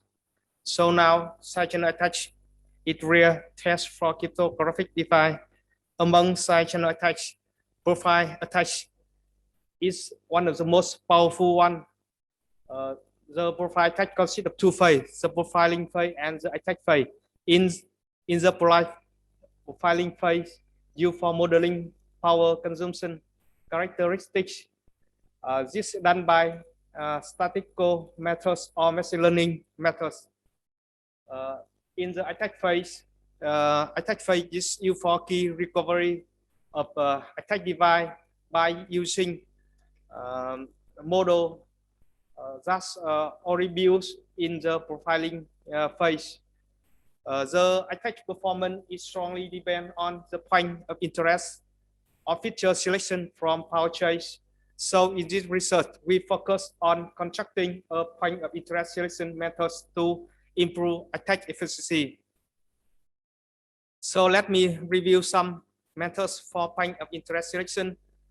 For point of interest selection can divide to 3 groups. The first group is filter-based, like DOM, CPA, SOFT, SOFD, and SNR. So CPA is the most common use.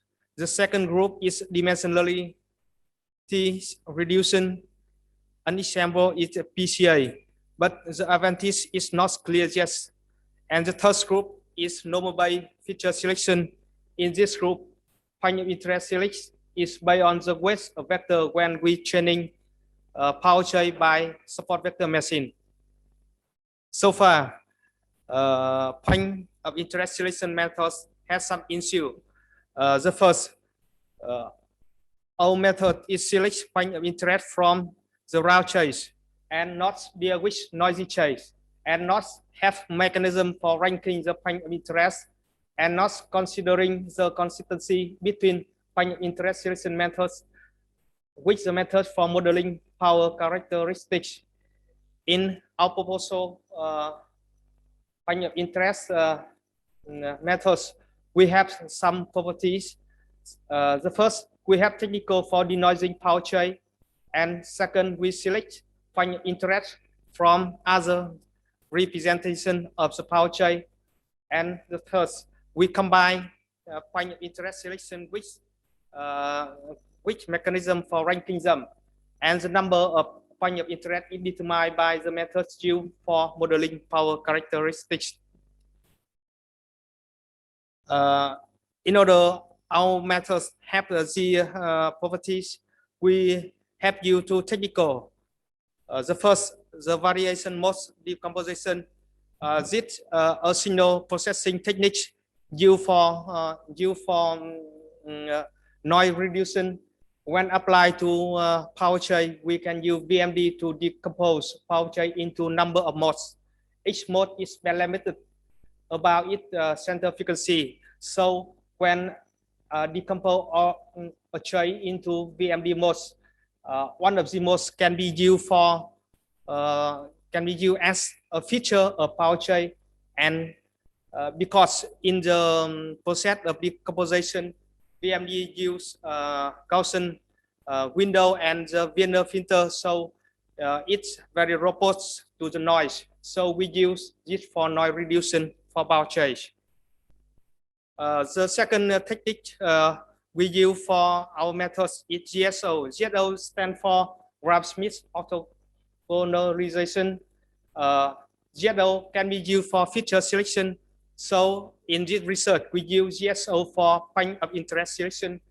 The process of selection of point of interest selection has two steps. The first step, we select the first point of interest with maximum cosine, which is target. And the second step, for each remaining point of interest HK, we project HK and the target Y onto the null space of feature already selected. After that, we compute the cosine of HK, which is target in the position, and next we select point of interest with maximum cosine with target in the position. The step 2 and 3 iteration until we can select enough point of interest for our purpose. So by using two techniques, we have proposed our point of interest selection procedure. In our procedure have 3 steps. The first step, we use VMD for decomposition power chain into number of modes. The second step, we determine which VMD mode can be used as a feature of power chain, and the next we use GSO for point of interest selection. The first 2 steps we use for noise reduction and select the feature of power chain. And in order to determine which VMD mode should be the feature of power chain, we use CBA attached. One of the most common attach. We attach on OVMD modes, and we select which mode, which VMD mode has the best attach performance. And for GSO for point of interest selection, in order to determine number of point of interest, we use a subset of point of interest to training a support vector machine, and we select the subset which the best accuracy.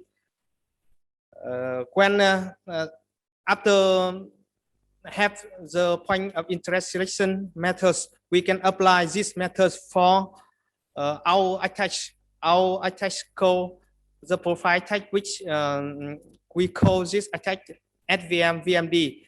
Our attack procedure have the same as traditional profile touch, but the difference is feature extraction and selection. We use our proposal VMD combination between VMD and GSO.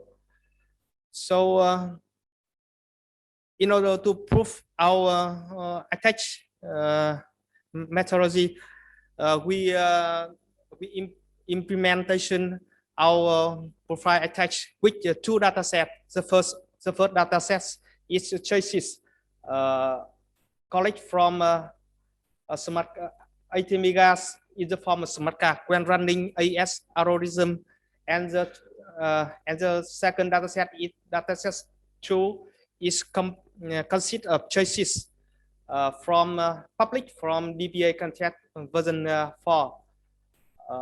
In both data set, we divide in 2 parts. The first part for training, and the second part for attach. In the training data sets, all choices are labeled according to the having weight of outputs aspect of AES, and which attach data sets the label is not known. So the label will be determined in the attack phase to recover the key of a device. In the first step of our attach, we have to determine which VMD mode should be a feature about J. So as talked before, we conduct a CVI attach on our VMD modes, And with dataset 1, we choose VMD mode 1 because it has the best performance. And with dataset 2, we select VMD mode 2 because it also has both performance. The VMD mode should be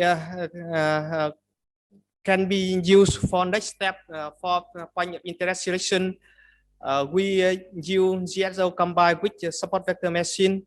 For dataset 1, we have selected 14 point of interest because it has maximum classification accuracy. Similarly to dataset 2, we have 16 point of interest.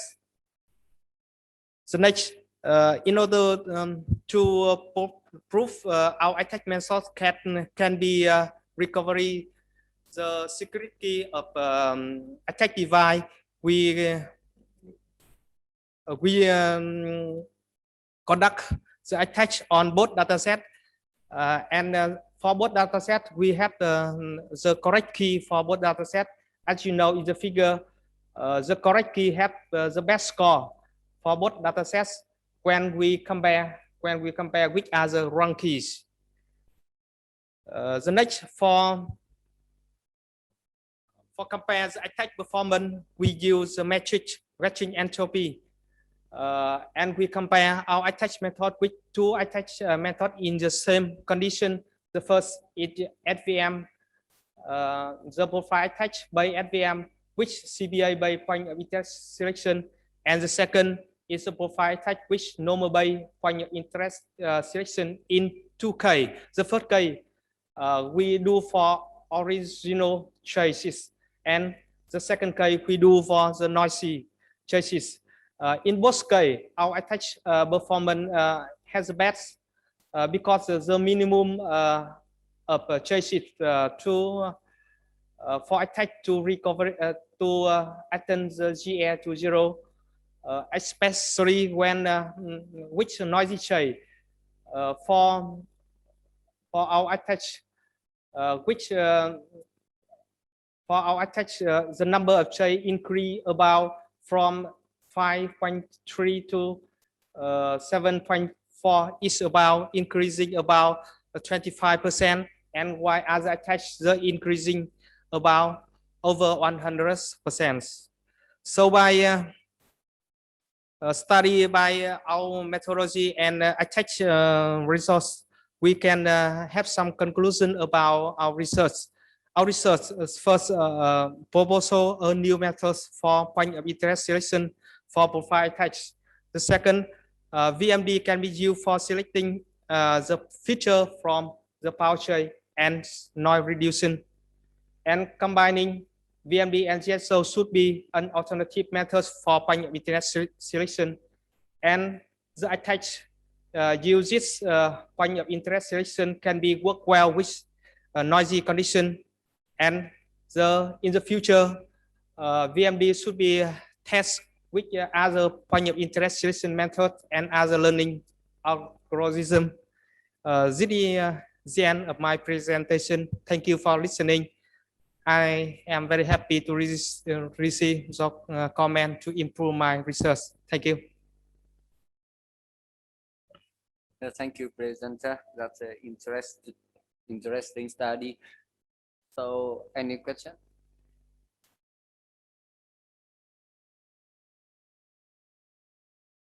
No one is giving the question that interesting study.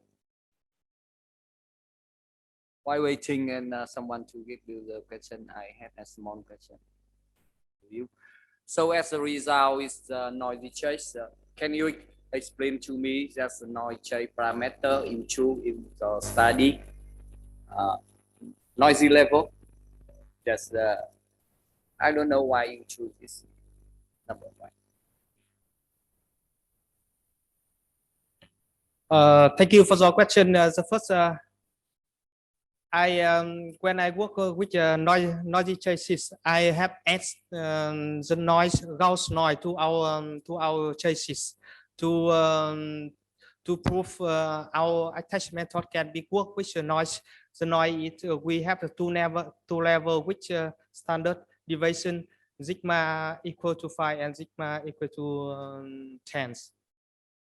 So for both scale, our attachment source can be has the best performance when compared with other results. Yes. I see that when you adding the raw noise for this the database, that's okay because one you need to the noise is present in every bank. So I don't know why this number is present for the high level, low level, or medium level, or something like that. I don't know. That's my question. Thank you for the interesting question. When I did this, I test for noise level from low to high. So for higher, I haven't tested yet. So maybe for future, I will test with higher noise. Yes. Thank you. Any question? No question. Thank you very much. Excuse me, can I ask a question? So one more question. You wait. Yeah. Okay. Thank you very much. Yeah, related to the previous question. So one option is to reduce the noise. Another option is to sample faster. To set up the oscilloscope with a higher sampling rate. So can you make more clearly? Yeah. So my question is it relevant to increase the sampling rate in the oscilloscope to improve the success rate of attacks?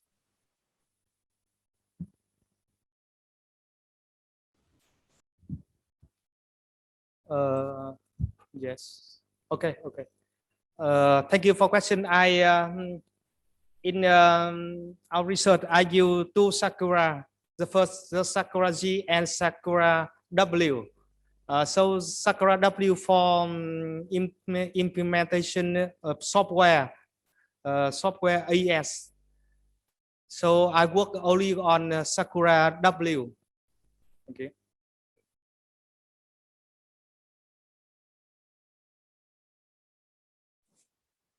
Okay, thank you.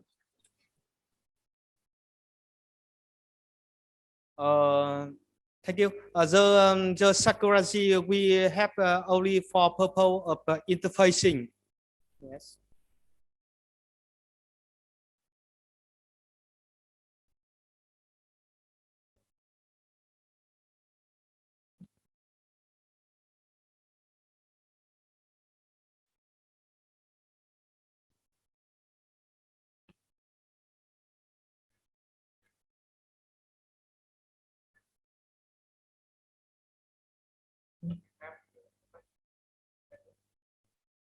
So you can you speak again?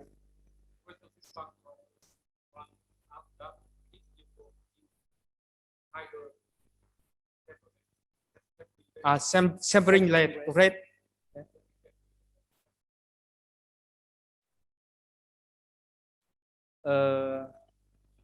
Maybe. I think the higher sampling rate will get the more accurate for power chain collection. So maybe it's the attach should be more accuracy. Yes. Thank you. Reply to him. Yes. Okay. Thank you. Thank you again.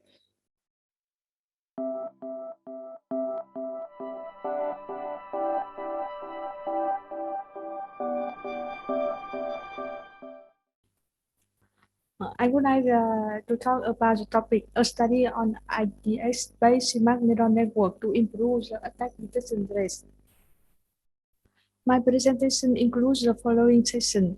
The first is smart neural network algorithm. The second is the feature selection approach. And the next is the dataset when added new and B15. And the process of applying smart neural network on dataset when added new and B15. And the next is experimental validation.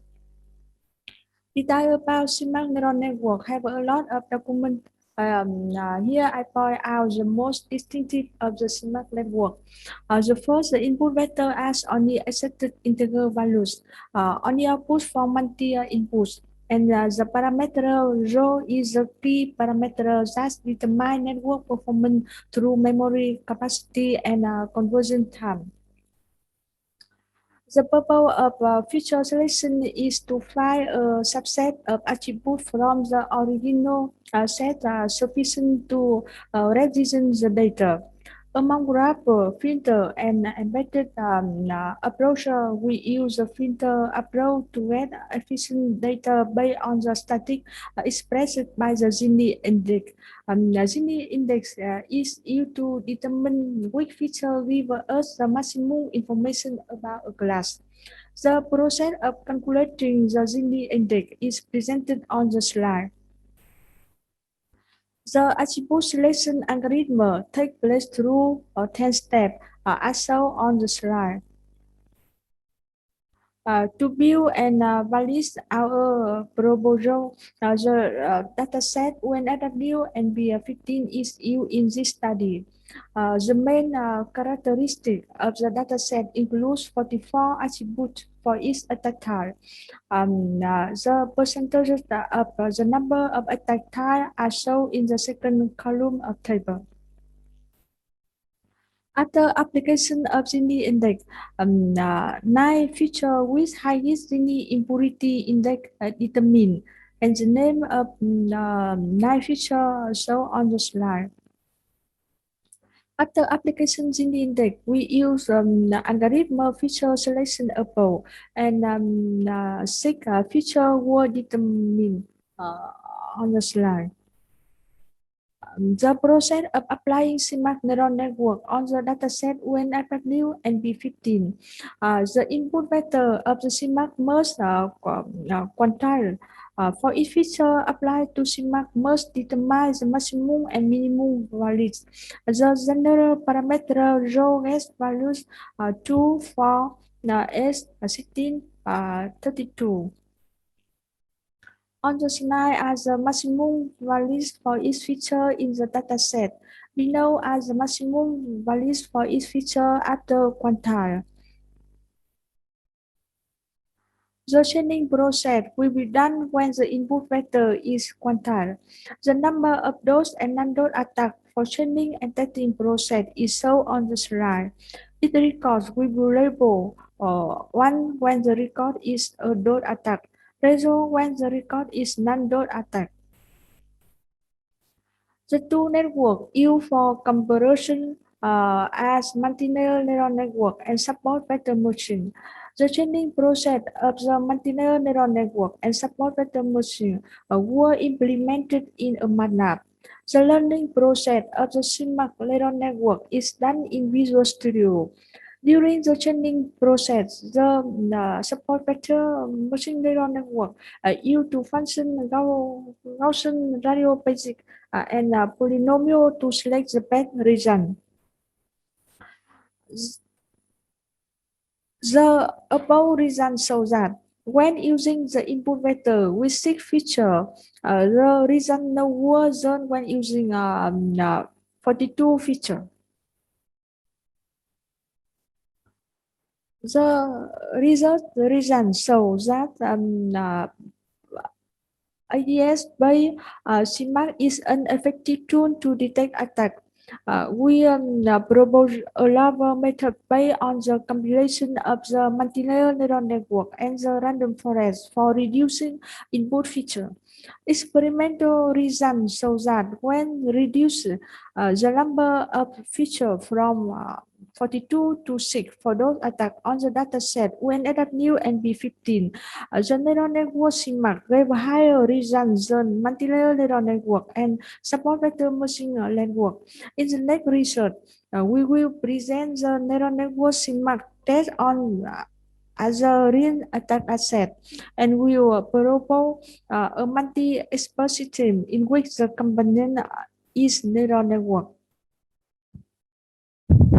Thank you for listening to my presentation. Yeah, thank you. Thank you. Does anyone have a question for her or for herself?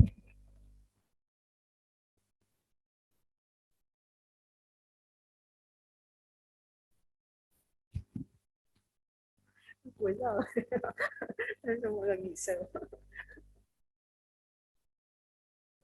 No one to give a question.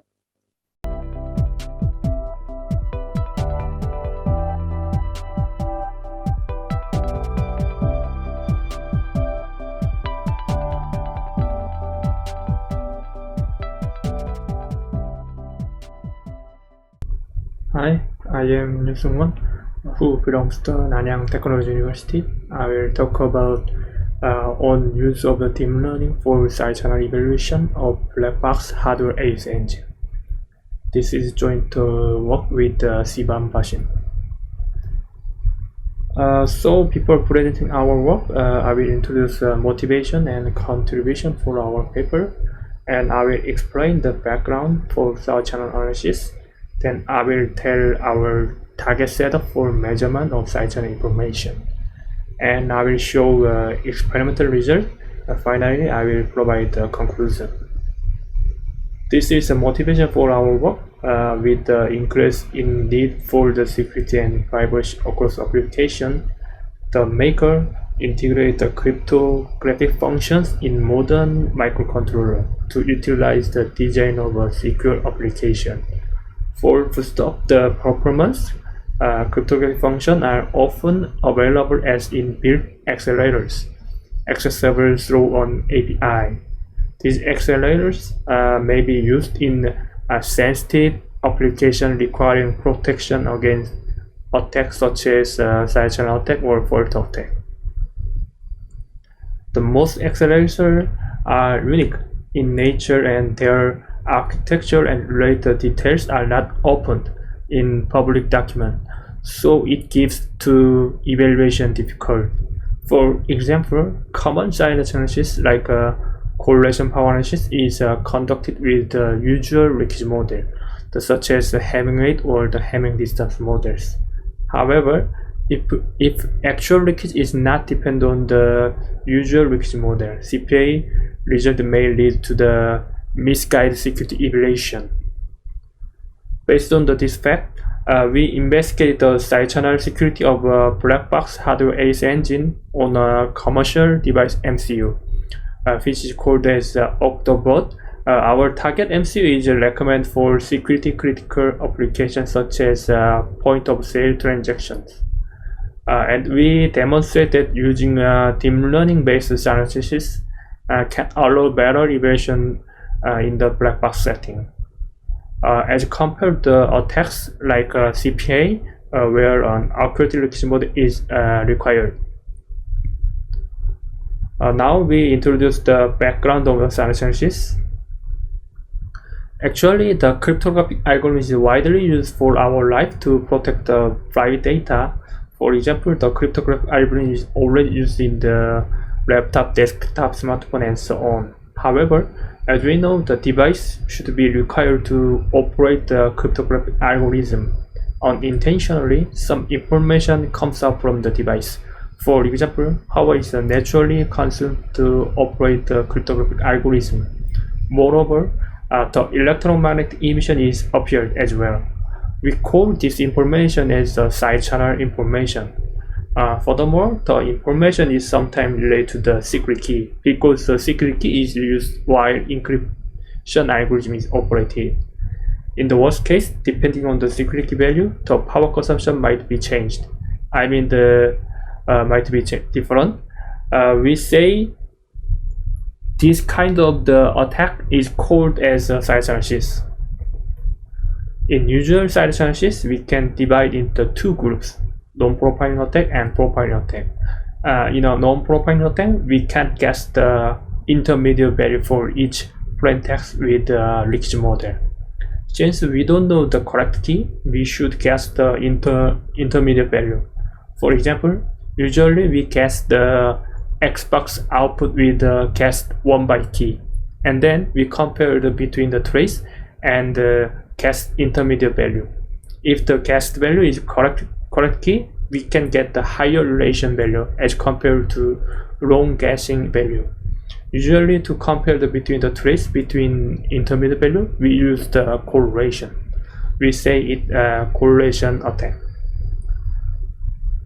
Then recently, in a profiling attack, profiling side analysis is combined with deep learning. So I will explain the deep learning based profile side analysis. First, we need two type device. One is a profiling device and the other one is a target device. First, we collect the trace for the various input value with known key in profiling device. Then for training the deep learning, we put the trace as input of the deep learning architecture. Since we already know the answer, after comparing between the secret key value and the output of deep learning, we can train the deep learning. Afterward, for attack, we collect the trace from the target device with secret key. Then we give the trace to the trained deep learning structure. If the model is well trained, the output provides the secret key. We call this attack as the profile analysis based on the deep learning. In terms of profiling attack, the CNN architecture are shown to be powerful for breaking various countermeasures such as hardware jitter, shuffling, and masking. Moreover, the recent finding report CNN structure on various site analysis open dataset outperform the classical profile analysis, such as temporal attack. Now, I will describe our main target board and setup. Our main target is NXP LPC 55S69 MCU, which is called as Octoboard. It contains the ARM Cortex-M33. When analyzing the public specification document, there is no block cipher engine in the truth zone for the Cortex-M33 in Octoboard. But the NXP provides the cryptographic accelerator such as AES engine, SHA engine, Prince engine, random number generator, and so on. As mentioned before, our main target is AES engine in cryptographic accelerators. To perform those analysis, we analyze the specification for the block cipher AES features. When using the 128-bit keys, it takes 35 clock cycles for AES engine and additional 12 cycles for the 256-bit key. Additionally, the device intrinsic key derived from the PUF only support the AES 256 and is protected by the countermeasure like key mask against advanced site analysis like key loading leakage. In order to measure the EM information, we set up the experiment as right figures. The measurement point of the Octoboard is shown with the red dotted circle in the figures. In order to measure the electromagnetic emission from the Octoboard, we configure the default frequency of the 96 MHz for main ARM Cortex-M33 MCU. The timing of the AES-128 is decided by calling the encryption API function between LED on-off toggle. Also, LED toggle provides the trigger signal to capture the traces. Additionally, we use the Prof with a sufficient bandwidth to capture the hardware AES IP engine. As you can see, the bandwidth, the range is much larger. For performing the site analysis, we need to decide the leakage model. Since the AES architecture is not public, it is hard to decide the leakage model. Based on the available information, we know that the hardware architecture with 35 clock cycle, naturally we can guess the several bytes of the clock cycle are calculated per clock cycle. When considering the usual leakage model for hardware implementation, is based on the update between the last round input and ciphertext. The given 35 clock cycle also indicates that the complete round is not computed in every clock cycle, because the consist of the AS round is 10. Unlike the usual leakage model in hardware implementation, we assume a weak leakage corresponding to computation of the last round Xbox. Actually, this is not optimal in hardware, but still requires the rest assumption on the underlying architecture, which is always computed. So we again assume the model 1 as main leakage model. And I will show the experiment result now. For attacking, we measure the 500,000 trace with the fixed key and the random plain text. We can divide into 3 steps for our evaluation. First, we should determine the locating the AS operation. It means that the reducing the number of points per traces leads to the low time complexity of the whole attacks. And then we perform the deep learning based profile analysis. As previously mentioned, based on the model 1 leakage model, we conduct the deep learning based analysis. In a third step, we verify if our proposed simple model actually fit well as the leakage model for the target. As mentioned before, in order to correct the trace, we use the trigger on-off signal between the AS operation. In the figure, if we distinguish the AS operation, we can reduce the time complexity because we reduce the number of points. To find the AS operation in the whole points, we use the public information such as plain text and ciphertext. By calculating the correlation between the plain text, ciphertext, and collected traces, we can distinguish the AS operation. The middle figure means the correlation of a plain text, and the below figure means the correlation of the ciphertext.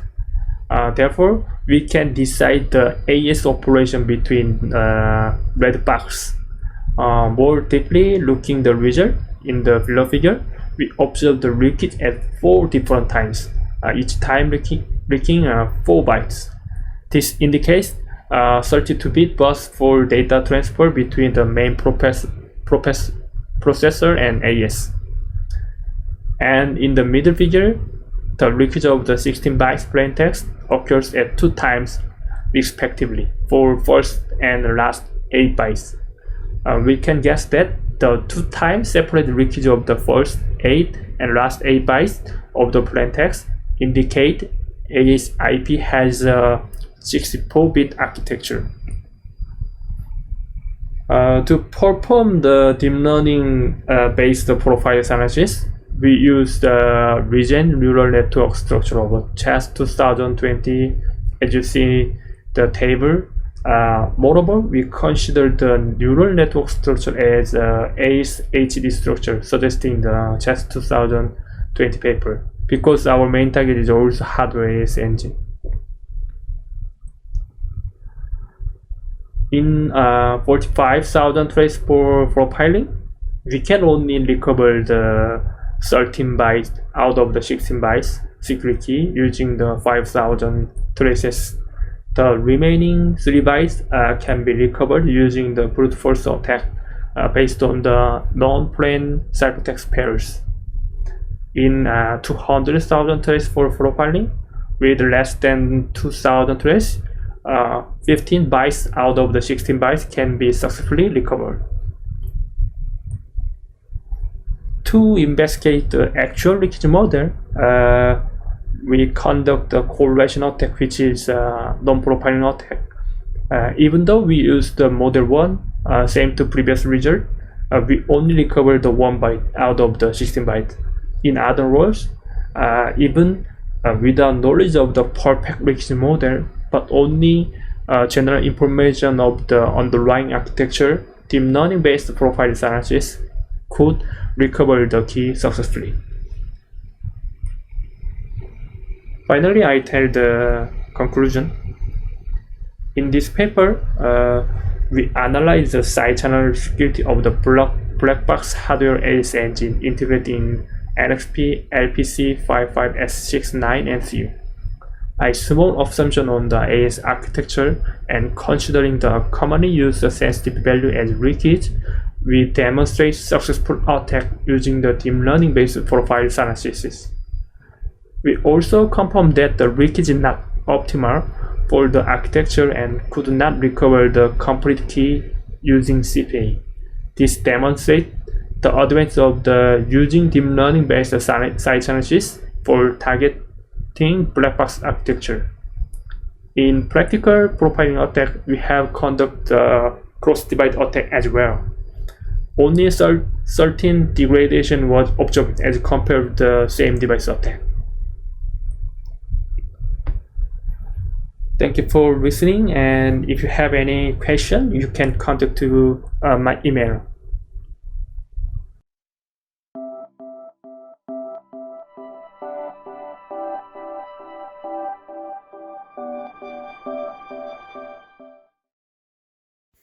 Hello everyone, I'm Nam Nguyen from Hanoi University of Science and Technology, speaker for a new method for enhancing software effort estimation by using ANFIS-based approach. In this presentation, I'm going to tell you a few words about software development effort estimation issue with function point analysis model and why and how we enhance it using ANFIS. A brief discussion at the end will conclude our study. So let's get started. We all know that software development costs a lot and it needs to be estimated from its early stage. All required resources including time, budget, human, technology, etc. will be evaluated in this phase. With an accurate effort estimation, the project's probability of success will increase.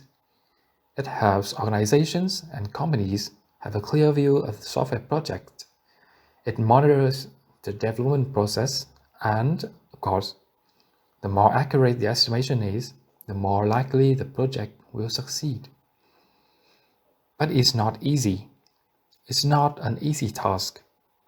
It's supposed to be faithful because of infrequency, uniqueness, underestimation bias, and different goals. There are many factors may affect the efficiency of software development, the product, time, process, team, or use technology. In order to overcome or at least limit the obstacles, we have several approaches: Bayesian statistics, classification and regression trees, lexical analysis of requirement specifications, artificial neural networks, fuzzy logic modeling, and grouping of two or more of them. Our study focused on the combination of fuzzy logic and neural network approach, which is included in one of MATLAB tools, ANFIS. Well, beside tools above, we also have models. Models have standardizing effort class calculation. One of them is function point analysis model. Function points analysis is described and made public in a new way of looking at tools by Alan Albrecht at IBM in 1979. It used function points, which is a unit of measurement that states the amount of business functionality and information system offered to a user. In this model, the software is decomposed into smaller components, which then are rated each with a point value, and the total points of all components is used as an indication of the size or amount of that software. So FPA is the rate of the amount of business functionality of software. The function point, as this formula shows, is calculated by multiplication of UFP and the VAF. The function point will be used in other steps of FBA model. Now, please pay attention to the VAF, the value adjustment factor. That's the protagonist of our study. The VAF is calculated by the multiplication of total degree of influence, the TDI, and 0.01. It then plus 0.65. Well, the total degree of influence is the total on the degree of influence rating of each general system characteristics. Onbridge gave us 14 of them. I will show you the next table. This is the table that contains 14 general system characteristics with their brief description. Each GSC is given a degree of influence or a weight or a point scored by experts following this table. We have 6 points from 0 described as not present or no influence in the system to 5 described as strong influence throughout all the systems. The total degree of influence in VAF formula above is the addition of them, and we will back to that a little bit. In here, it doesn't really convince us, this formula, because it's frozen and it's constant by the advection of the number 0.65 and the TDI that will contain relatively high errors in the cost and effort estimation. So we decided to tune it. This is our objective in this study. We will improve the function point result. We will design a new early software effort estimation method based on function point analysis using adaptive neural-fuzzy inference system, or the ANFIS, with the customized Onbridge dataset. We will then select which membership function is to be used in ANFIS that will give the most accurate effort estimation and improve the FBA. Well, indeed, this is what we did to achieve these 3 points. We already have a dataset from past projects calculated by Onbridge FBA formula. So we then analyze it, customize it, and then set it as learning material for ANFIS to train. Then we ask ANFIS to do his exercise. We examined the result and made conclusions. This is the Onbridge dataset. It is a 15 multiplied 250 table, contain 240 actual software projects estimated using the FBA method. It includes 14 columns of 14 general system characteristics and 1 column of calculated value adjusted factor. In order to use it, we reduced its volume because the capacity of ANFIS won't allow it. It can't train with all 14 columns. We decided to take 5 and 6 columns because 1 to 4 columns is too little, 7 to 10 columns is too much. In fact, our technology environment at that time did not support us to choose more than 6 because it takes us only 15 minutes to train 5 columns, but 3 hours to train 6. So 7 would be a lot. We got 3 datasets, A, B, and C, in 2 types, the train for training and the test for comparison in the next step. As you see, in the dataset B and C, we have intention to choose particularly 6 GSC, 2, 3, 7, 9, 10, and 13. We will explain it right away. To have the selection like this, we have a reference to another cost estimation model, the use case point, with a parameter technical complexity factors, the TCF. There are some similarities here. We have JSC2 distributed data processing with T1 data communications, JSC3 the components with G3 performance, or JSC13 with T8 online updates, etc. Each couple is colored. We choose 6. Now we have 8 left to eliminate. We eliminated 5 GSC by analyzing Unbridged dataset and UCP. First, we have the GSC 12 and GSC 11 because its pair T6 and T7 have a weight of 0.5. We eliminated GSC 14 because we calculated that 150 out of 240 projects, which is 62.5% of projects, give it a weight of either 0 or 1. For GSC 6 and GSC 8, we eliminated because they mostly apply to online applications, which do not seem to be significant to every application that we consider. Then that's the reason why they are eliminated. The 3 remaining GSC, 1, 4, and 5, we believe that they can be chosen to replace any GSC from other 6 chosen GSC above, except GSC 2 and GSC 13.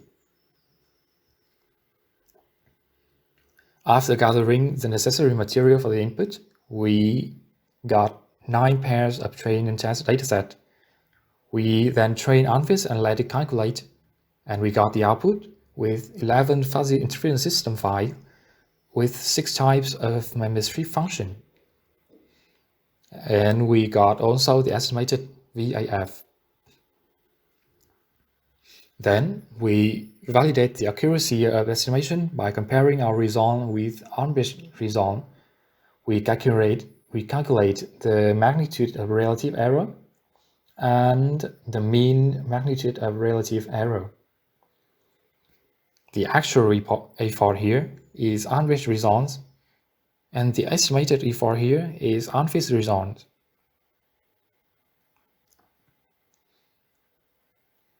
This is the result we have. We've come to some conclusions. Please notice the line in bold. This true MMRE value for the Gaussian curve membership function is the lowest among all the membership functions for both group 5 and group 6. And the Gaussian curve membership function with 180 epochs is the best approach for calculating VAF and effort estimation in our study.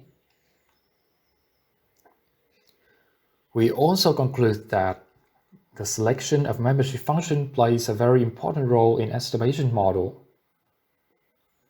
Because the falsification is based on certain membership functions, the selection of particular membership function depends on the nature of data value to be used. If the select membership function is incorrect, the input fuzzy data will be wrong, and as a result, the output will also be wrong, and the error rate will be very high. This is our work on analyzing MMRE for each group of datasets. This is the group 5, and this is group of 6. This is the end of my presentation.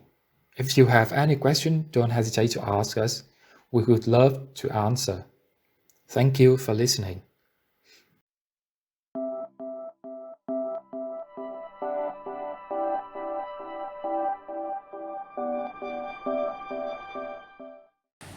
Hi everyone, my name is Lê Thế Anh.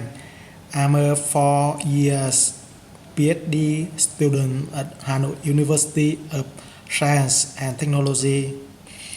Today, on behalf of our research group members Huỳnh Quyết Thắng, Nguyễn Thanh Hùng, I will introduce a research named a new method to improve quality predicting a software project completion level. My presentation will be divided into 5 parts. Firstly, I will have brief introduction about our topic, then talk about some background. After that, I will present proposed method with experiment result. Finally, I will draw a conclusion about our topic. If you have any question, free to ask me at the end of the presentation. Now, our introduction. Earned value management (EVM) is one of the well-known techniques for controlling the time and cost of project. This method is based on a set of metrics to measure and evaluate the overall health of a project in order to provide an yearly warning to the project administrator of project problems. However, this method has some limitations, such as based only on past cost, the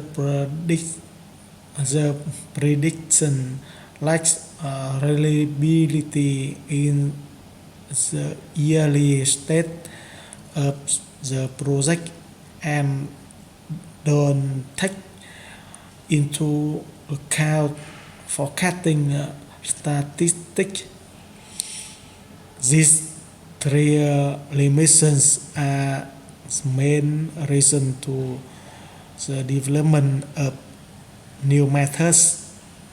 One of the methods is use linear or non-linear regression analysis to develop regression models as known as GM growth model. Background of research. Earned value management is an efficient tool used to predict project completion time and cost based on current project status. EVM has some main parameters as follows: PV, plan value, value as planned, expected work, actual cost, AC, which is the actual cost spent at the time of monitoring the project.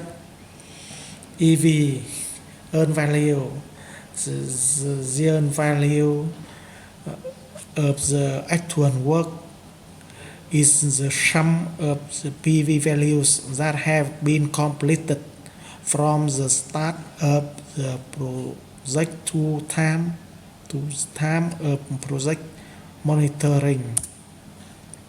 EVM methods is a sum is software project management is quite effective in their cost estimate at completion. CAC is calculated by the following one formula. Estimated time to complete the project, TAC, time estimate at completion, is calculated two formula. Goldberg-Grau model. Goldberg function is used in combination with EVM to increase efficiency. Estimated TAC and CAC. This function is often used to describe the phenomenon with model as sharp growth. The other industry have proposed the ESGCM method to predict the cost of completing the project. Include three steps as follows. Step 1. Construct an S-curve of the ground models.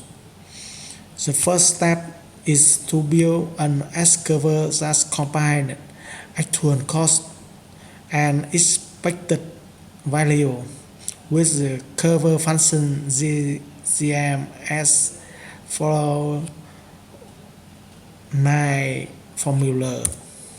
Step 2. Calculate project completion cost based on Goldberg-Grau model. Performing CAC calculation according to GCM cost 10 formula. Step 3. Calculate the cost of completing the project based on GCM plus ES according to ES GCM following 11 formula. Our proposed method is the improvement methods IGCM proposed by us will include the following steps.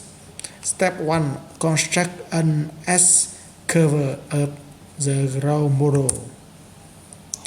The first step is to construct an S-curve that combines the actual cost and the AC value predicted through the CPI. The S-curve is constructed as a combination of the actual cost curve and the remainder, the estimated AC value based on CPI. This curve will reflect the past and future of the project. In order to construct an S-curve and apply a raw model, it is necessary first to standardize project data as follows. Standardize on project time point values in terms of units. Each successive timeline will be the cumulative part of these units.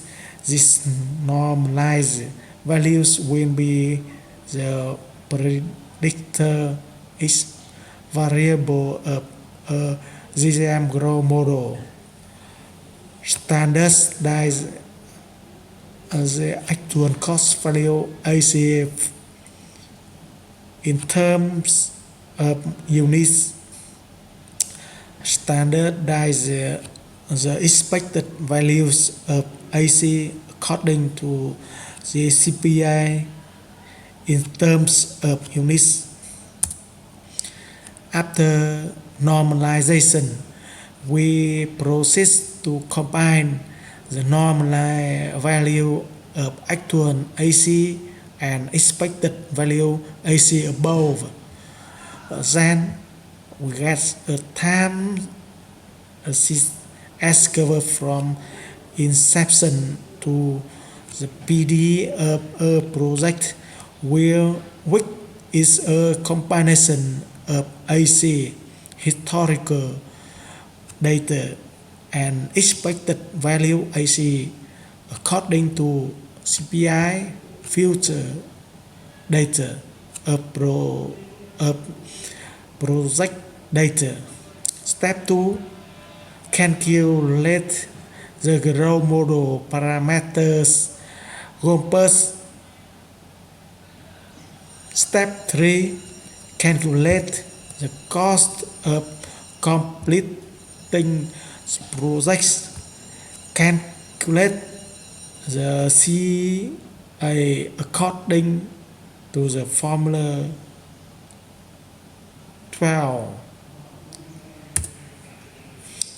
Experiment result. Data sets. We use the data sets of 20 completed common projects. On 20 projects real projects that I have obtained data from website projectmanagement.usant.b. As you can see, information about 20 projects on screen. Experiment and evaluation.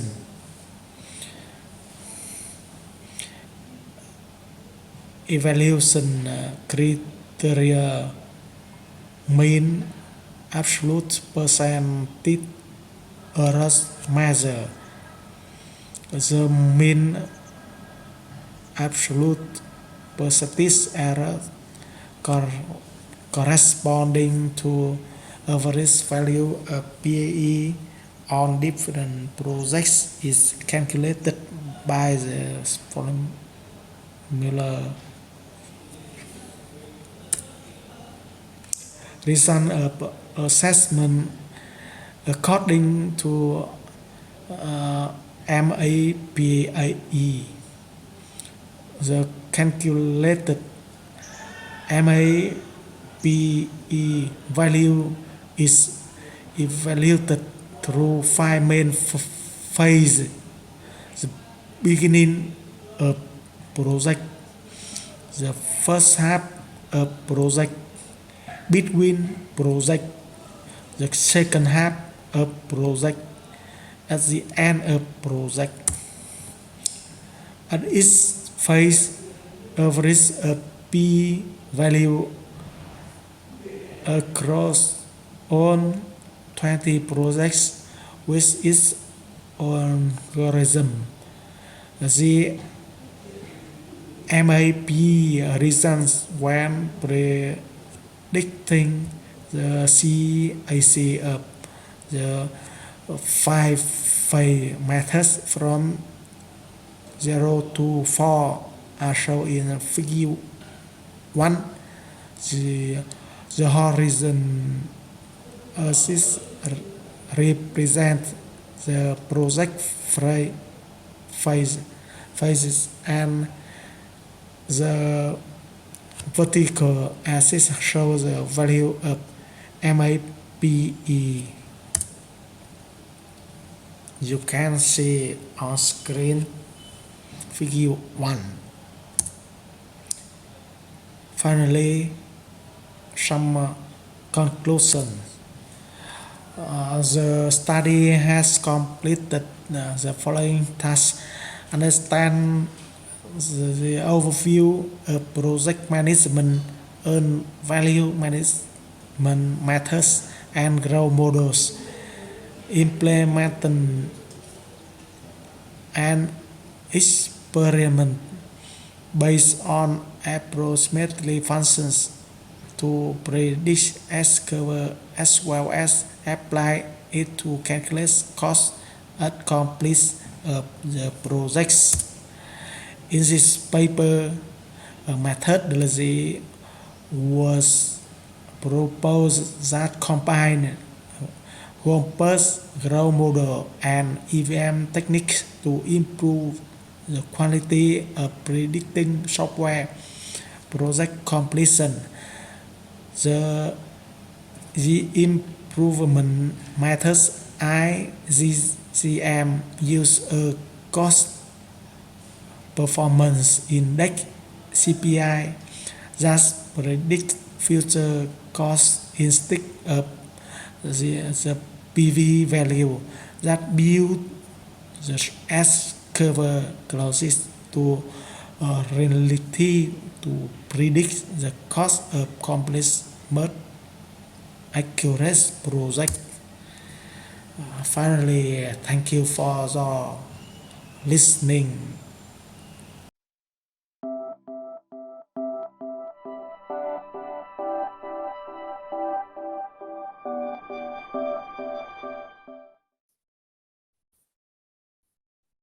My presentation is divided into three parts.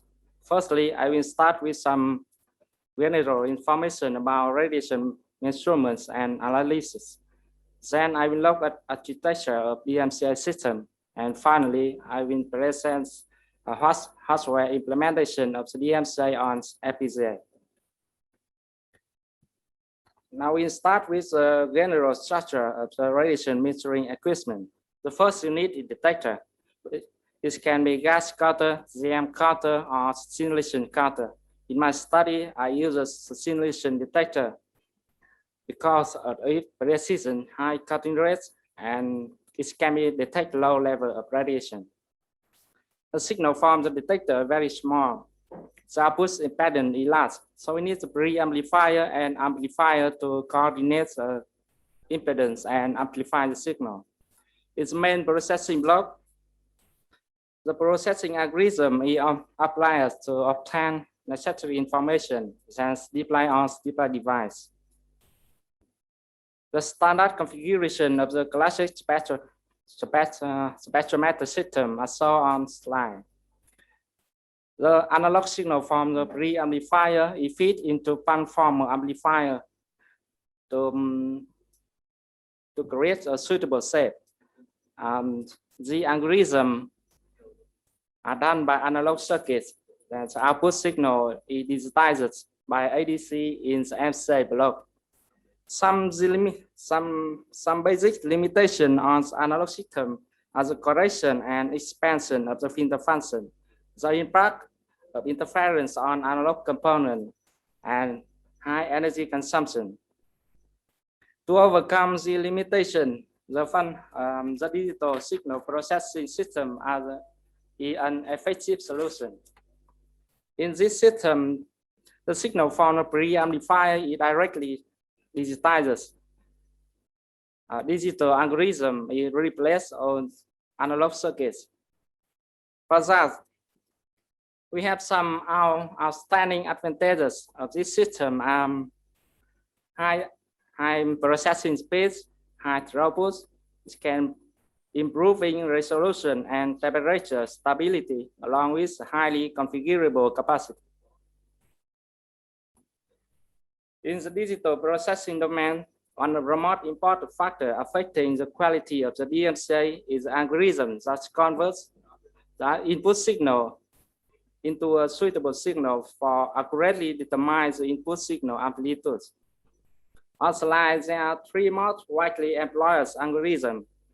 Each algorithm has certain advantages and disadvantages, in which the optimal and most practically applied algorithm is a trapezoidal band transformation algorithm due to advantages on the signal-to-noise ratio for better bit resolution. In my study, this algorithm is chosen to perform conversion algorithm. And on slide, this is its transfer function and block diagram. where beta is a zero coefficient of the exponential attenuation signal. Constant REM specify right time duration and flat top duration. Factor phi to normalize output signal. Based on conversion algorithm, I implemented the whole processing DMCI algorithm on MATLAB Simulink for evaluating DMCI-based model. I proceed to build the DMCI model with the 2K functional block that the energy filter is the model of the trapezoidal band deformation algorithm, and histogram unit consists of the peak detector and the peak detector for measuring the signal amplitude and the histogram builder for constructing the final amplitude spectrum. To facilitate the building of function block, I rewrite the chamfer function into 4 states with the corresponding chamfer function. The first state determines the position of the base form input signal. The second state formats the signal at the square points of the which are. The third state formats the signal as the trapezoidal band, and final state normalized output signal. There is an example of 4-state filter outputs. The results show that the input signal from the band generator are on the relatively large noise background. After going through the filter, the noise is effectively phased out, and the final signal is shaped into an isosceles trapezoidal. The final signal shape greatly reduces the complexity as well as increases the accuracy of the subsequent log.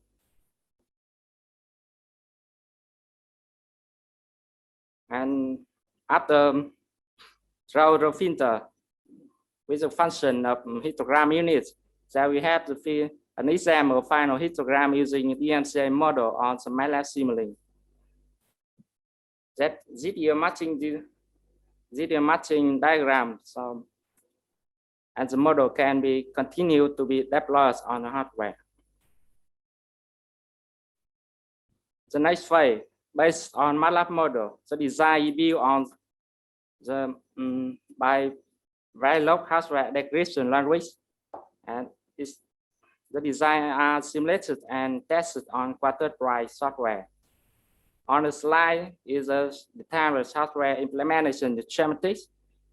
This includes 4 test filter, peak detector, histogram builder, and 2 addition components that the ADC synchronous for control transmission data from the ADC to the microprocessor, and the data buffer for control transmission between the board and the terminal.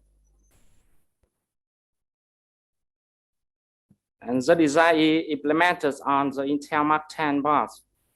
The summarized result is shown on the slide. We have the summaries of the resources, timing summaries, maximum frequency of the design, and a summary of the design power. The result indicates that the design uses only 5% of the logic elements. Therefore, the design is more likely to be implemented in practice. And from the timing and power summary, we found that with fast response time and high sampling frequency, the design can meet the real-time task. And with low energy consumption, the design implementation can be widely applied in wide variety of applications, such as in portable handheld devices. That in comparison with some others, the results are so unstable. The result obtained found that the hardware resources employed by the logic element, memory element, and DFT are reasonably small. You can see that this work occupies only 5%, is much smaller than the design on ZOP2. And we have the higher sampling frequency.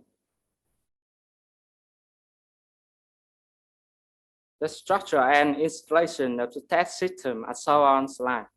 4 tests are conducted for show the natural radiation background, the gamma spectrum of the cerium-137 and cobalt-60 sources, and finally to be compared to an chemical digital system.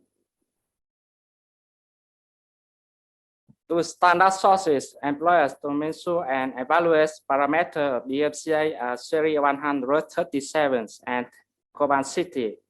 On the slide, figures A show the histogram of natural background. You can see that it has the same form, that means no active radiation. Figure B shows the gamma spectrum of cerium-137. We have one energy space here about 662 kilo electron volts. And for cobalt-60, we had two energy space. The graph shows that the spectrum of Keynote is consistent with the radioisotopes reference sample. Finally, the functionality of the DNCA were compared to an orthotic chemical digital system.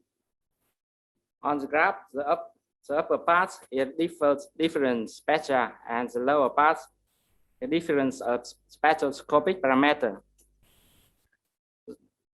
Look at the upper part. The graph shows that spectrum obtained between two digital multi-channel analyzers does not differ much in terms of spectrum shape.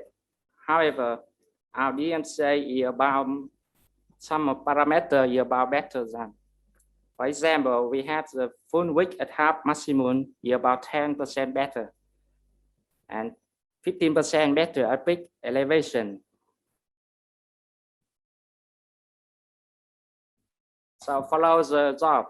We have some conclusion. An embedded reconfigurable DMCA that has been systematically designed and experimentally verified in conjunction with the lanthanum bromide scintillation detector. DMCA prototype with small form factor, low cost and low energy, thus being readily embedded in practical system. The test results show the workability of the design. The is very small logic element of FPGA chips with higher maximum frequency can be up to 97 megasamples per second.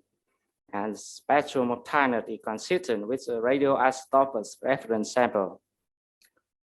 Now, this design allows further deploying small features using complex data processing algorithms such as on-device classification and recognition. Thank you all for your attention. I'm waiting for a comment, please. Okay, thank you, Mr. Ning, for very clean presentation and also very interesting and complete work. Okay, so now we are open for the comments and the questions that from the audience.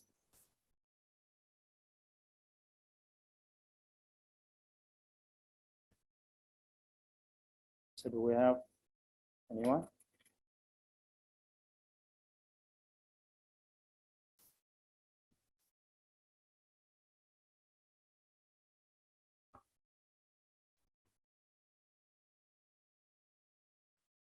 Okay.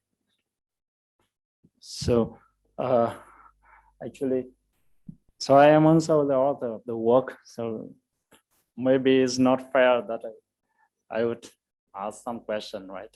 But anyway, I have a few comments. Like from the work, did you highlight that this implementation, can it distinguish, or it can basically distinguish and report the type of isotope of the materials of the radiation? Can it? For my design, we only use experiment on lab. So we use the software to obtain the final histogram from the board. And we show the form. It can detect if the the engineer and electric. When the software show the name of the isotope of the, like, let's say from the histogram, it can say this one is like 60 cobalt or whatever, whichever there, or it only show the histogram. It cannot be do it for now, but we will continue develop the algorithm for that. Okay, I see. So regarding the database for the light radiation isotope, do you have the like a sufficient number of the database right now? For now, we still don't have it, but it can be changed by the machine learning or by some. I mean the data set itself. Yeah, it's maybe too early to talk about the machine learning, but let's say, do we have the reference? A lot of reference. Is it a published reference? Okay. Yeah, I see. So do we have any other comments? Okay.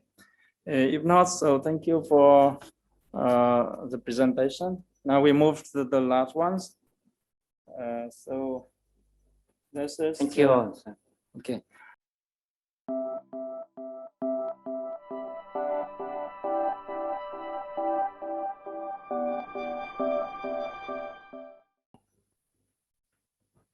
Greetings, ladies and gentlemen. My name is Nguyễn Quang Phương. It's my honor for me to stand here and represent our research about a design of CMOS PUP based on ring oscillator and time to digital converter. My presentation has 5 parts. Part 1, introduction. Part 2, physical uncountable function or PUP. Part 3, time to digital converter based ring oscillator PUP or TDC-RO PUP. Part 4, simulation result, and part 5, conclusion. Part 1. I have three reasons why hardware security is nowadays problem. 1. Today, there are billions of connecting between nodes to nodes in IoT network, not only in industry, but also in ordinary life. It can transfer information at very high speed, contain data about weather, movement, and might be sensitive data. With a wide range of application and coverage, each terminal in IoT network need a strong enough security algorithm, includes both hardware and software level. Aiming to hardware level security can resist against physical attack like a hardware security module. Reason number 2, the standard encryption algorithm, AES or maybe SSA, need a huge resource in circuit to operate, but the development part of IoT ongoing heading to low power consumption, reduce computation resource and hardware resource. So this method is not suitable. Reason number 3, expand to view a foundry is called over $1 billion US. So only a few countries in the world have their own foundry. Hence, IC core might pass through many steps in a different country. There aren't so many methods to guarantee that the IC structure will not modified or instant a chosen block to steal information. So, a new solution to handle with hardware security is PUP.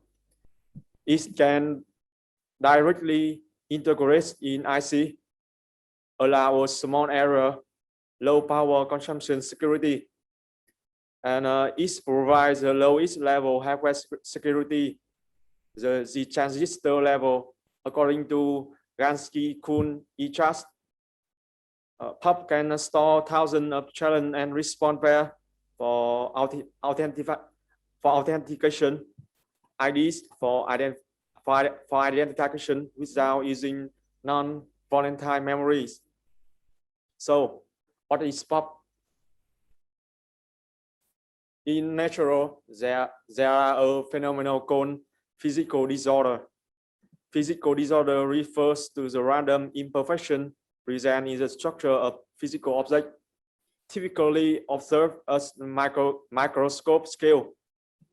It can be found in the modern IC too, especially when the scaling down of the semiconductor continue to reduce the size of one transistor. This phenomenon has a bad effect on the IC with the same structure, but with the same structure, the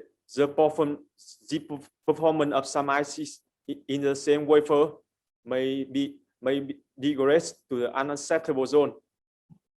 Besides the bad effect, scientists have found a way to using the random distribution of some physical parameter in the circuits to create a unique characteristic, make one IC differ from the rest. Also, the random distribution doesn't follow any rules, so this unique characteristic is uncountable. This type of the circuit is named as physical uncountable function. Definition of PUP is a type of circuit which use process variation to create unique digital fingerprints. As a human being, our fingerprints is only one of a kind. When we give an input, say into a PUP, we will receive a corresponding RE. This pair create a challenge response pair CE and IE. This table 1 shows a set of matrix used to evaluate the quality of PUP design. All of them based on the concept of Hamming distance.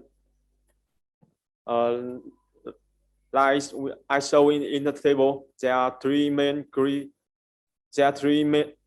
parameters like uniqueness, reliability, and uniformity.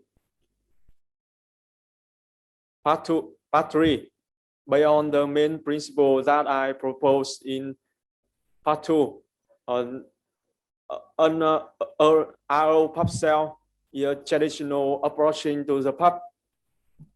An RO PUP cell includes an identical ring oscillator, rising, falling each counter and one comparator. Due to the process variation, an identical RO will create differential frequency. So the challenge will select randomly a pair out of an oscillator, activate them, then two counters simultaneously count how many rising edges. After a while, a trigger pool will enable comparator, and only one single bit indicates which counter has higher value. That is a response of RO PUP cell. The traditional RO PUP cell is so a weakness. RO PUP cell only create one bit with itself. Create a longer response bit by simplify use multiple RO PUP cell, like the picture in the right. Moreover, the maximum CRP is only n divided h. Beyond RO PUP structure, our TDC RO PUP is the same mechanism to create two differential frequencies at O1 and O2. But we replace counter by time to digital converter. A single cycle of O1 and O2 will be the main object of the time measurement, which triggered by reset signal. The time interval which convert in TDC is a delay time in that cycle. Finally, the key encoder and subtractor create a binary number, the final output response. A TDC is a block that convert the time in delay between two signals into binary number. Like in the like the figure in the left, in the right of slide. The topology TDC we use in our PUB design is Verni TDC. The block diagram is shown in Verni TDC. Each include and state. Each state contain 1D flip-flop and 2 delay elements. TDC compares the delay of 2 delay paths by sampling the state of 1 delay line with a signal that have propagated through a second delay line with a shorter unit delay.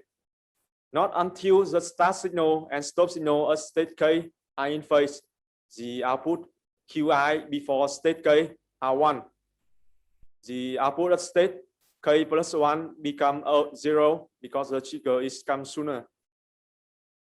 So, based on main principle, the correct operation conditional of Verni TDC is initial start signal must come before stop signal, but due to the process variation, not on the O1 signal faster than O2 signal, so we cross couple two identical TDC and subtract output, but make sure TDC, make sure 1 out of 2 TDC only operates. As I present in the previous slide, the reset signal will trigger the TDC and the measurement has start working.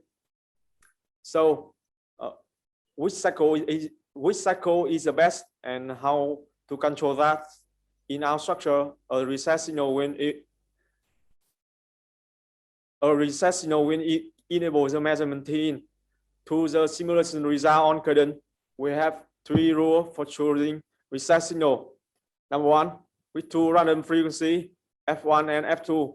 When F1 oscillate and n plus 1 cycle, F2 will oscillate and cycle after delta t. Rule number 2, reset signal must be a full signal change logic state from high to low whenever t bigger than LSB and smaller than delta t. Pulse y 1 to 2 times of average periods, which created by an identical oscillate, activates the TDC. After that, it returns to the logic state high, deactivates the TDC. The reset signal is created internally in TDC ROPUB by adaptive reset block, which adapts whenever the reset signal changes logic state with the preset measure cycle of 2 oscillator.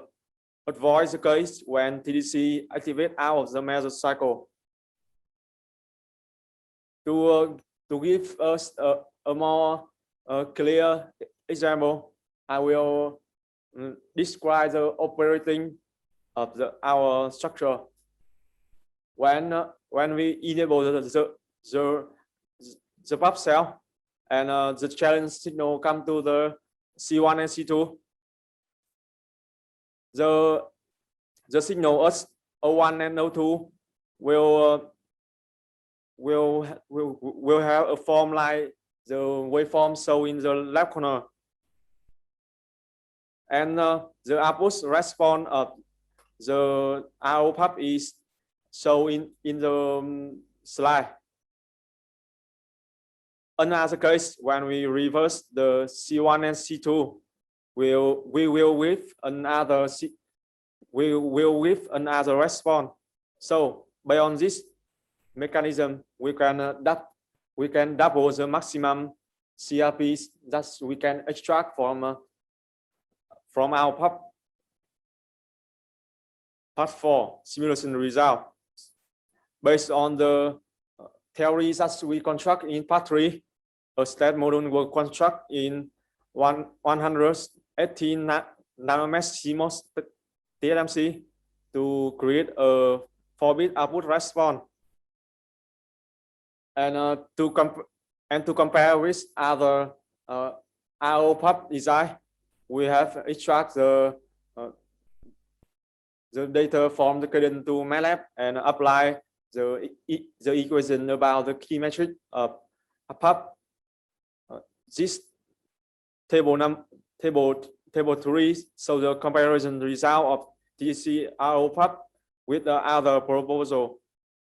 Our structure have achieved more number of generous bits per challenge, like 4 times, and increase the maximum number of CRPs with a higher uniqueness and lower reliability. So, in conclusion, in this paper, we have introduced a new design of CMOS ROPUB that increase 4 times the number of generated bits per challenge without adding post-data processing circuits. The design focuses on time domain. The time interval which convert to response bit is selected internally, so keeps the total amount of input signal equal to ROPUB. All the result was simulated in Cadence Virtual Tool with TSMC 180 nanometers CMOS process.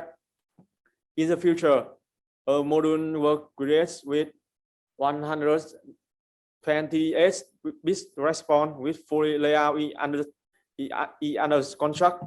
After that, more reliability data can be struck with other architecture like earlier per cell, how much energy costs to create one single piece. Moreover, the pub core can integrate into AES architecture or other encryption algorithm. That's the end of my presentation. Thank you for listening, and feel free to ask me some questions. Thank you very much, Mr. Phương, right? So, so now we are open for question from the audience. Do we have any comments or question on this work? This is quite interesting. So, and we are on the circuit guy here, right?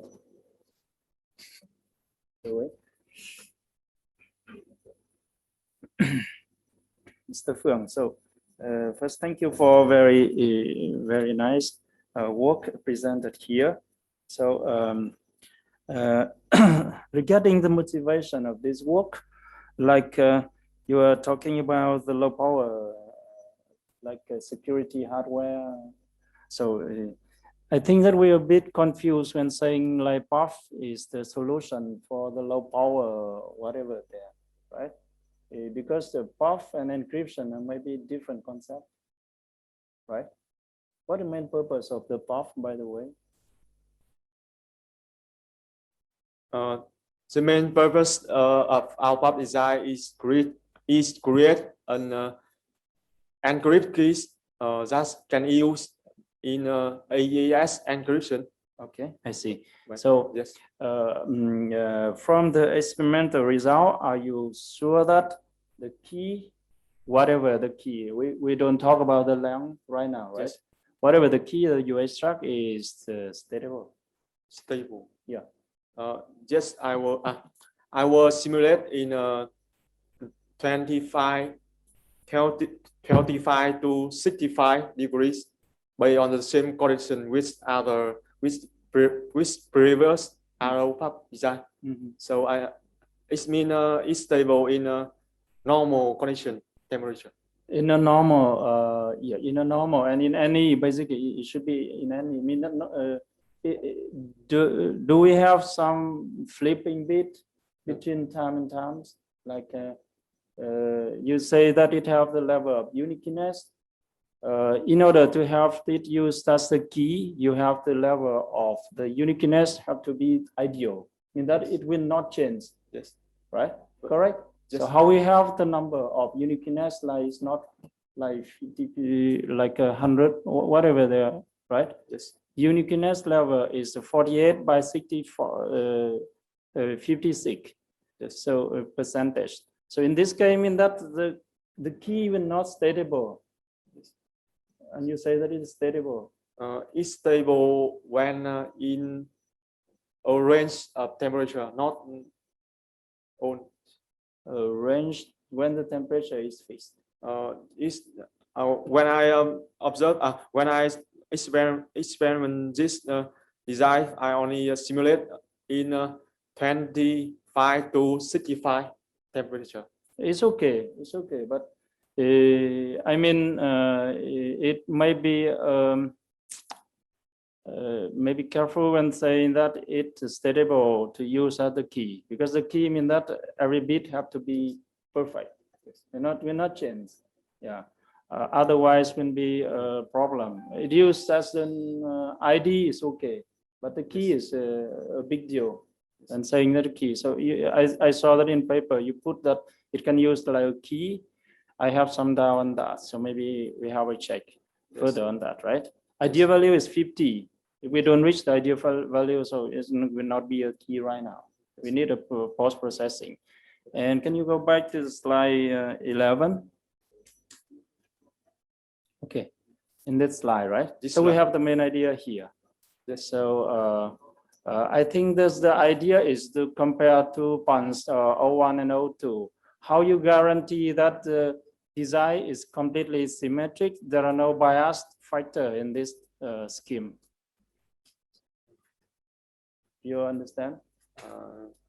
I don't understand the question clearly. Oh, the question here is, we have identical ring oscillator, yes, like this, right? So the design is an ASIC, so we can easily maintain this thing. We have multiplexer at the output, right? Just to select some of them. And we have the TDC that's basically physically isolated, right? One TDC and the other TDC.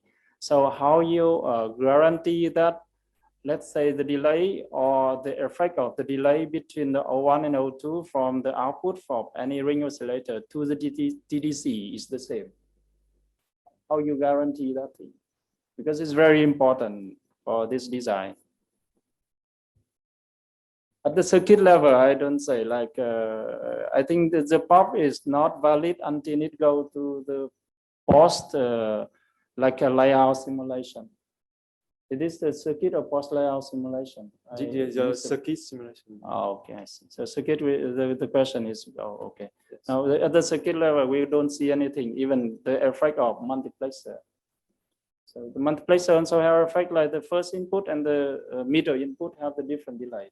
Yes, we cannot guarantee this one. Yes, okay. I will note it in the layout version. Okay, and what about the variation of the TDC? I include the variation in TDC. So which part have more impact on the randomness of the output? The ring oscillator or the TDC? Because TDC is quite long, because we have the thermal coating there, right? Yes.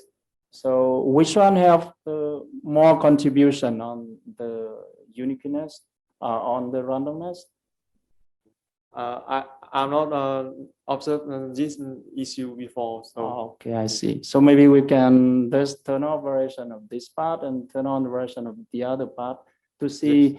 Yes. Basically, we also see the impact of the bias, if they have any. Bias means that the O1 and O2 away have the fixed distance, and this will cause the problem of the randomness in the real circuit. So this one, I think the idea is quite good, but we may need to work on like evaluation, the method of evaluation, because there are many factors here. Insert a TDC here is can be a big deal. Yes. Okay. It have a lot of impact on the if the problem of TDC have the more variation, so the ring oscillator have no meaning here.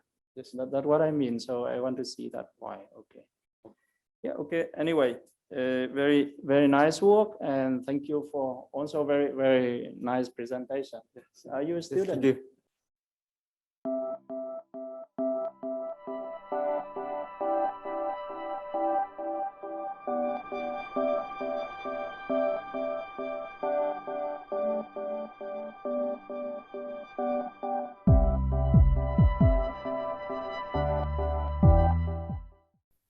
Good afternoon, scientists and researchers. My name is Viswanathan, and I'm studying for a master degree in automation at Duong Technical Academy. On behalf of my co-workers, today I would like to introduce to you our work on topic social hybrid reciprocal velocity obstacle by socially aware mobile robot navigation framework.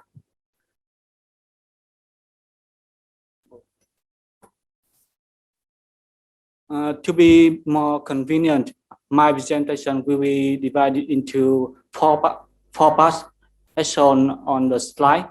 The first one would be the introduction. I would like to introduce to you the current humanly aware system, including their characteristic and the drawback, which is the motivation for our work to propose the new framework. Next, I would like to present the proposed framework, including how to construct and how it works. After that, the experimental result will be described to demonstrate the effectiveness of our proposed model. And my presentation will be finished with the conclusion and future work. Let's start with the introduction. The mobile robots are increasingly appearing in human environments such as hospital, city area, or shopping center. The presence of human in the complex environment require the robot have to consider the human safety and social behavior while navigation. To address this problem, recently many socially aware navigation frameworks have been presented, and depending on how to integrate the human information and social behavior into the navigation system, the current humanly aware navigation system can be separated into social cost map-based approaches and motion planning system-based approaches. In terms of social cost map-based approaches, the 2D Gaussian and linear techniques are applied to combine the human information and social behavior with the aim of building the cost map function. After that, the path planning algorithm and dynamic window approach are utilized to generate a feasible trajectory and motion command for navigating the mobile robot. This approach helps the robot navigate safely and socially in crowded environment. However, the computation process is quite complex and time-consuming. On the other hand, the motion planning system-based approaches integrate directly the human information into the conventional motion planning algorithms such as social force model and velocity obstacle. Now the computation time is significantly improved. However, the social behavior such as checking the right side to pass or selecting the left side to overtake is not considered in this system. That is the reason why we propose a new framework. We integrate the social behavior, including taking the right side to pass and selecting the left side to overtake, into the real-time algorithm for navigating multi-robot named HRVO approach, and propose a social hybrid reciprocal velocity obstacle model named SHRVO. Now I would like to present our proposed framework in detail. Let's start first with the problem.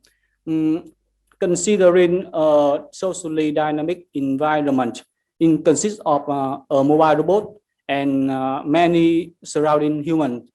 The robot and each surrounding humans have the current position, the fixed radius, the actual velocity, a goal, and a preferred speed, which is identified as the speed that they take when there are no obstacle on their path.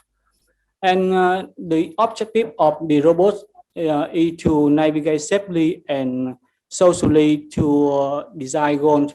And our proposed framework will deal with this problem.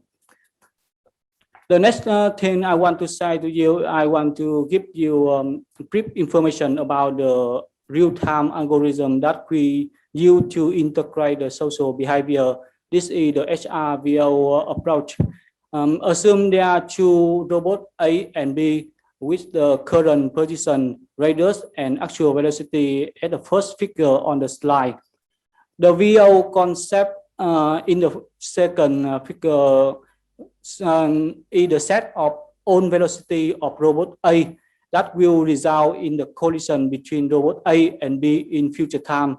In another word, if the robot A choose a velocity outside the VO, then there is no collision between robot A and B. The VO approach has a drawback that it only consider that the robot B never change its velocity.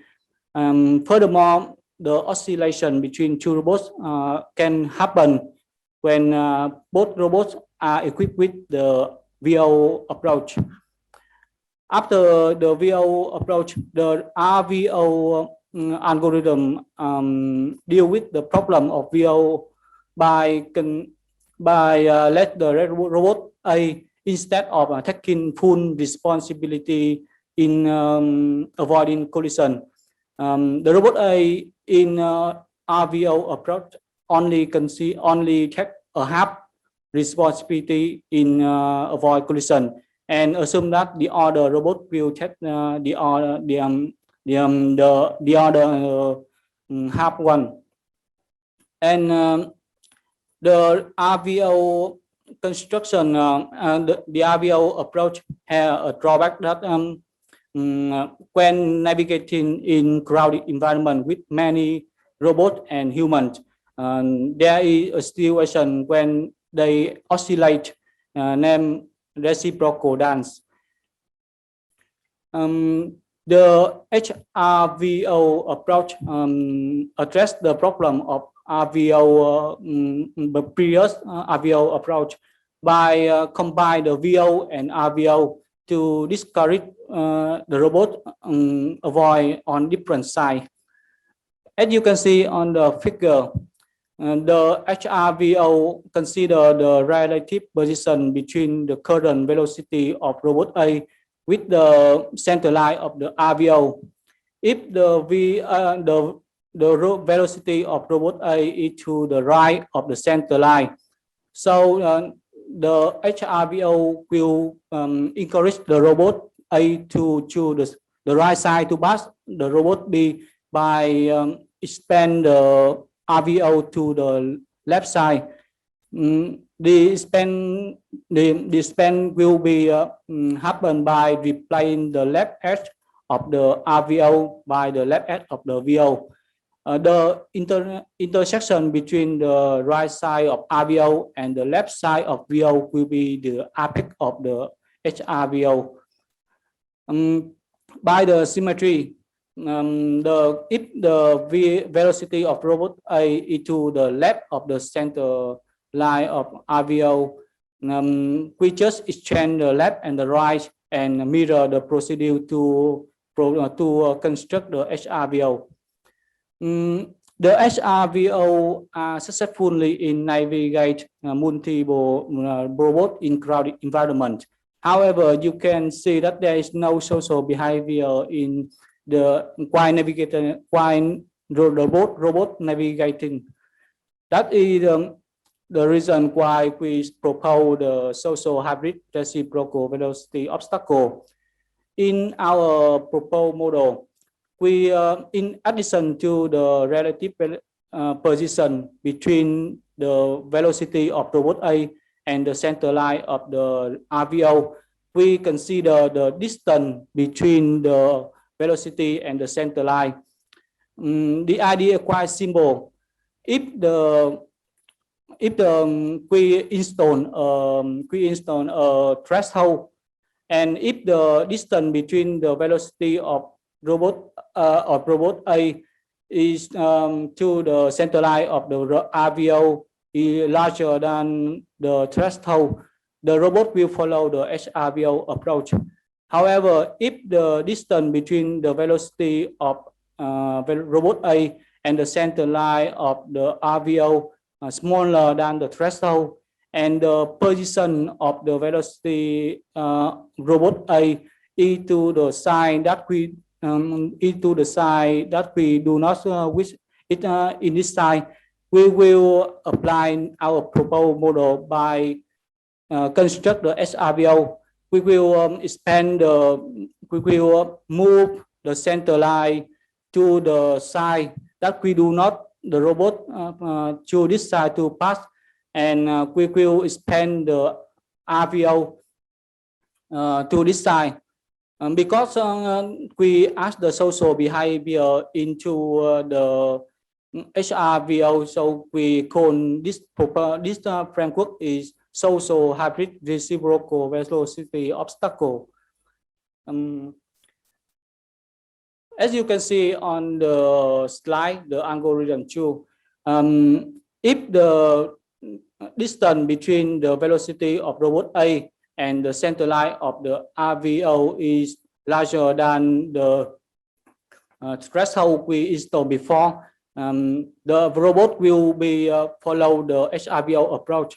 However, if the distance between the velocity and the center line is smaller than the threshold, and the side that we don't wish the robot is to, so we will apply the SR and the new proposed framework HRVO.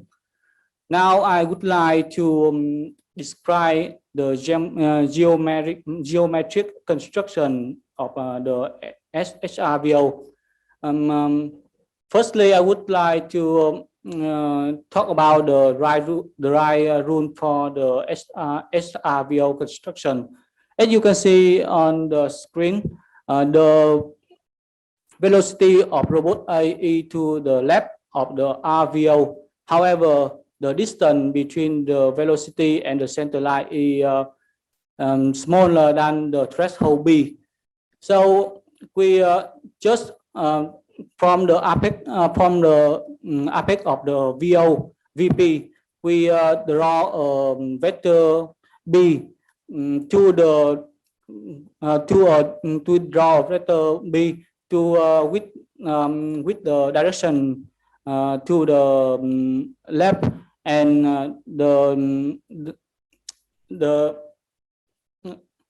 to the left, and we will get the new apex of the new VO. Then we will replace the left edge of the RVO by the left edge of the new VO. The intersection between the right edge of RVO and the left edge of the new VO will be the apex of our new proposed model. To the left, the procedure is similar, just exchanging the left and the right, and the apex of the left HRVO will be the intersection between the left RVO and the right of the new VO. Before going to the experimental result, I would like to talk about the kinematic constraints of the robot. The robot quite simply consists of two wheels, and each wheel will be independent in move towards or reverse the direction. A configuration of the robot at a specific time, including the position and orientation. As you can see on the slide, the equation in one will be the kinematic equation for the robot, and the velocity left and right of the robot have to are limited to the maximum value. The new velocity, which is the output of our proposed model, will be transferred to the velocity of left wheel and right wheel in the equation 4. We evaluate our proposed model by using the C and C++ language, and we apply this language on the robot operating system. The HRVO package is inherited and modified to construct our proposed model. In the experiment, we also use the social individual index SII and social individual group SGI proposed by Trung to evaluate the safety and the comfort of human while robot conducting the avoiding collision. The first experiment we would like to test the ability of our proposed model when avoiding a person. As you can see in the left of slide, that is the characteristics of the robot and the human and a moving person. You can see that when equipped with the social hybrid reciprocal obstacle and the conventional HRVO, the robots are successfully in navigating safely to its goal. The right side will be the value of the SII index, which indicate that the robots maintain the safety distance to a moving person while navigating. The next experiment, we would like to evaluate the social behavior of the robot when avoiding a group of 2 people. As you can see on the screen, when equipped with the right social hybrid reciprocal or the left social hybrid reciprocal, the robot choose one side to avoid a group of two people. However, if the robot equipped with the conventional HRVO, it goes through a group of 2 people. This is the reason why the SEE indices of both model HRVO and HRVO model are quite similar, but the SGI index is totally different. When equipped with the HRVO, because the robot go through the 2 people, so this is the reason why the SEE is much higher than the HRVO model. So from this experiment, the robot equipped with the HRVO offer a high safety when navigate in avoiding a group of 2 people. We also evaluate our proposed model by conducting many experiments, such as avoiding a group of 2 people, in which 1 people on the right of the robot, or 1 people to the left of the robot, 3 people, 4 people, and many people crowded. And you can see with the right HRVO, the robot successfully choose the right side of choose the right side to avoid collision, and there is no collision happen in the trajectory between the robot and the human in the simulation. Similarly, when equipped with the left HRVO, the robots also successfully in navigating safely and to the left side as expected to avoid the humans. From the experimental results, our proposed system can be able to navigate the mobile robot safely and humanly in dynamic social environment. And in future work, we will find the relation between the threshold and the value of factor constructing the HRVO. The reason because when constructing the HRVO, when we change the threshold, the robot may be navigate in different behavior as we expected.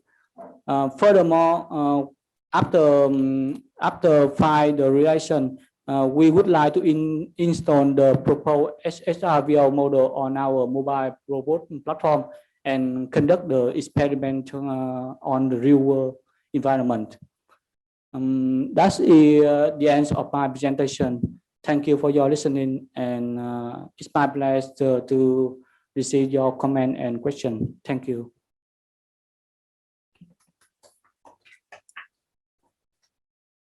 Thank you very much for your very good presentation.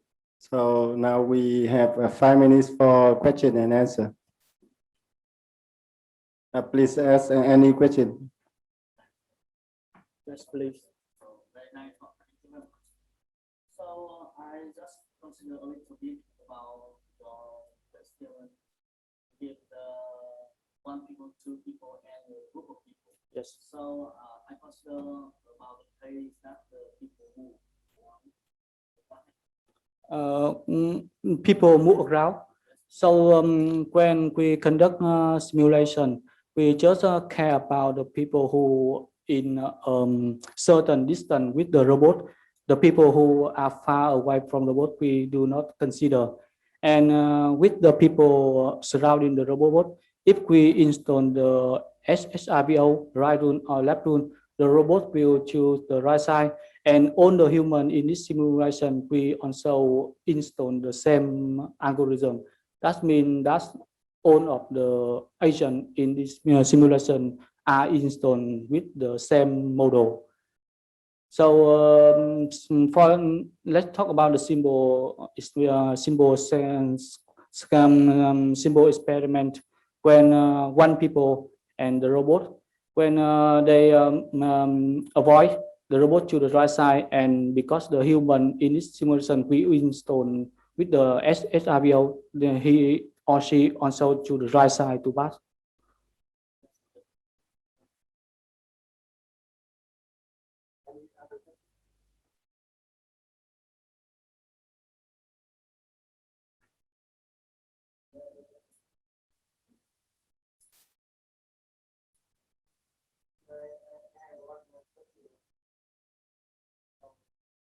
What is the output of the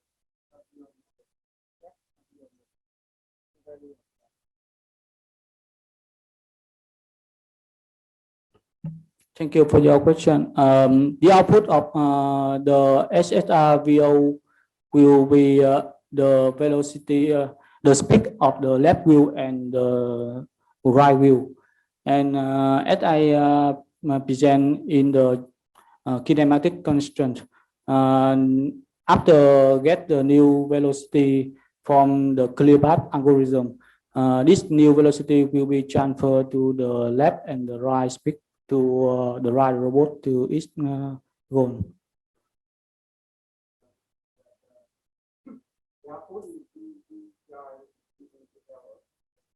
The output will be the speed of the left and the right wheel.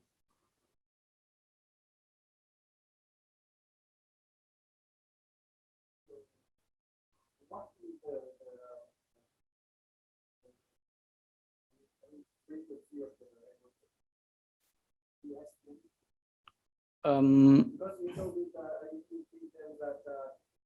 the SRVO will go by real-time system. So it means that the frequency of the algorithm should be high. Yes. So what is the frequency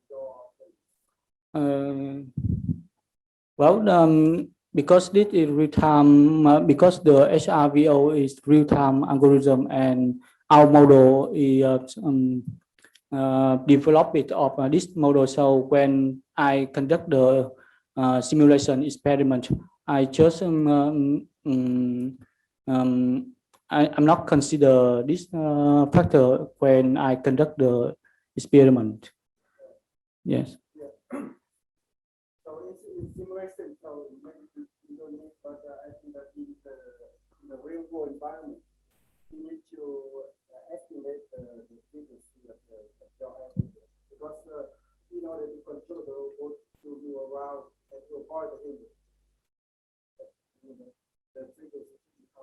Yes. Yes, and I'm sure just in the future work, I will try to determine the certainty frequency and install in the real hardware platform.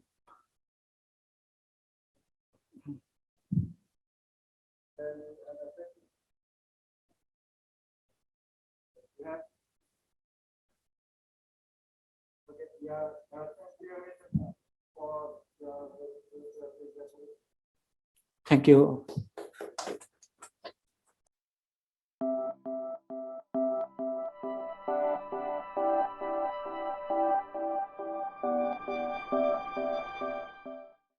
Hello, everyone.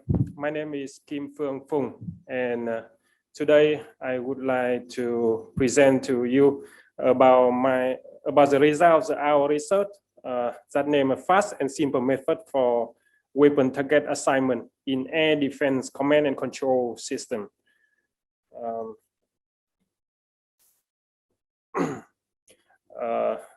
Just a little about the background of the problem. The air defense, the use case of this research is for the air defense automated command and control center. The air defense command and control center conducts three following functions. First is collecting, processing, and fusing the sensor information on air and ground situation. And second is forming the most accurate model of the real situation and display it as a report on the ground information system. And the third function is automatically analyzing area situation and provide operational decision proposal.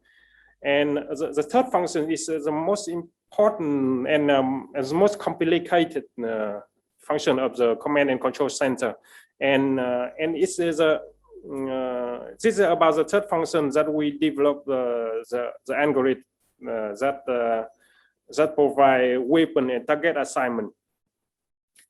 Well, furthermore, we will call weapon target assignment a WTA problem. So you will be hearing a lot of WTA in my presentation, so remember it. WTA is a class of computational optimization problems that present in the field of optimization and operational research, and it considers finding optimal assignment for a set of weapons with various tied to a set of targets in order to maximize the total expected damages done to the opponent, to the enemy. The WTA problem can be formulated as a non-linear internal programming problem. Actually, it's quite popular as a problem of distribution of our power or resources for incoming tasks. And for our use case, there are a lot of constraints on weapon, and many of them are linear. And but in this case, the objective function is very non-linear in this situation. Well, our contribution in this paper, we proposed optimal air target distribution method for not optimal, suboptimal for weapon unit in a mixed air defense cluster. By mixed air defense cluster, we mean that we have a air defense group consists of many air defense units, which is missile of different type. The key difference of assignment problem in our formulation for both weapon and unit and target are diverse, and this problem is very complex in real life to analyze. So the proposed method that we will look in detail is built on the basis of Kahn-Moncrief assignment algorithm. feature with low computational cost and complexity, allow quick estimation of the optimal distribution plan based on criterion efficiency. In next part of this paper, we will evaluate the algorithm on typical WTA scenario and compare our proposed method between different traditional methods. There are several conventional approaches for solving WTA or any distribution algorithm. This class of problem is a dynamic programming, traditionally solved with dynamic programming, including linear programming, stochastic programming, and mixed integer programming. And there's another class of solution called meta-heuristic optimization algorithm, including n-colony optimization, genetic algorithm, enhanced maximal marginal return, and particle swarm optimization. This algorithm was analyzed in our paper. In addition to mention the algorithm, we also introduced a study that proposed a very fast weapon system and multi-target scenario distribution algorithm. Well, in our method, our method different from the mentioned approach in the manner that we propose an optimal and fast assignment solution for WTA problem, and there will be many constraints, many strict deadline that in real time requirement. We need the system to be more flexible, more we need the task to be completed in defined time. And also the cost function or effectiveness of the algorithm when we propose a method to estimate the cost function and use this as a metric to compare algorithm. First, I would like to a little introduce about mathematical formulation of WTA problem.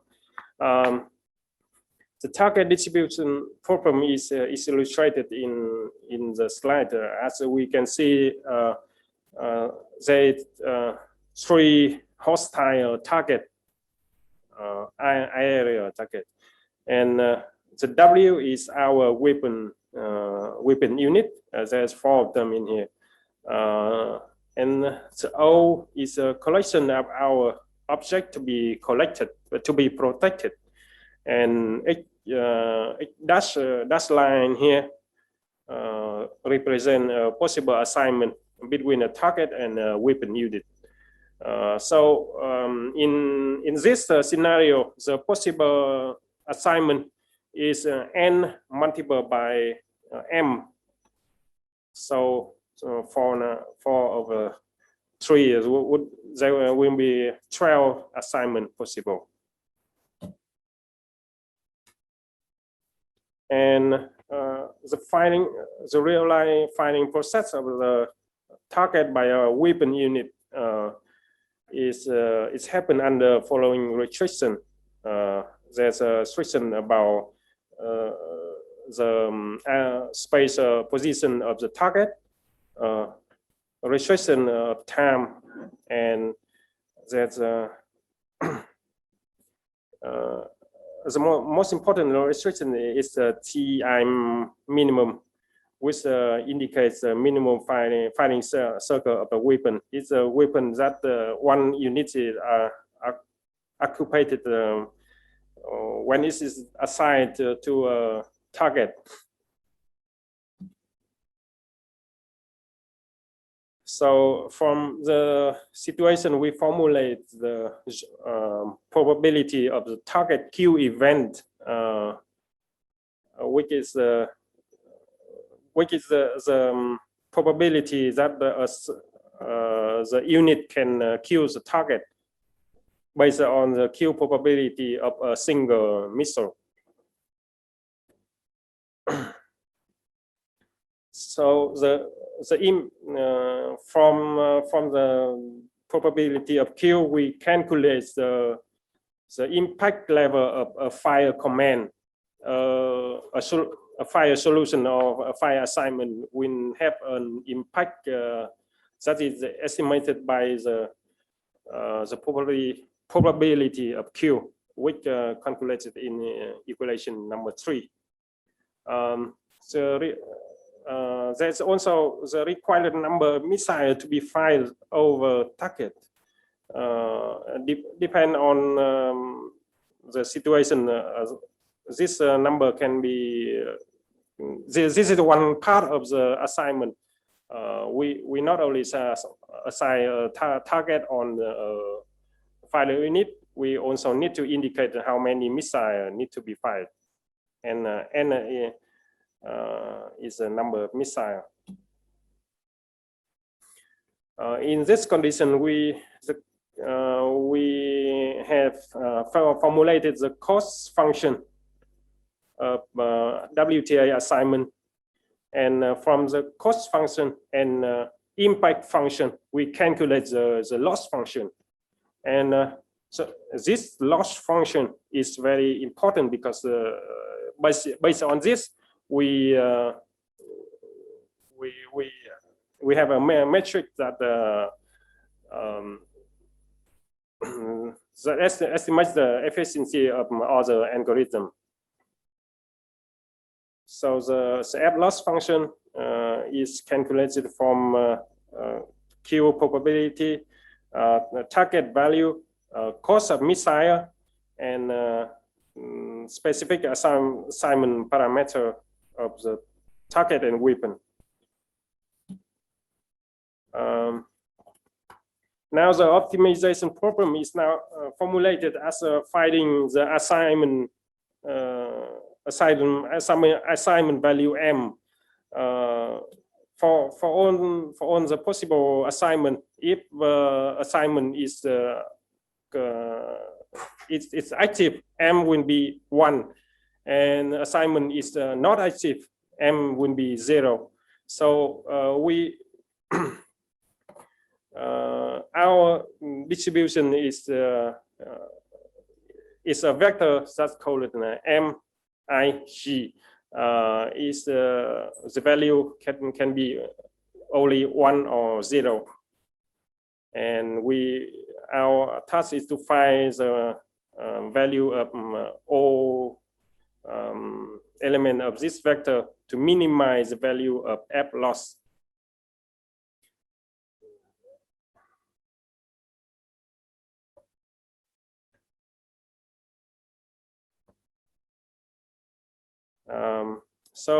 This is the algorithm that we proposed in our paper.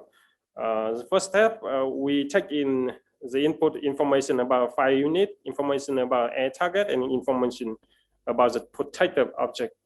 And we generate the threat value metric for target proposed object pair, and we generate the air target impact function and generate efficiency function.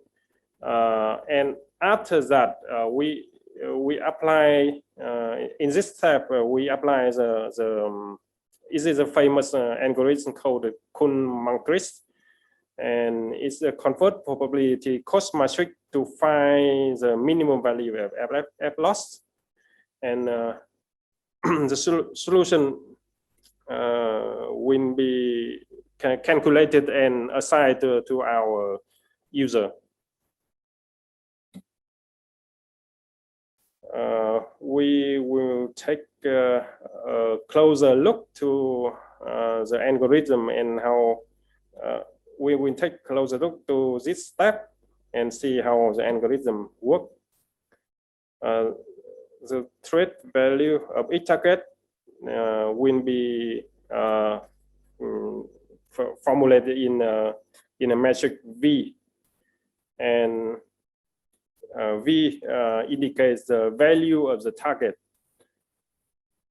and it is assigned to each target.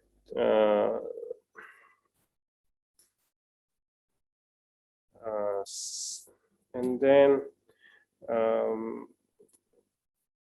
at this step, we calculate the air target impact metric, which is the value of target and the probability that the target will be killed.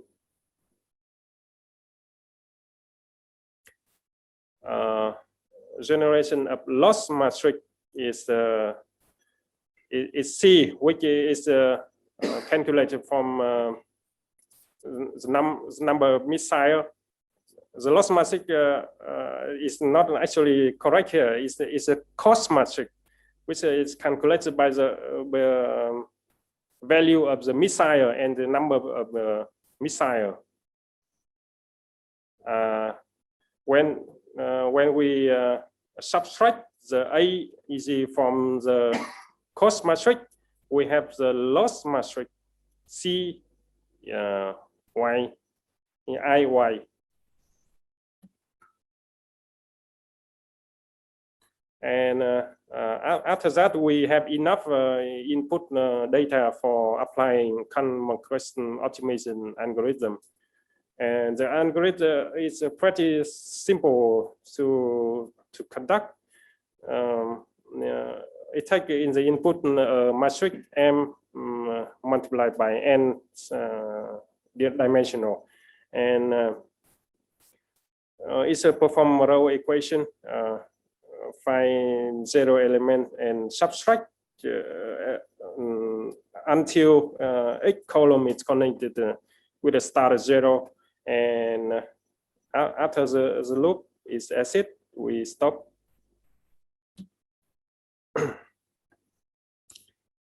So we have been applying this algorithm in a different scenario, and this is further information about our experiments.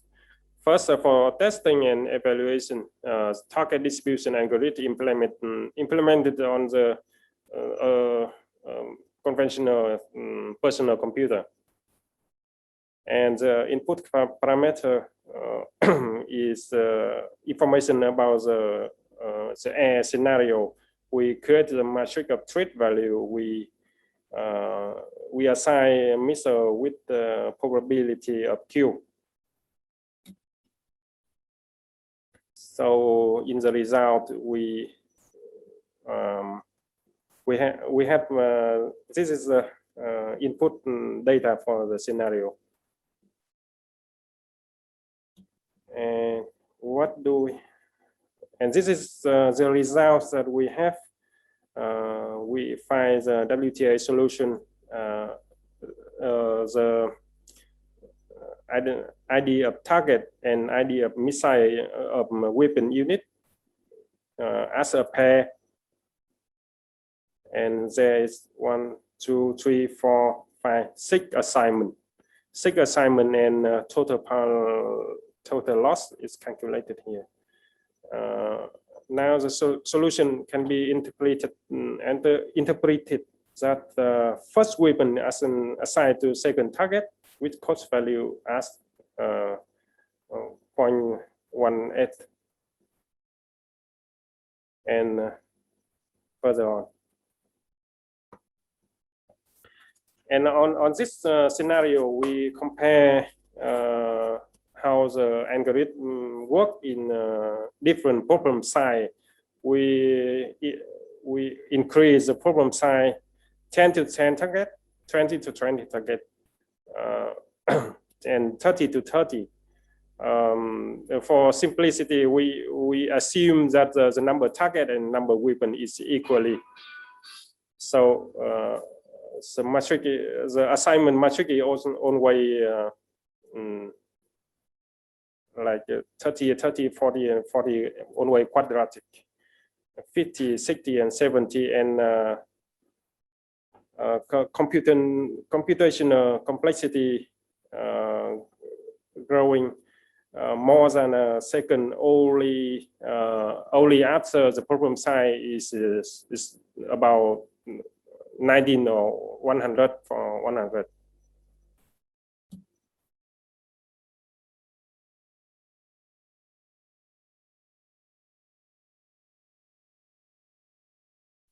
As we can see here, after 100, the computational time will be very high. It's reached about 12 seconds.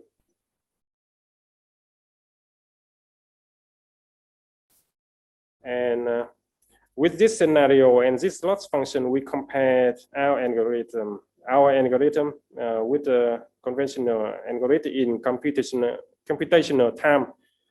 I would like to repeat again that the computational time here is very important, as the air situation changes very fast. We have only about 10 seconds between each circulation, each update of information, and every 10 milliseconds we need to update our decision. Every 10 seconds there will be new decision to be sent to our unit, and with the total processing time of our algorithm cannot accept 3 or 4 seconds.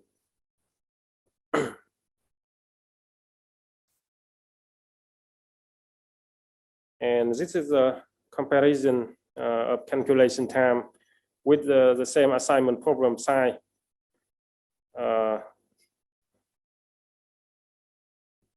For third algorithm, for MMR algorithm, evolutionary algorithm, and our proposed algorithm. So we can see that our algorithm is in many times faster than other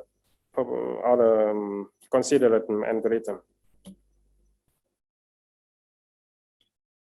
So applying real-time requirement, we can compare several algorithms with the real-time and optimal function. For MMR algorithm, real-time, yes. Optimal, no. For both three those algorithms, they cannot be optimal algorithm, but all of them are real-time. For the algorithm that is the optimal, is it not real-time? So the new result proposed in our research that using this algorithm, we can satisfy both the criterion, real-time and optimal. So in the conclusion, I would like to sum up that in this paper, we have analyzed a typical problem on command and center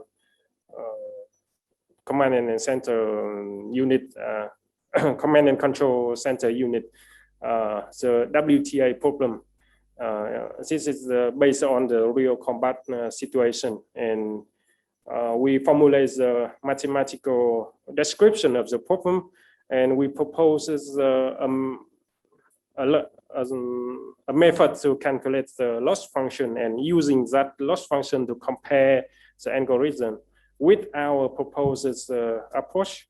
And in the experiment, the results show that the proposed method is in many times faster than other algorithm, but it's still be the optimal. It still finds the optimal solution. Thank you for your attention. Any question, please? Thank you, Mr. Phương, for your well presentation. So now we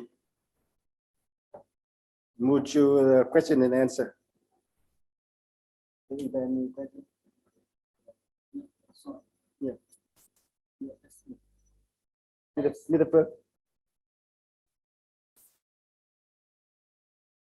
Thank you for your question.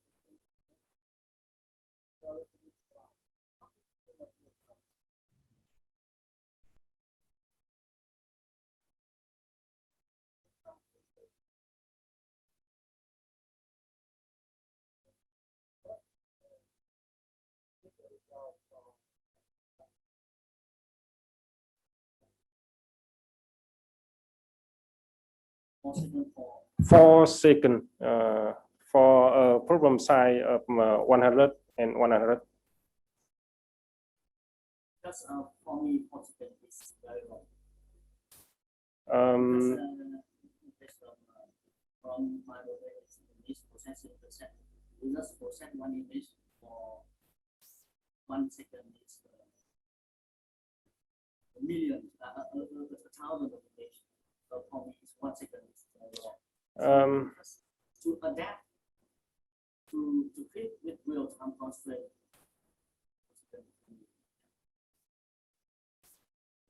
Actually, let's have a calculation.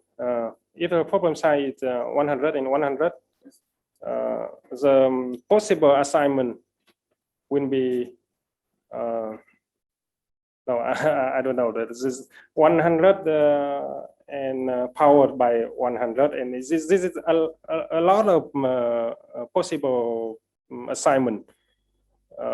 We assign 100 to 100. The possible solution will be 100 powered by 100, and if we use the most simple way is calculate all the value of cost function for all for all the possible assignment. That is impossible even in several years. So, the complexity is very high, right? Yeah, yes, and complexity is high, and the second thing is we need to do this on personal computer only, because it's not easy to deploy command center software on the hardware that is not that too much dependent on the hardware. If our software required more computational power, it need to equip with the GPU or the processing unit.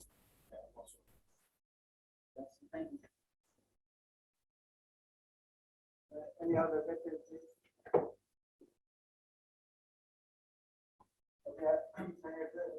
So, in your presentation, you mentioned that your system is suboptimal. So what is the meaning of suboptimal here? I had to say suboptimal because as the algorithm can satisfy the optimal criterion, but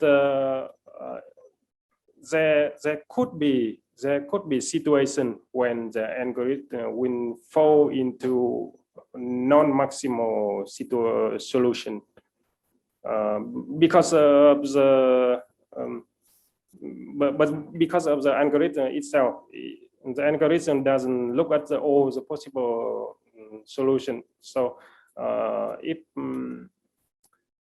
for example, some value is equal or some value is so when loss function is non-linear, we will fall into suboptimal. Yeah. So mathematically, I have to say it's suboptimal. Yeah, because in our case, we need to find the global optimal, right? Yes. So we also need to propose some algorithm to find that value. But because we know that we usually have to trade up between the computational time as mythical us, right? And Yes. also the accuracy. Yes. And now your algorithm, you said that in some case you fall into the suboptimal. So it means that the accuracy very low, right? And also the time cost is high when the number of target and number of the missile increase. Yes. So what we can I mean what is the main thing you need to say in your proposed algorithm? Yes, we know that our algorithm is not the most optimal algorithm. That exists other algorithm that is more likely to find the optimal solution than this algorithm. But to satisfy both criterion about processing computational complexity and optimal, so we propose that this is the algorithm that in this situation is most suitable, most applicable. And we cannot spend several hours processing to find the optimal solution. This is the operational algorithm. So.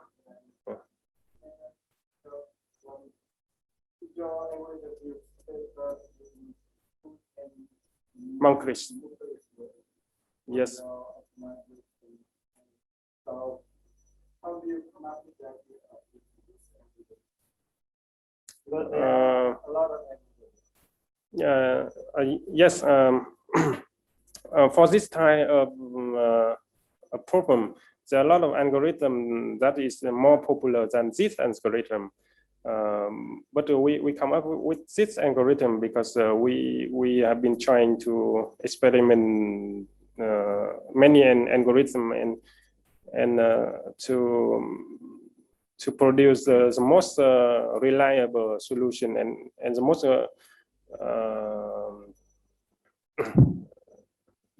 the algorithm also need to be fast and simple.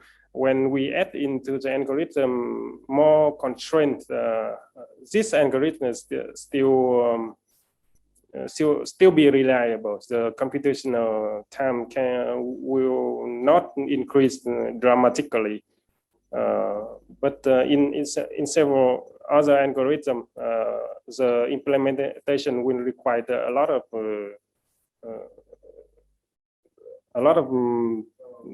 dimensional. We propose this algorithm for this kind. Originally, this algorithm have been using for assigning people to job, and this is a very, as I said, it was famous for this use case.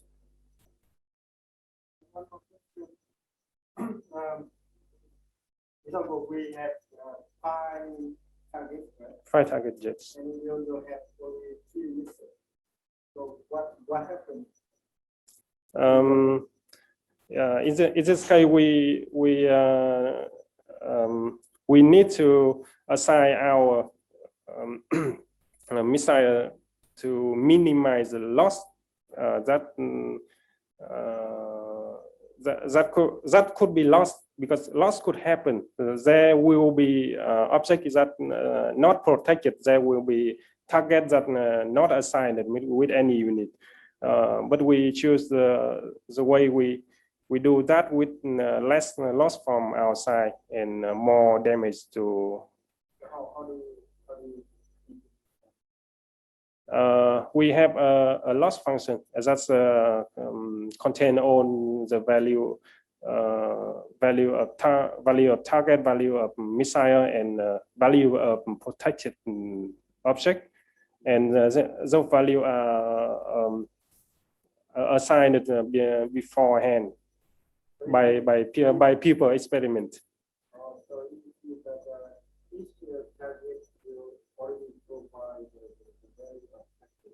Yes, each target have a different value. This is beforehand. It means that offline. So the target of type bomber or target of type fighter have a different value, and we will not attack the fighter because the fighter cannot drop bomb on our target, for example, like that.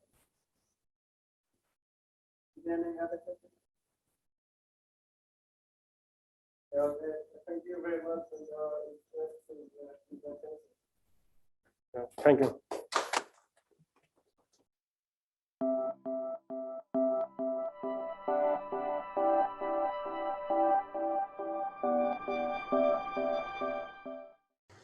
Hi everyone, my name is Tuan from UIT IoT Research Group, UIT VNU Ho Chi Minh. Today, I would like to present my topic about the edge computing system for smart healthcare application. The agenda includes introduction, related work, report system, experimental results, conclusion, question answer. In the introduction, this paper introduced the edge computing model for smart healthcare application that aims to assist doctors with observing and caring for patients with a mobile and web application. The system design takes advantages of edge computing's capability to deal with patient facial emotion recognition and heart disease diagnosis AI application with low latency, and which have cloud computing to centralize patient data in the secure, scalable, fault-tolerant database. The AI application at the edge based on the lightweight Kubernetes platform with high availability, scalability, and deployment automation. In the related work, Smart Healthcare, in paper 15, patients suffering from diseases continue to grow, while doctors are limited. Therefore, the efficiency of the resources is a step towards smart healthcare system. And the rapid growth of cloud and edge computing, artificial intelligence, and 5G technology have transformed this application. In recent research, in paper 16, the authors introduced an edge computing-based smart healthcare framework for resource management. Paper 28 proposed a cloud-thin COT for smart healthcare, and paper 17 presented an effective training scheme for deep neural network in edge computing that enabled the Internet of Medical Things IoT systems. Furthermore, paper 27 introduced next-generation technology challenges vision model future direction for smart healthcare application. Relevant to artificial intelligence and edge computing, the AI Edge contribute to signing intelligence application with low latency, bandwidth saving, and low energy usage. Leading technology companies have constantly researched and developed more capable computing hardware with lower energy consumption, also focused on AI software components. In recent papers, paper 7 introduced AI with edge computing model on Kubernetes platform and others which are monitoring poultry in real time, cattle behavior analysis, and pivot irritation. Furthermore, paper 9 presented the patient and elderly tracking system, a cloud for IoT-based system that observes the health of the elderly and patients that belong to the healthcare sector that our research will introduce in this paper. When it comes to edge computing virtualization, Applying virtualization technology for edge application has significantly increased. In paper 29, the author for increasing container solution on platform as a service. In paper 19 to 24, the authors measured and compared the performance of KVM, Zine, and Linux container, LXC, Docker, OSV, also runtime of its environment with the bare metal server. The results clearly show that the performance of hypervisor have improved remarkably over the past few years. However, containerization outperformed, and their overhead was almost negligible. Despite the container solution flexibility and manageability, we may consider trading off them with security matters. The next slide, we will introduce the report system design and implementation. For the system architecture design, the report system based on the cloud edge-based computing paradigm, as you can see in the figure. It incorporates three components: cloud data center, edge, and device.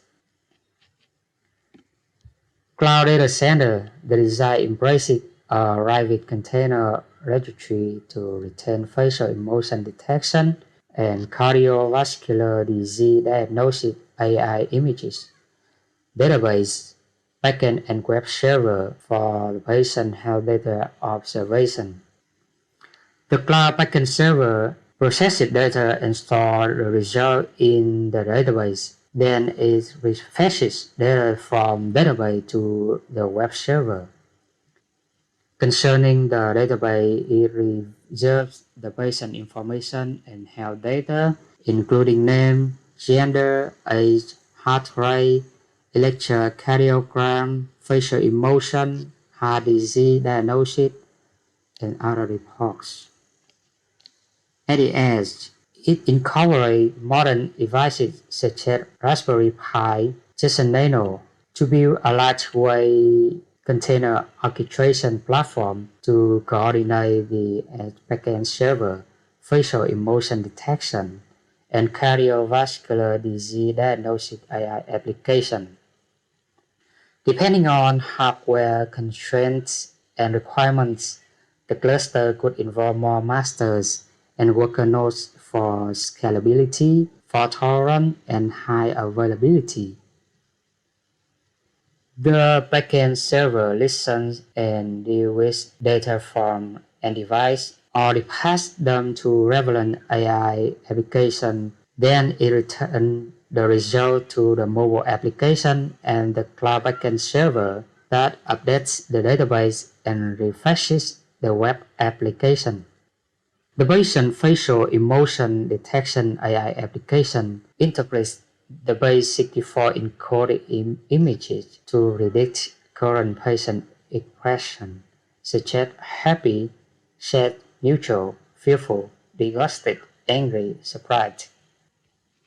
And the heart disease diagnosis AI function analyzes and predicts the patient percentage at risk based on age, gender, height, weight, systolic and diastolic blood pressure, cholesterol, smoking, glucose, alcohol, and activity. Finally, end device, it includes IoT appliances and smart sensors to collect and send data to the backend server for data processing and analysis. The mobile application reflects the result in real time. Regarding the system implementation at the cloud data center, we deployed a private Docker registry to hold the AI application image based on Google AutoML with deep learning algorithms for training datasets that are prepared by Python script and AI models.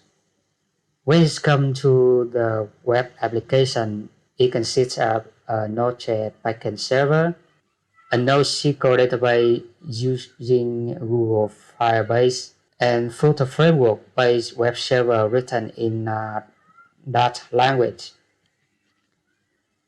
At the edge, we perform a lightweight Kubernetes cluster to coordinate Docker-based containers for the backend server and AI application.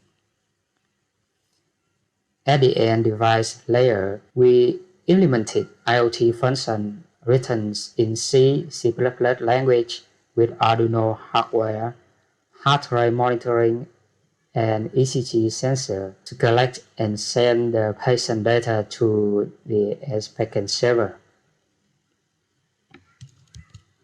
Relevant to user interfaces, the figures show the mobile web application have a doctor to observe patient health status in real time. For the contact design, doctor can track the patient data health status via mobile and web application. The patient rooms are equipped with Raspberry Pi, Cheson Nano, etc. at the edge gateway, and IoT devices, and smart sensor in each bed to collect patient health information, data, and send to the edge backend server. The next section, we will demonstrate the experimental results. For the performance comparison, this section compares the repose system response time with the traditional cloud-based computing paradigm, as you can see in the figure. In the traditional cloud-based model, we deployed AI application in the cloud. The tests were conducted on a network bandwidth of around 100 megabits per second.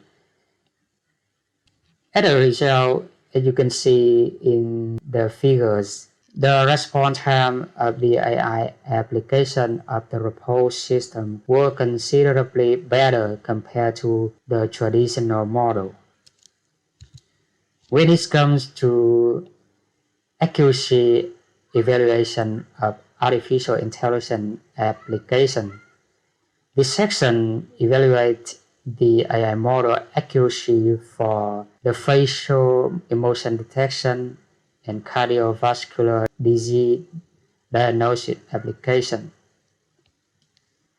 We conducted the experiment with the dataset CSV file provided by Kaggle with 80% for dataset for training, 10% for public test, and 10% for other purposes of AutoML solution on Google Cloud Platform.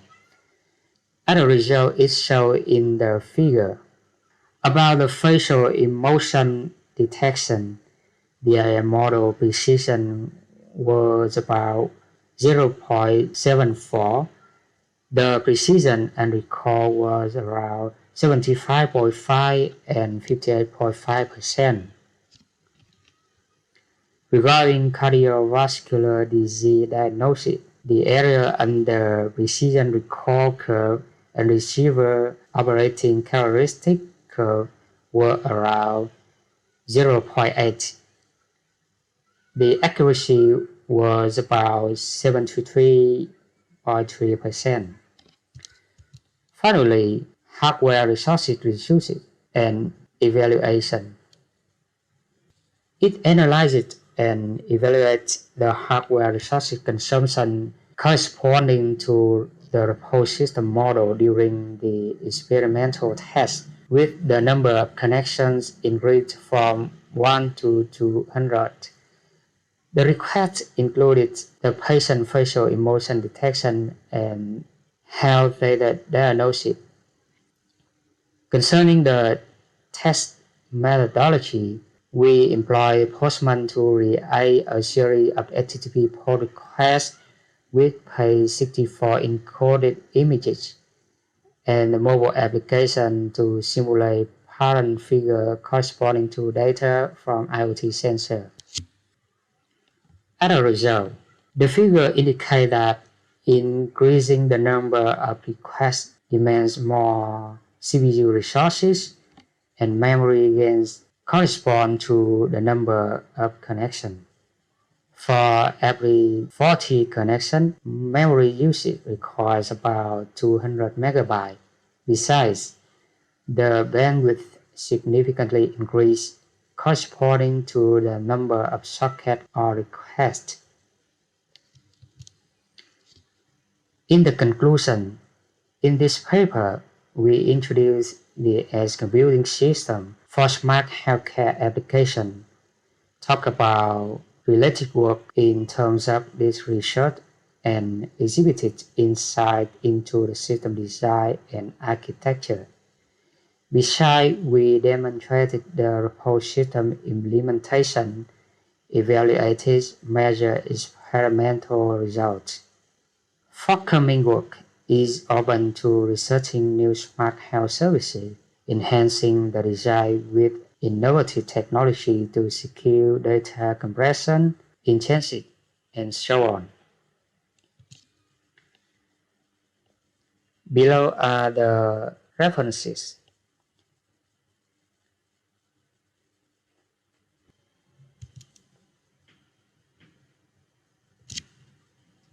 That's shown for my presentation. Thank you so much for your listening.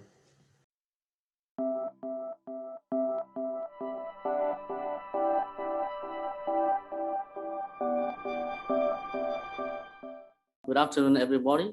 My name is Xuan Duong. I'm come from Hồng Đức University, and thanks for the conference today. I very pleasure to present you our work with the topic of multi-object detection by using CNN for power transmission line inspection. This work has been done by collaboration between the Hồng Đức University and Tinlop R&D company. So let's start with my presentation today.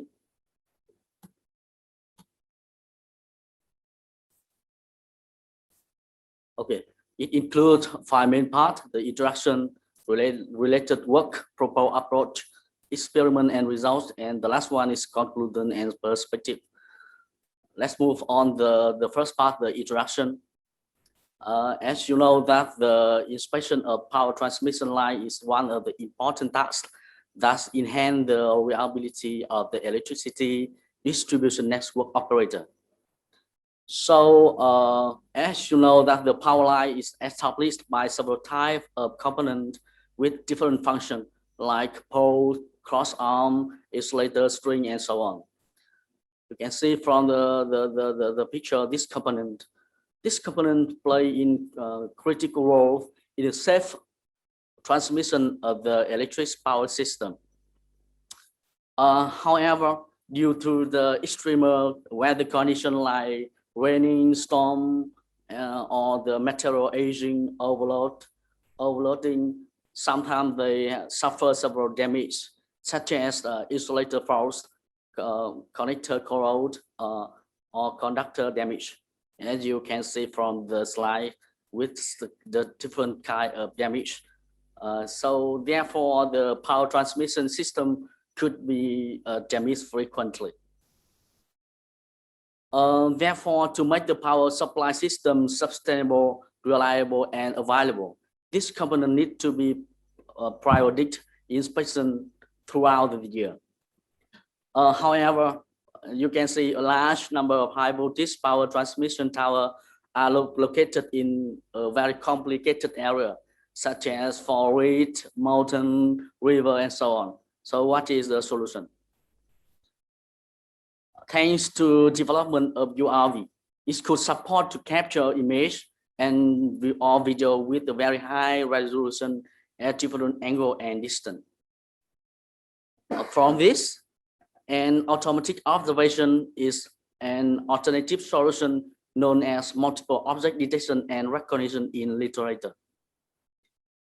I give you some brief describe related work in this domain.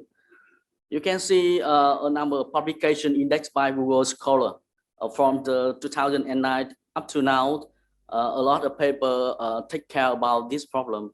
With in the past, the scientists take care with this problem with the without use the deep learning techniques. And recently, thanks to the development of this deep learning technique and the power of the hardware, so several papers take care with this problem with the deep learning approach. Normally, this work have been done with this diagram. From the input, it will be extract the feature by the shape, color, texture, or the feature extract from the deep model. Then this feature will be classified at the next step using some learning technique like FBM, artificial neural network, ADA-boost, or handcrafted feature rule. Or the common on the right is the common procedure for the faulty diagnosis. It's like after you detect the component from system, you take care with another state to classify is the faulty or not faulty device. You can this slide explain more detail about the problem. The first stage we consider with the object detection, where the image are collected, then pushed into the model to extract the feature and use add some technique to classify the object and move and the second stage, the reason of interest are extracted from the image, then identify the faulty or not. This, for short, I will call it the two-stage model for fault detection. So what is our approach? The first one, we take care first with the data collection step. We took a prior knowledge of the faulty device with the particular focus on the Alice isolator first. It's different from the state of the art. We take care the faulty as the single object.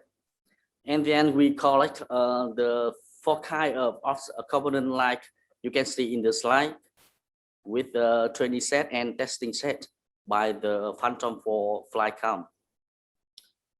Then we propose the system like include 3 main parts. The first one is the image acquisition. The second one is multiple object detection. And the first one is recommendation system. It's worth notice that in our case, we consider only to the faulty device, isolator first. So let's move on the first step where I show the way we collect the data. We capture image and video from the EVN NPT system by URV with different distance and angle. Then we send directly to our server to trigger the next step. And the second step is called multiple object detection. As I suggest you in the previous slide, we take care of the faulty device and a single object. Because look back in the slide of the two-stage system, where the state of the art consider this system like the two-stage. The first is detect the object and then detect the faulty image object. But with our case, we consider the faulty device as a single image, as a single object. So it's totally different from the state of the art where we apply the two stage. In our case, we apply just one stage. Then we employ the Zolo version 4 model for the multiple object detection. And the third step, we with the recommendation system for each of the detected isolator first, our system will notify from the server to localize the ordinal number of tower. Just remind you, yeah, that's in our case, we just take care with the isolator first. And then in one isolator first I recognize, our system will send the notify to directly localize the ordinal number of tower. So with the move on the experiment and result, for the experiment, we just take care with the step 2. Step 2 means the multiple object detection. We follow the experimental setup from the Zolo version 4 model with the standard metric like precision, recall, and average precision. And results are here. We compared our system with the well-known system from the state of the art. The first one is VGG's 16-based system and faster RCNN-based system. The proposed system are outperformed with the compared with the state of the art, where we can achieve the best results up to 99.95%. Is larger than even 30% with the other system from the state of the art. You can see, or in the testing phase, we are also obtained almost 90% average precision. This our approach take a big gap with the other system. So with the processing time, we compare here with the VGC-based system is 1.12 seconds. The faster RCNN is 0.68 seconds, and for our system, we take only 0.1 second. So the Zolo-based system warranty that our system can perform as a near real-time processing, just a near. It's some visualize example for you. We can detect a lot of objects here with the faulty case. It's with a different kind of image we capture from URV, example like here. Yes, and notice here that with the recommendation system, we only notify to the server with the faulty case. We take care only with the faulty case. Okay, let's conclude my presentation with some point. In this paper, we provide a new standard data set of electric power equipment for high voltage transmission line inspection. Our proposed system perform as the best candidate for this start with a near real-time processing. So because our system process quite fast compared with other, for the feature work, we can take care with the new methods for the scheduling the flight direction. You can see that because now the URV flight cam is controlled by hand. So we will take care in the future that is automatic. Choose the best direction to move of the flight cam without manual control. It could be improved the quality of detection and recognition tasks. So thanks a lot for your attention. So I'm very happy to answer the question for discussion. So thank you. Yeah, thank you very much for your presentation. Presentation is very interesting, and the problem was also very interesting. So, is there any question? Yeah, please.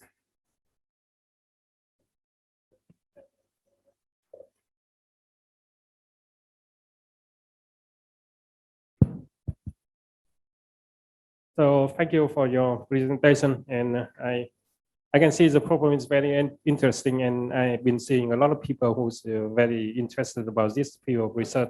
Thank you. And I would like to have more detail about your research. Firstly, can you return to the slide where there is the result about the IP and accuracy of the algorithm? Yes. Yes. I would like to know for this algorithm, there are several classes of faulty device. Yeah, for faulty device. Yes. Several classes of them. Normally, the damage usually happen in the light transmission, you know, like insulator or even I can show you some kind of yes, for example, poor cross arm insulator string, right? So damage can happen everywhere. So, but for our problem, because now it's the problem here is the data set. We don't have any data set for this problem in Vietnam. So we take care in our case. Now we just collect the insulator faults, only insulator faults, and just add as object. So of course, if we have more data set, we can process very well by this technique. But because can you turn into the image when we have a demonstration about the detection? Maybe I see a lot time, many time of detection here. Yes. There are different classes. Yes. Corona ring, corona ring single insulator. Yes. So we have a multiple class detector. Yes, for sure. Multiple class. Yes. For our case now, I showed you in our data sets. Yes, here we consider 5 classes. 5 classes. The single insulator, double, corona ring, discharge gun, and insulator faults. Yes. So as long as I can understand, the data set is not available on real Vietnamese situation. Yes, there is no Vietnamese data set for this problem. And, so is it's the most popular positive devices? Yes, it's the most popular. Yes. I think there's a bit in the experiment that there should be some analyze on the accuracy on different classes. Maybe you propose just one general IP.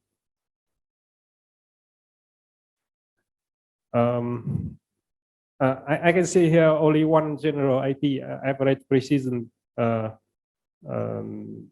For multiple classes, I would like to know for each of the class, what is the IP? Yes, this is the average precision for each classes. For each class. For yes, each class. Yeah, each class. For example, is the first column is faulty insulator. The second is single insulator. Yes, I can see that. Yeah. For 5 classes. Thank you. This is clear. Yes. Okay. Thank you. Yeah, thank you, Mr. Phương. Is there any other question? Yeah, I have one question like this. Yes. You said that you collect the data and you send to the server, right? Yes. Is it for collecting data? And how about the inference stage? Yes. Because okay, I will show you again the model. Okay. We include two steps. Two tasks. The first one is training. Yeah. Training, we collect data directly and training model. Yeah. And this is the testing. Yeah. Testing is in real sense. Yeah. Yes. The flight cam will fly and capture and send directly to the server. And in our server, the model you install in the server. Yes, for sure. Yes, by a very strong GPU, you know. Yeah. And then we process in the step 2 in the server. So the question is that, so did you consider about the time for transferring data from the yes, rotor? Yes. It's very nice question. So that is a little bit far away from our work. Yeah. Yes, but we take care that in the server we process very fast. Yeah. And the delay in the distance between the fly cam and the server is another topic. So I do not take care about this problem. Yes. Okay, thank you. Yes. Is there any question? Yes.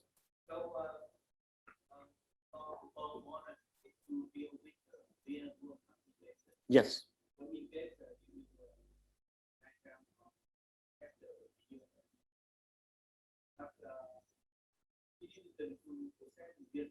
Yes.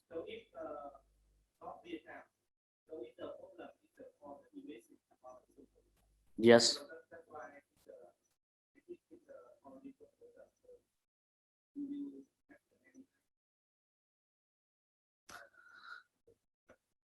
Yes. Thanks for the question. The problem here is the how to create the end-to-end system with the real-time constraint, right? End-to-end mean the flight cam will capture and directly send to the server. At the server we process and send back to the result.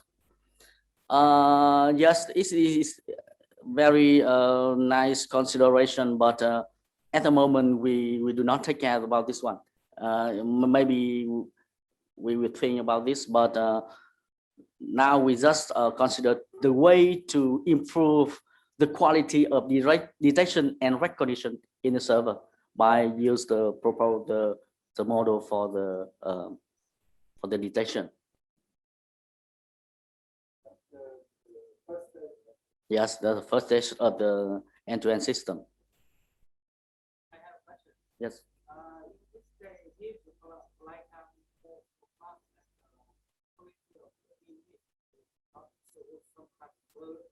Yes.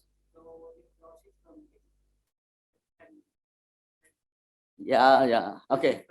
I see the point. It's interesting, but you know, at the moment, we are take with the real project of the EVN in Vietnam, you know, and normally now it's the electrical used the control the flycam manually. So okay, the scenario here is the electrical control the flycam, then take a picture, capture by hand. Yes, then send to the server. This is the scenario now. Maybe we think about the automatic way, but not yet. Yeah. Okay. Thank you, Mr. Kong. Yes. Very interesting, and I think the system can improve too much in the future, right? Yes. Yeah. So thank you very much. Thank you very much. Yes. In the next presentation.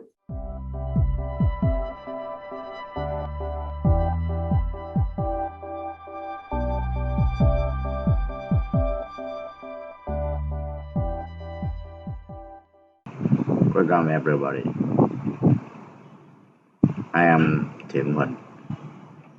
This is the report online for the research of active power filter and the imbalance and distortion of grid connecting solution. The report includes the three sections. First, introduction. The second is research and result, and the last is future and discussion. Now we move to introduction part.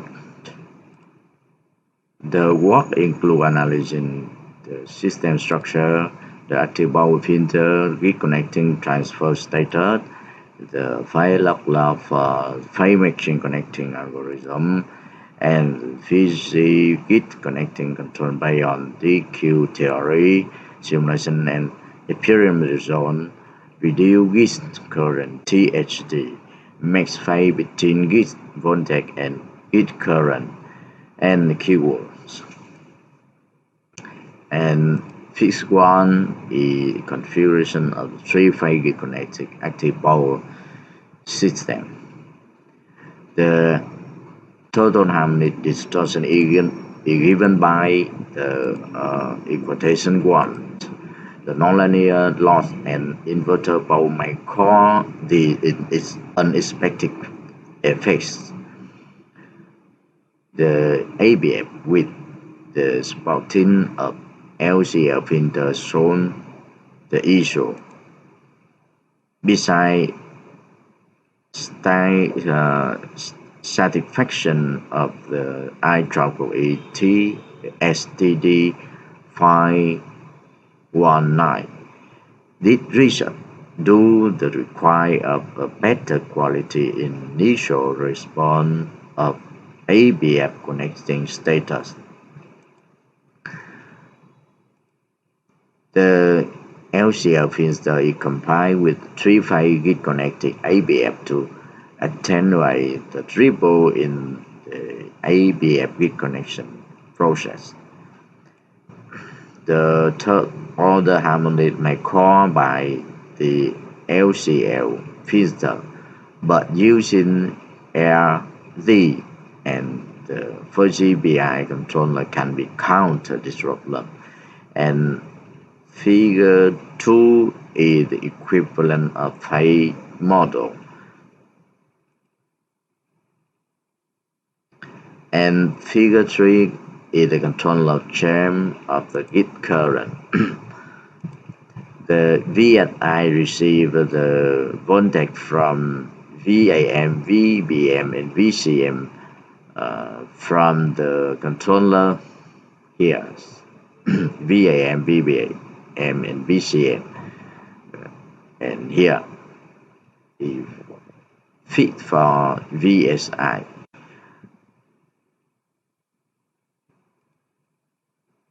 And then it provides compensating current IFA, IFB, and IFC for 3 phases via CLC filter. The controller includes the voltage controller and current controller fit the VSI, the voltage VAM, VBM, and VCM, the voltage VAM, VBM, and VCM with converter by the DQ over ABC converter are generated by the voltage controller with the leaking gate voltage problem, although are made by the current controller with the high order harmonic issue. Here is current controller and here voltage controller. With the unexpected error, the gate angle theta does not flex without using robust the PLL algorithm. The correct phase angle of the gate angle theta will be calculated by the BLL in Fig 4. The BLL controller needs VGA blood and VG beta blood generated by T alpha beta blood to create the exact full gate angle theta. And here, Figure 4, the block diagram of BLL controller. So the equal to delta omega will be calculated by the equation 2. And with the input at equation 3 and equation 4, VG alpha blood and VG beta blood. And the result will be at the equation 5. And here figure 5 is the fuzzy BI controller figure. The fuzzy BI controller was designed to overcome the instability problem of the third order harmonic caused by an LCL filter and higher order harmonics doing by non-linear loss. At figure 3, the VDMC and VKMC will be compensated components to reduce TSD in the ABF grid connection produced. In Figure 3, a fast adaptive fuzzy BI has been applied, and in Figure 5, the key I and the key peak parameter are fast modified for the complex instability system. And certainly, delta V lambda represent for delta VG decrease and delta IG decrease. The equation 6 stand for EV.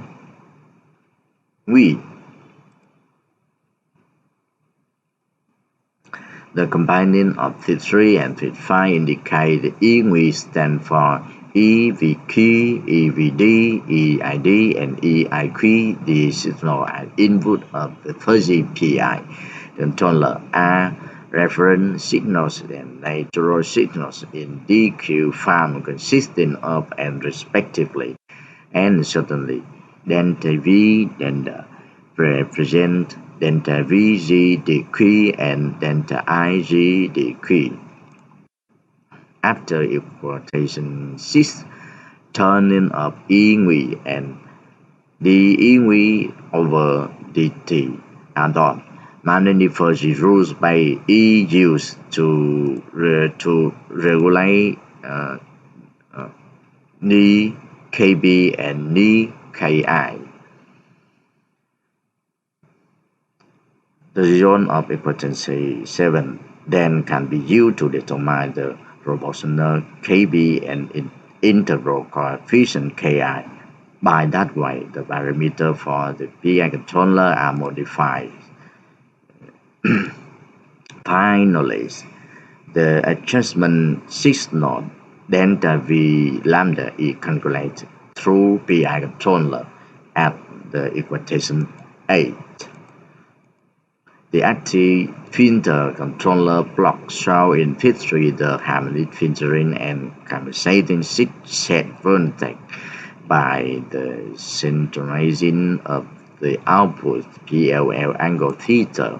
The BLL angle theta and the angle of grid voltage theta 3 is not the same if the grid is high or the harmonic and imbalance voltage.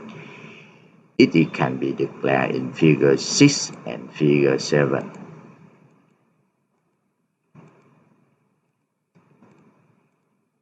In case of lacking grid voltage, if the magnitude of leaking grid voltage is less than 70%, which is defined by collecting of the RM at grid voltage value amplitude K.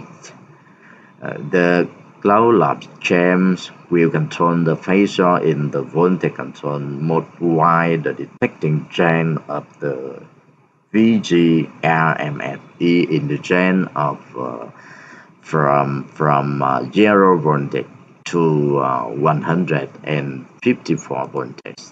The controller champ will be controlled by the voltage controller donates at VDQ equal to delta VGQ and VQMC equal to delta VGQ, which is represented by delta V lambda. The fuzzy BI does the same duty while occurring high on the harmonic in system caused by nonlinear loss. With the current controller, then delta V lambda stands for IDMC equal to delta IGD and IQMC equal to delta IGQ.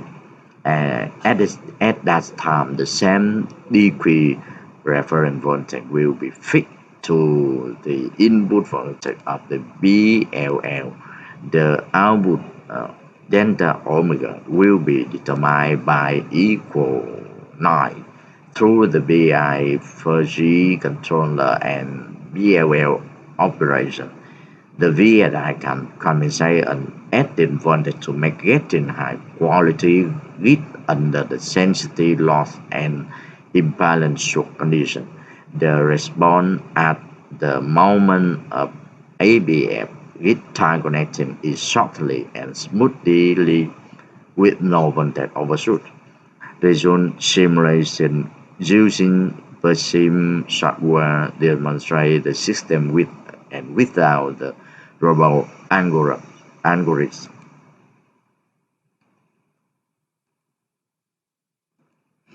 Non-linear loss effect in three-phase git with and without robust ABF connecting angle as shown in Figure 8.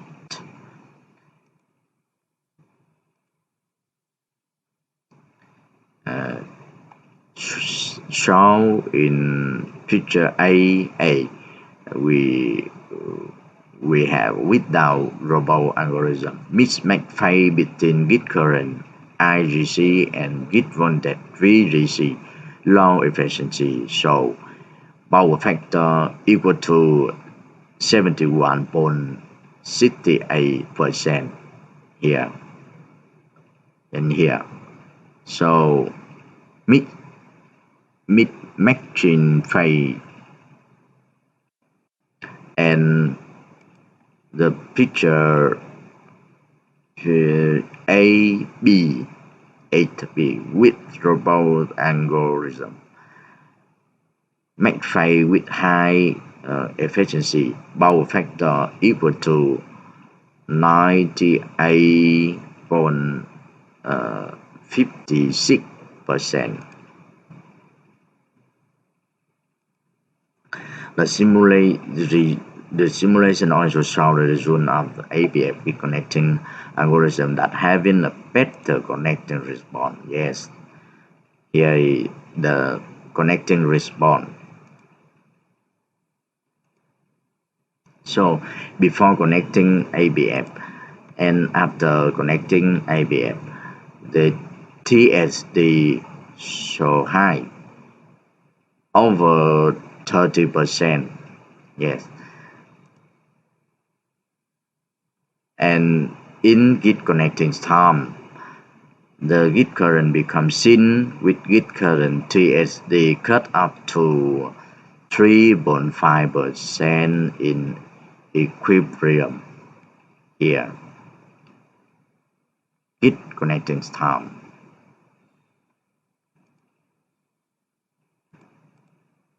With the robot algorithm, the synchronization of git current signal and git voltage signal is a set match. Furthermore, when the transferring from up git connecting to on git connecting operation, the in phase of the ABF signal and git signal are showing fit states.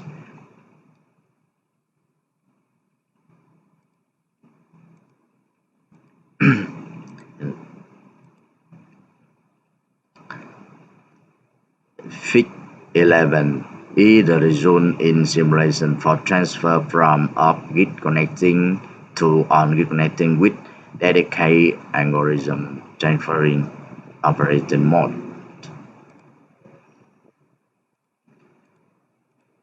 And Figure 12, the result in simulation for the transfer from off git connecting to on git connecting operating without dedicated algorithm.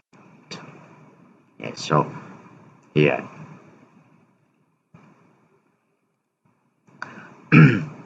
And the Figure 13, the result in simulation for the transfer from off git connecting to on git connecting operation without dedicated algorithm.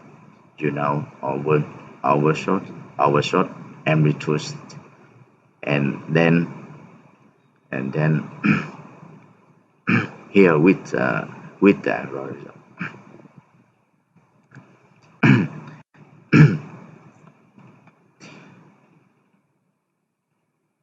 Figure 1 in the section to declare the scheme for hardware design with a 5 kilowatt 3-phase ABF with time connected system. The system controller is conducted by 32-bit ATM 32H 743 IIT6, then the 3 phase load voltage and git side inductor current and 3 phase gate current voltage are determined by measure. Here, figure 15, experiment result for transfer from on-grid connecting to off-grid connecting operation with Propeller algorithm, grid voltage and output voltage and current. And figure 16, experiment result for transfer from on-grid mode to off-grid mode with Propeller algorithm BLL. And figure 17, the result of experiment for the transference data from grid connecting to off-grid connecting operation with such algorithm DQ grid current. And figure 18, the result of experimentation for the transference data from off-grid connecting to on-grid connecting operation with such algorithm, the operation of BLL. And figure 19, the result of experimentation for the transference data from off-grid connecting to on-grid connecting operations using Propeller algorithm for grid voltage and load voltage. Yeah. And the figure 20, experimental result for the transfer from off-grid connecting to on-grid connecting operation with Propeller algorithm, grid and load current. And figure and the last is figure 21st, experiment result for the transfer from off-grid connecting to on-grid connecting operation without Propeller algorithm. The robust algorithm effects were shown in similar. We move to the last section in the report. In this report, future and discussion.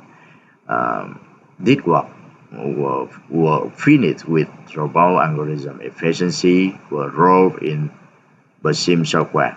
Also have done the duty with the experiment in the active or filter hub were using system using the STM32S743 IIT6 microcontroller chip had been completed with the result option matching phase for grid current and grid voltage to increase power factor, eliminating high order harmonic to degree TSD from 30.07% to 3.5%.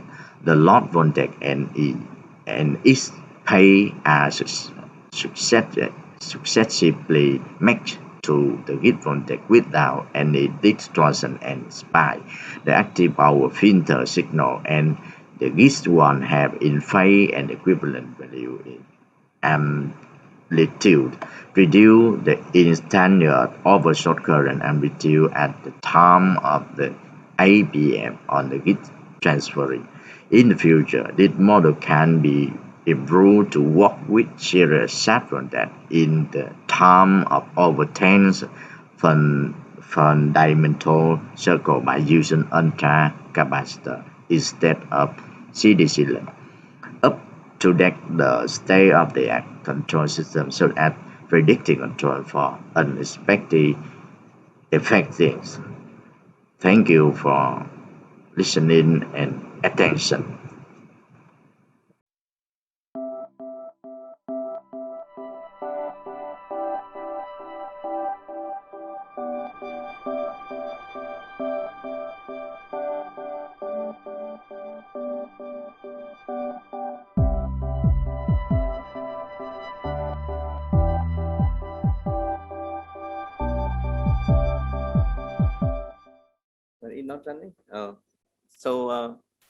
Five topics.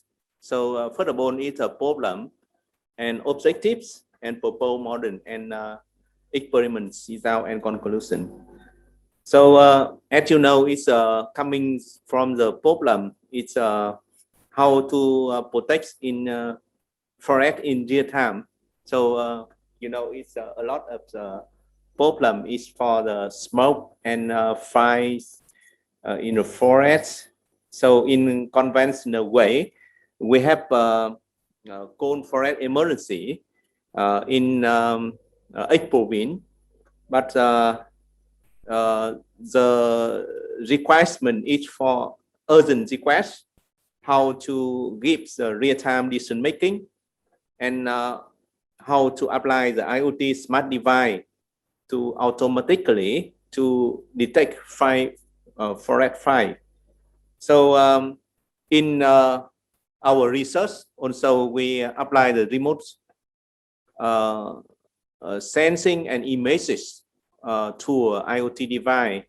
So in conventional way, also have the image segmentation and machine learning and also other intelligent techniques to detect. So as you know, it's the objective of the paper is how we can improve the Roubaix integrate with the K-mean algorithms to improve the detection of the fire forest. So we consider the rule in knowledge base and also try to integrate with the camera for forest fire in real-time detection. Coming the problem, you can see on the screen, we have the operation center. Also, we have the urgent support from the FDA, forest people. So assume that we have the camera, so we can how detect the smoke or the forest fire in this problem. When we do a research background, so there are some techniques to apply. Currently, they use deep learning to detect the fire of the forest or smoke. And other modern also use images and to detect the fire and smoke. Also apply the fuzzy techniques to knowledge base to process it. And in the approach, so we also figure out some problem. If we have the larger data sets, so it's possible to apply the deep learning to make the decision making for the image in identify the smoke or fire forest. But however, we have some images maybe we capture from the camera, so it is difficult to apply the deep learning approach. So in real world problem, we can think about if we have the small or it not a larger images, and the images also we can capture from the camera or other model. In research background also we have 5 years to work with the Forest Information System of Vietnam called the FORMIT project. And you can search on the Google, and so you say you can know a FORMIT project. So the current system also has monitoring about the forest. So in the map here, so we can know the forest maps and also apply the GIS to know the sparsen data of the forest. However, in this project, it not cover how we can identify the fire in the forest. So that's why we apply the intelligent system for the forest, yeah, to identify whenever camera taken the picture or video, so it automatically to identify the problem of the forest in the real world problem. So here is a proposal, the model. Assume that we have the UAV, or we also have the camera. So it's automatically taken the video or images from the forest. So in the station, means that the operation center, how we can detect the file dialogues, and also we can use the interface via smartphone or web-based to identify what happened in the forest in real time. That is the problem when we gather the data from UVA or also the AI camera to process it. On the server side, also we have the images or analysis server, or another model we can use as defined, means that we can process on the box, AI box. So here is a step of the proposed model. The input, we have the picture, and also the outputs, we expect how we can identify the smoke or the fire of the forest of the picture. Step one, we capture the video or images. Also, we read the color of the image X. Step two, we have processed some noise. For example, in the image, some video or some picture of the forest is not good quality. So improve the quality using the SMQT. So mean quantization units to improve it. Also, we identify the pixel for this from the MX 1 or 0 is mean L. In the step 3, actually we have the good quality of the images. So from the RGB colors, so we make the matrix, and moving to step 4, deduce the data dimension, includes the image file. So converts from the 3D to the 2D space. And step 5, so we select the parameter K, means clustering the node of the data. Also, we apply the step for training.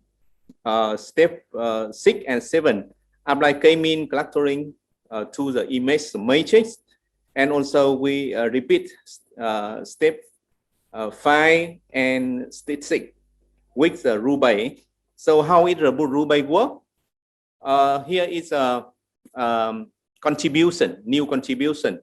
We apply rule-based to proposed model to detect file and photo or video.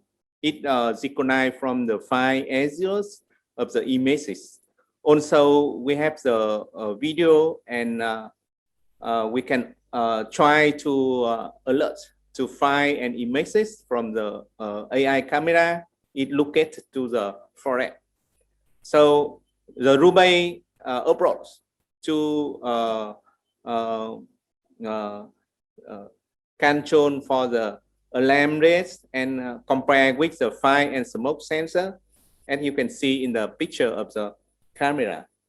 So how it here is an example for the rule. Actually, we have the many rule. Here is some rule for we identify the pixel of the file.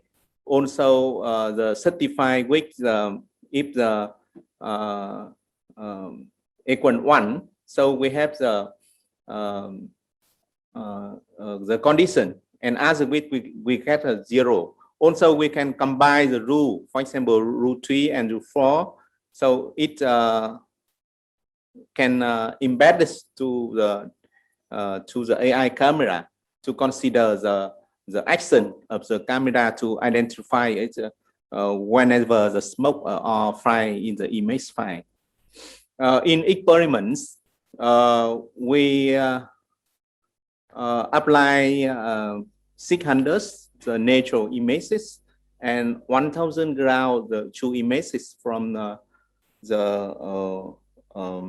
Berkeley University, and also the data set, satellite images and segmentation from the Google images to apply the proposed system. So in experiments, so we apply the our proposed model BK mean and also K mean compared with the time, and also here it is a parameter when running experiment. It's much better than the K-means approach, and also apply to the problem for the camera to detect in 5 forests. So the contribution in this paper is real-time detection when we consider the fire, forest fire, and smoke. Also, the new approach to apply the RUBE for the proposed model by detect fire forest in IoT device. Also, we enhance the proposed model and performance in terms of accuracy. Also, we have tested the proposed model to improve the quality, the input, the images before we process the proposed model in real time for fire detection. And also in future, for further study, we apply to implement the work for the camera AI to process in the real world problem.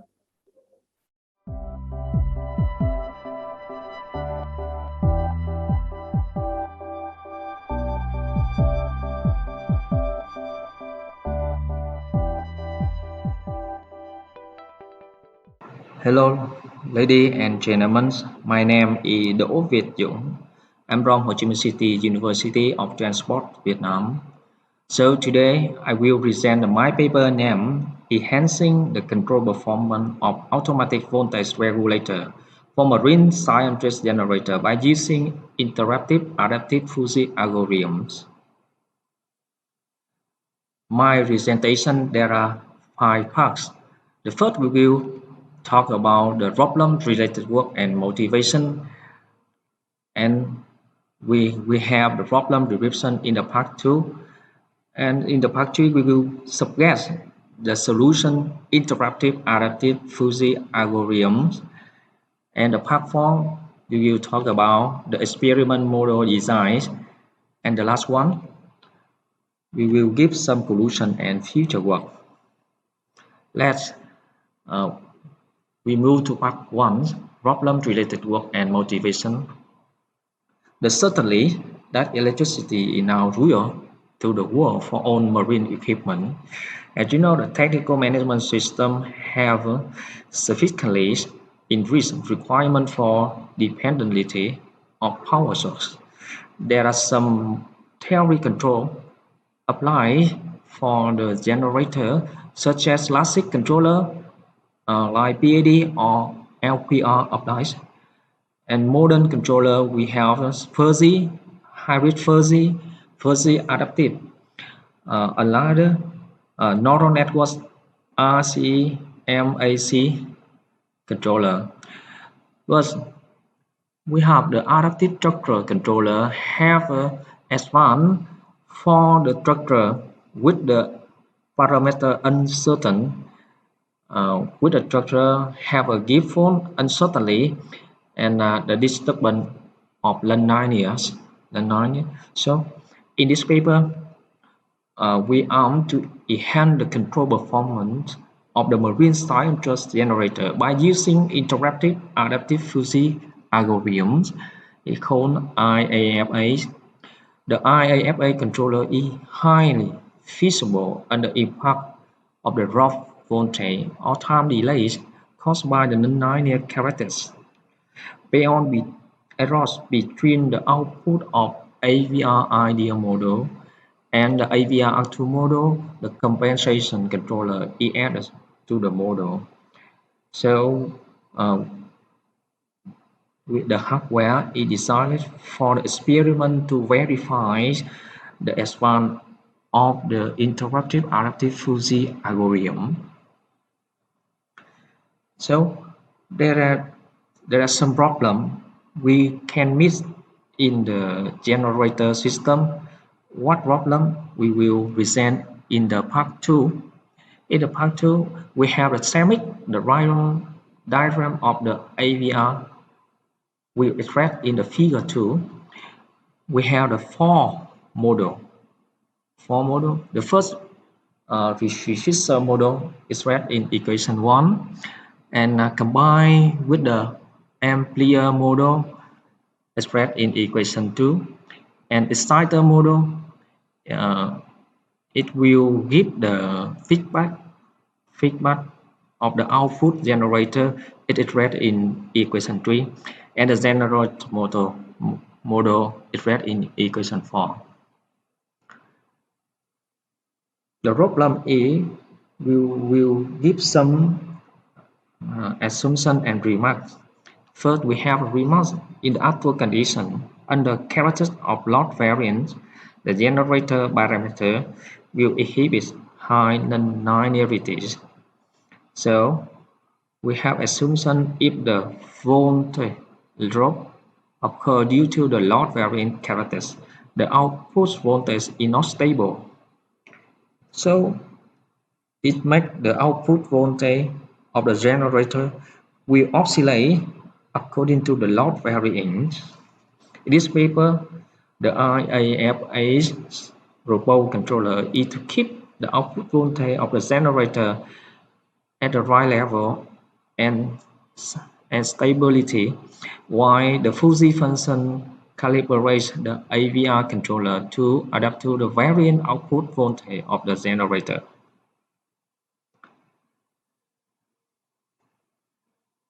In this paper, we subject the interactive adaptive fuzzy algorithm to fix the problem we have in the part 2. First, we talk about the fuzzy BD controller. If we just use fuzzy BD controller, we have fuzzy functions will adjust the fuzzy coefficient to control the AVR model, which the fuzzy response can perform as the equation 6, and the BD coefficient is adjusted by the fuzzy controller expressed in equation 7.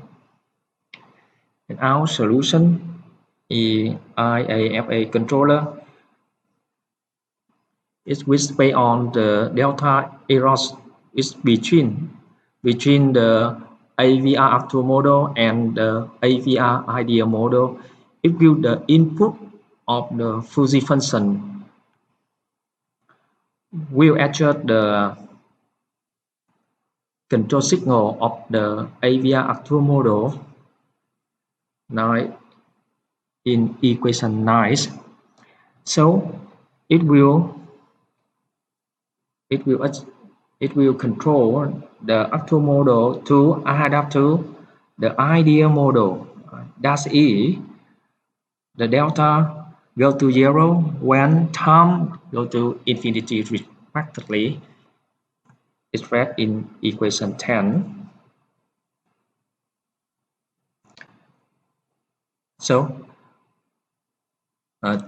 then we have a simulation results. We apply the trees model in simulation first BD, fuzzy BD, and IAFA controllers. In the first case, we have a result without disturbance. As you see in the figure 5,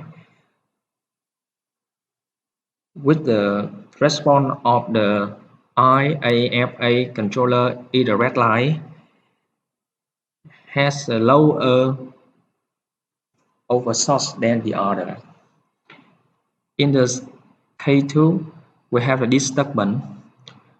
With disturbance, we have the output will oscillate according to the disturbance, and the IAFA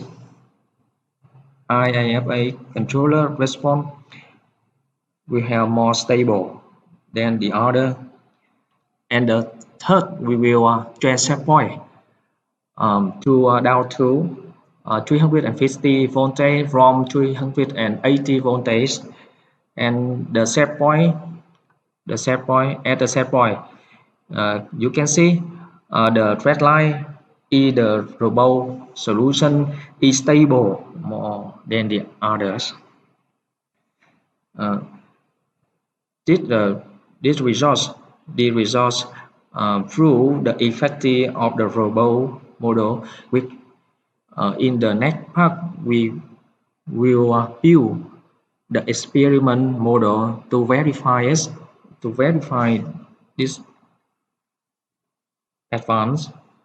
We have the AVR experiment model expressed in figure 8, which have a characteristic like this. This real-time controller realize the control program directly into the STM kit by C software combines. The control programs BAD, fuzzy BAD, IAFA controller have been applied in full by MATLAB software. The control signal convert into the corresponding voltage as ANFIS as in the ICBT fine angle. The amplitude of the ICBT fine angle will change the excitation voltage. In the model, in the experience cases, we have a three controller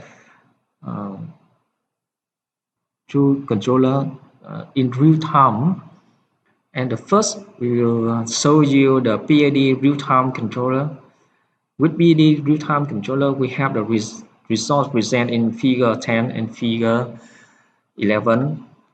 In the first case, we have a 240 watt loss. We have a response of the PID in red lines, not slowly far from the set point, and we have the response in the K2, in the K the set point trend case. It's still the response is still not closely the set point. And the second, we will apply the fuzzy BD real-time controller with the results expressed in the figure 13 and 14. In the first, in the K with 20 and 40 watt loss, we can see in the figure 13 we have the response equal the set point than the PID controllers. But when we train the set point in the K2, we have the response oscillate for over 10 seconds, and the level oscillate is higher. So we take the results with the robot controller IAFA real-time controllers expressed in figure 15, and the results expressed in figure 16 and 17. As you see, the response in the red line it closely, very closely, the set point. And when we train the set point, and the oscillate is more less with the fuzzy BAD and the more level in the less level, small level than the fuzzy BAD controller. So these results prove the advance of the IAFA controller in the simulation case and in the experiment case. So in the end of the presentation, we will give you some conclusion and future work.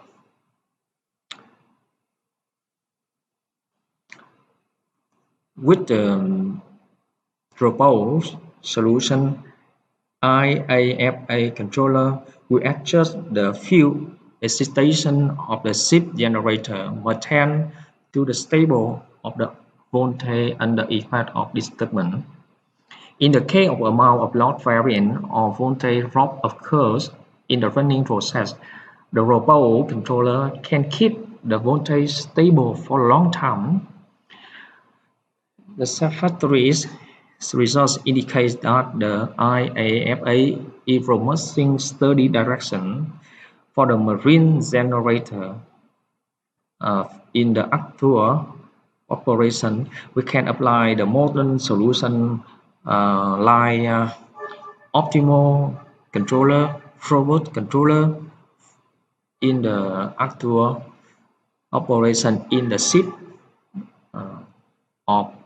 in the industrials. Thank you for listening. My present is the end. And if you have any question, please send by email.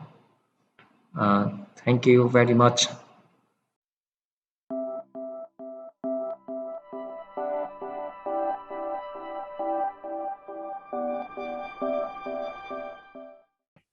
So hello everyone, my name is Lu. Today I would like to present my topic, Flash prediction using multi-layer perception networks and long short-term memory networks at Duong WBASN in Vietnam.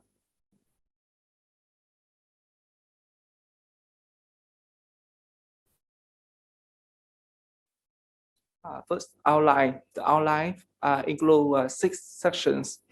First, introduction. Second, study area and data. Next one, I want to introduce the methodology. And the next one is model development, model resource, and finally conclusion. First, introduction. As you know, floods occur everywhere in the world. In recent years, floods become very serious, particularly in the Vietnam, but in the central Vietnam. For example, you can see in the image, there are some images from the historical 2007 floods in Quảng Nam province. These floods cost Quảng Nam province about $20 million and cost dollar, and the cost is house about $200 per household. So I think it's very dangerous. To protect people from the flood, hydrological models are recommended. There are 3 main kinds of hydrological models, namely physically based model, conceptual model, and empirical model. Each model has different advantages and disadvantages. For example, physical-based model, it requires a wide range of data, input data, while it can produce very accurate results. In contrast, empirical model, it don't require a wide range of data. However, it can produce quite accurate results. I think the empirical model is suitable for the central Vietnam, where we lack a loss of accurate data. The empirical model can so called black box. Study area and data. Study area in the Quảng Nam province is the central of Vietnam. This province faced floods every year. Each year, there are 2 or 3 big floods in Quảng Nam province in average. And the data, we use the data between 1991 and 2010. I think it's about 20 years. The input data include the rainfall data in Trà My, Tiên Phước, Hiệp Đức, and Nông Sơn stations, and the discharge data in Nông Sơn station. And targeted output is the Nông Sơn station observation. 3. Methodology. First, I want to introduce a little bit about artificial network or ANN. The artificial neural network has 3 main parts. First, incoming connection or input layer. Second, activation function and output connection. The artificial network try to represent the brain neuron. The brain neuron has 3 main parts, like you see, detective, soma, and axon. There are different kinds of ANN, for example, single layer perception, multi-layer perception, and long short-term memory network. In this study, we focus on multi-layer perception and long short-term memory network. For multi-layer perception, as you can see in the symbol multi-layer perception, it includes the input layer, let's see. Input layer, let's see, and this is the weight and bias. Like when the model, we calculate the sum based on this equation. And after the activate function, we have the output data. For the ANN or recurrent neural network, it's a class of ANN. This is an example of the ANN. You can see here is a loop or the internal memory. The model used the loop, the green circle, to remember important things in sequential information. Or the unfold the image here, you can see here the output at time 1 is the input at time 2. In here, this is the reason why the ANN can remember important things. However, also the ANN has different advantages. The one of the biggest disadvantages of ANN is the vanishing gradient problem. To overcome this problem, the long short-term memory network is recommended. The long short-term memory network is a part of the ANN. Long short-term memory network has 3 gate and 2 state, like this. 3 gates, forget gate, output gate, and input gate. And the stack, hidden stack, and self stack, as you can see in the image. First, I want to talk a little bit about the forget gate. Each gate decides what information in the cell state is part of forgot. The input, the forget gate is the red line. You can see here the red line. That use the input is ruler X and H and X, and you calculate the output based on this equation. So if the output result equal to 1, the scale store all information, or in contrast, if the output equal to 0, the gates delete information. Like is the input gate, you can see is the red line in the image. The input gate control what information is sent into the cell state. And this follows 3 equations you can see in the image. and the output gain. The output gain determines the percentage of value of information itself state is sent to the rest of network. You can see in the red line, 80 is the output at time t is the input at time t plus 1.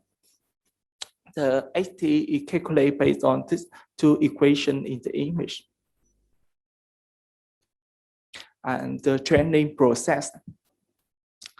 Firstly, the value of weight and pairs is random value.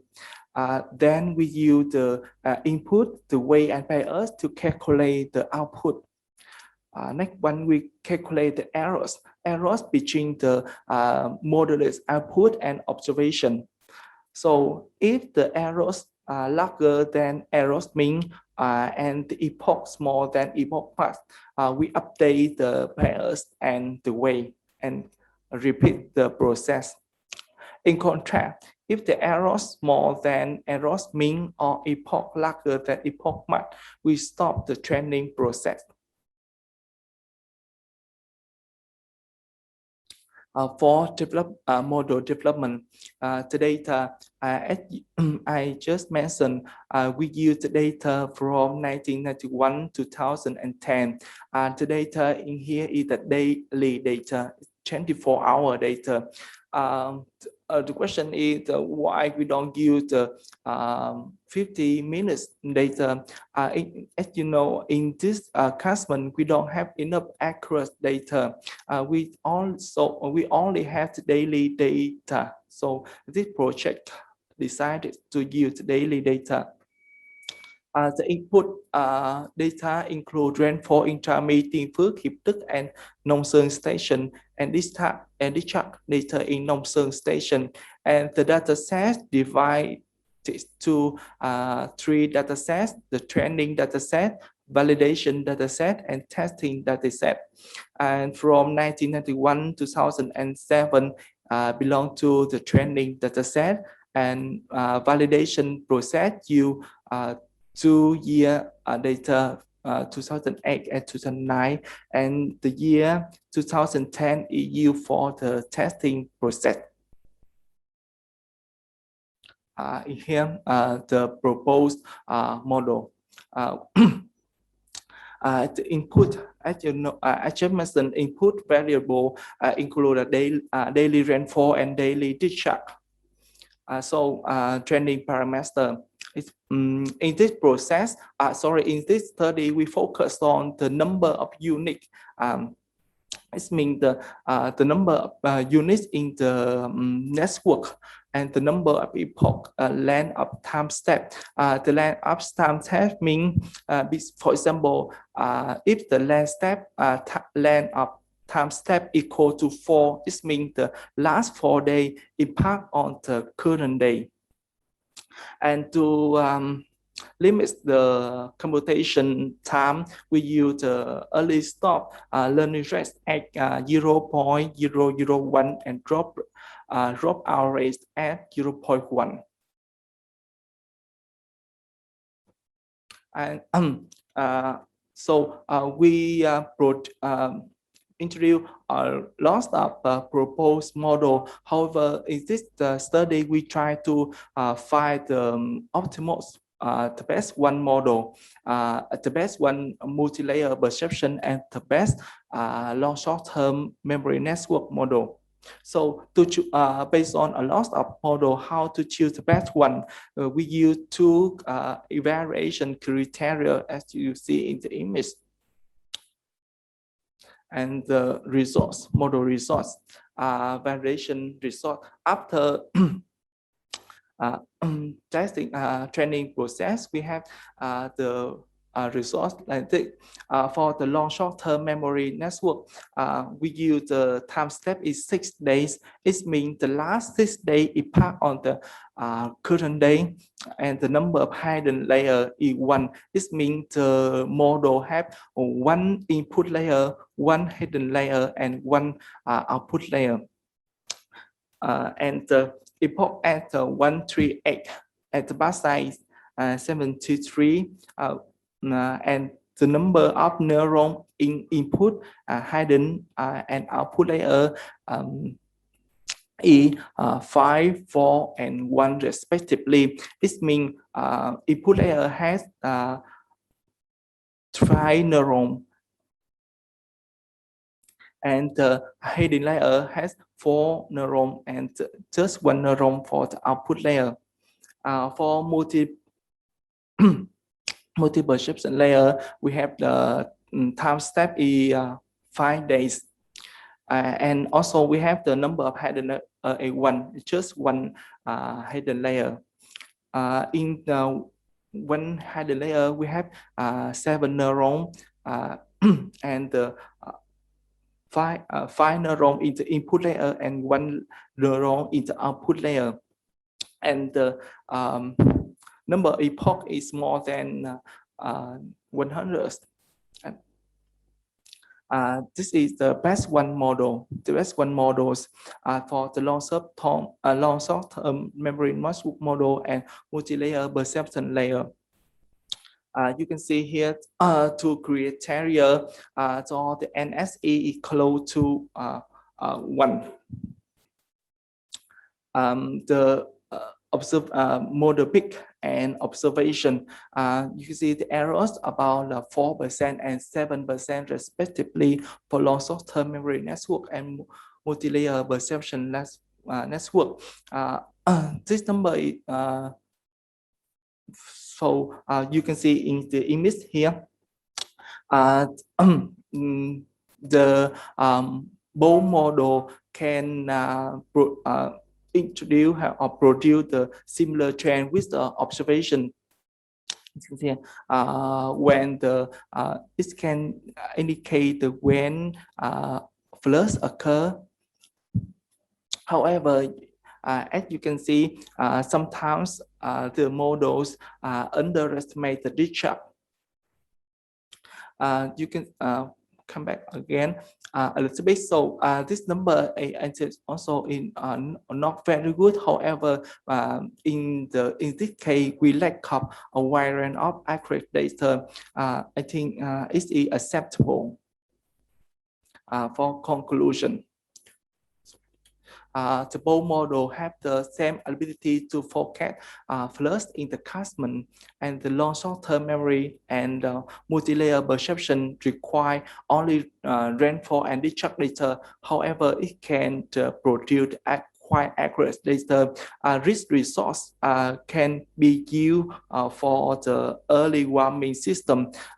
This system used to in the rural area can alarm local people for the future floods. And in the next study, we recommend we should focus on operation of receiver to improve the resource. Thank you. Thank you for listening. Thanks. Okay, now we move to the question and answer. So, does anyone have a question? Do you know description about the data? Yes. Yeah, that means you should to on the future or Can you explain more detail about your input data? Data structure. Structure, like some kind. In continue. No, have any file here. So is it data we use the input rainfall and discharge data? I use the continued data from 1991 to 2010.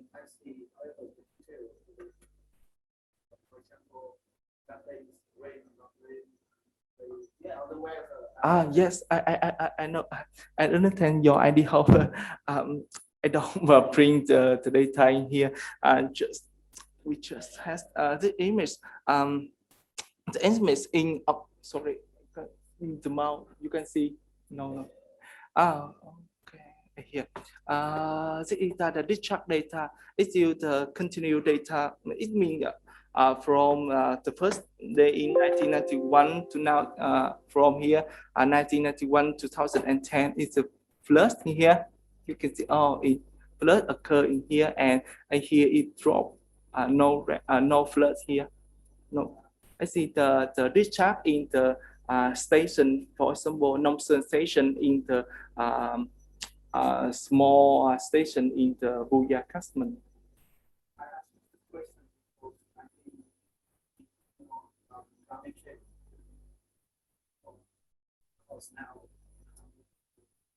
Television.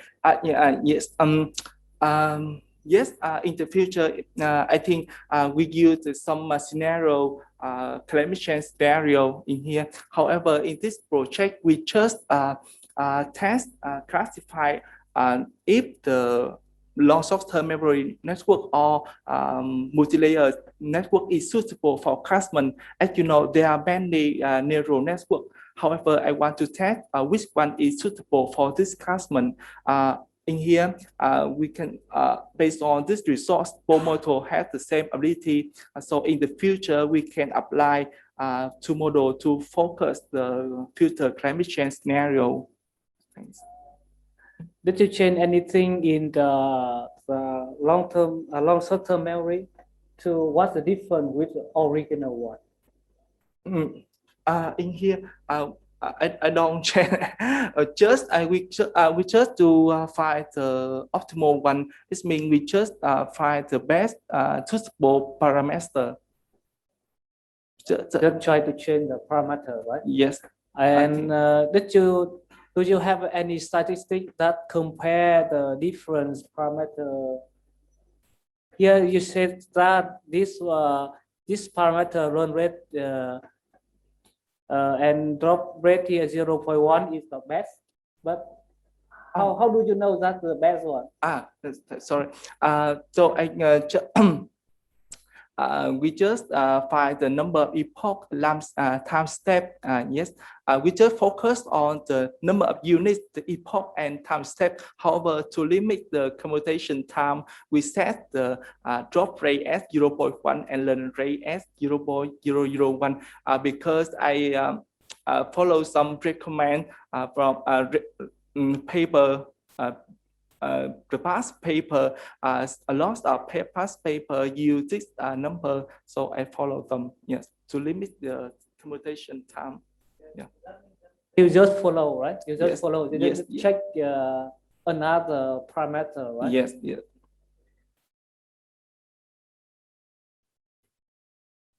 And I want to have a question. No new data.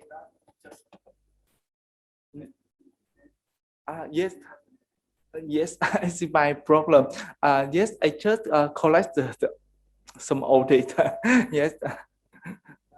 Except long LSTM and MPN, that you check with another model. Yes.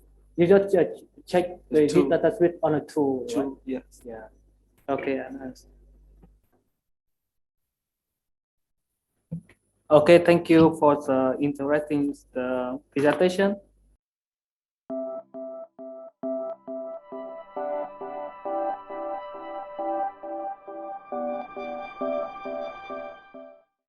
I would like to give you my presentation on our research project that called Proposing Gesture Recognition Algorithm using HOG and SVM for smart home application. The research was conducted from a research group of Hanoi University of Science and Technology, School of Electronics and Telecommunications. So outline of my presentation, we will be spending. We've been looking at 4 sessions. The first is the overview of the problem. The second is a related study. The third is proposal solution. The fourth is the results, and the last one is the conclusion. First, I would like to introduce the basic use case of this situation. We have gesture recognition algorithm that is deployed in embedded computer hardware, which is connected to a camera with live video. And the gesture recognition algorithm need to give data as the output data to home automation server. And this is a part of the smart home whole smart home system. So the problem of hand gesture recognition is quite have been studied for a long time, and by hand gesture we assume that there's a two types of gesture, static and dynamic.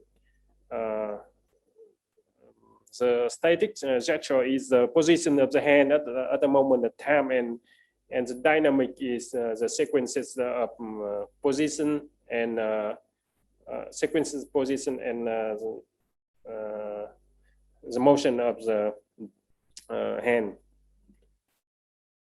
So there have been many studies in detection and processing of image to give an output information about the object, the present of object in the image, and the position of the object. And the first algorithm was the non-neural, which have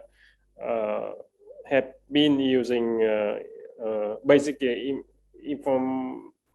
image processing. We have been mentioned the three algorithms in our work: violation, scan variant, and histogram of oriented gradient. And the second class of studies proposed neural network approach, which is recently very successful.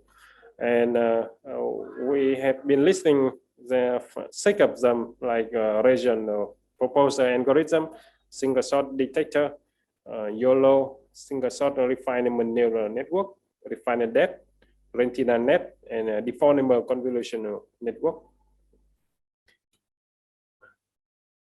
So our solution was a combination of multiple methods, and the gesture detection algorithm was concretely defined to, for example, to open or to turn on or turn off a light. We only need the two positions of the hand, and the motion of the hand, left, right, can be used to increase or decrease the level of power, the level of temperature, the level of volume in the speaker.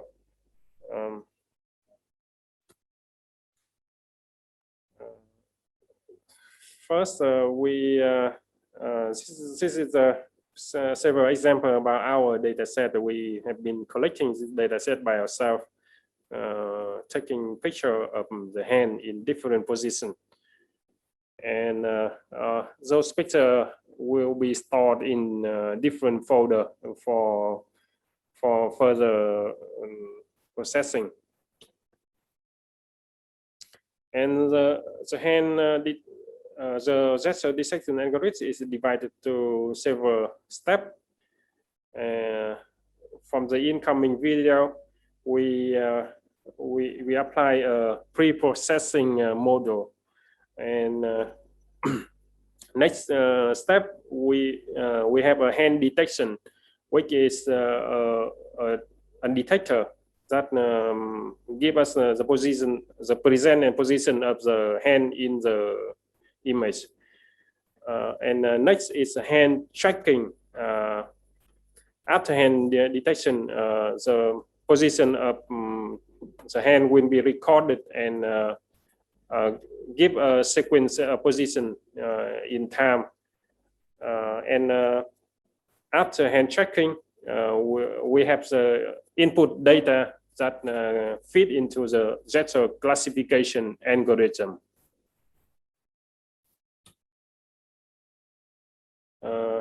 So pre-processing algorithm are quite popular, and we have several basic algorithm here, like resize, contrast, adaptive histogram equalization, median blur. So it is simple here. The next step of processing is detection.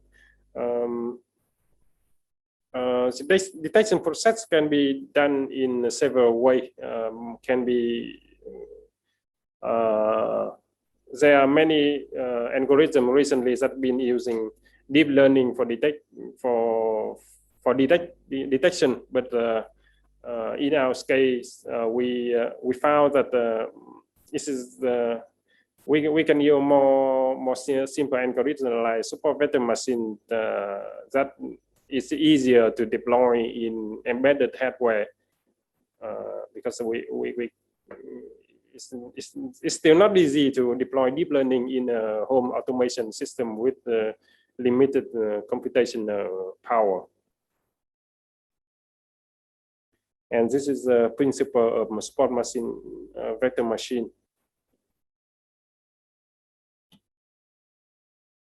Next step of processing is tracking. This is the mechanism of the tracking algorithm. So it is closed loop that come from detection, give out the region of tracked object, and apparent representation. We keep the training circle in here to update update the template of the object, and this template model is used for a new detection. And in this closed loop, we continuously update the position of the hand. The next step is classifying, and this is the step when we use the deep learning, because using the deep learning for detection is more computational complex than classify. So we only use deep learning for classify, and this requires less computational power. So this is the architecture of the classifier. This is a convolutional neural network. This is the detailed view of the detector as the classifier. It consists of 3 convolutional pyramid side and 1 flattened layer, and dense layer, 2 dense layer. And the result is for probability. It is for possible position of the hand.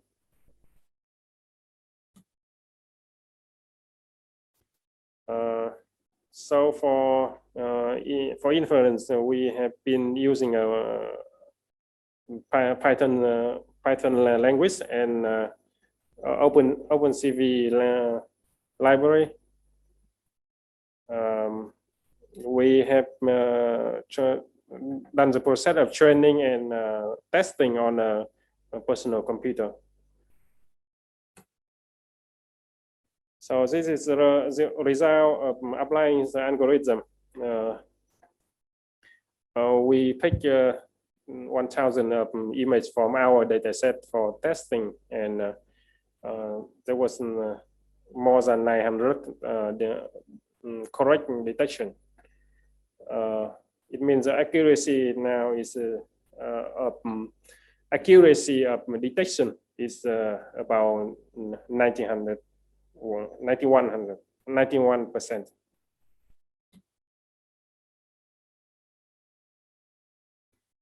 We also tested our detection model for static gesture. For static gesture, we don't need the tracker. So for static gesture, we only test the performance of the detector.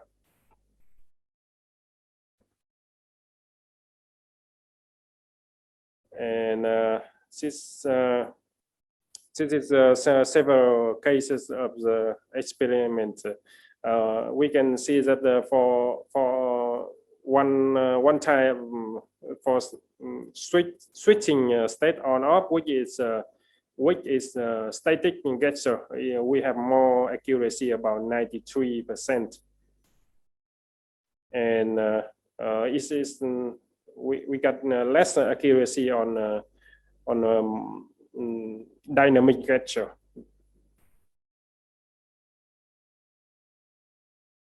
Well, so this is several types of errors that we have been testing an algorithm. For example, wrong position of the object, or false detection.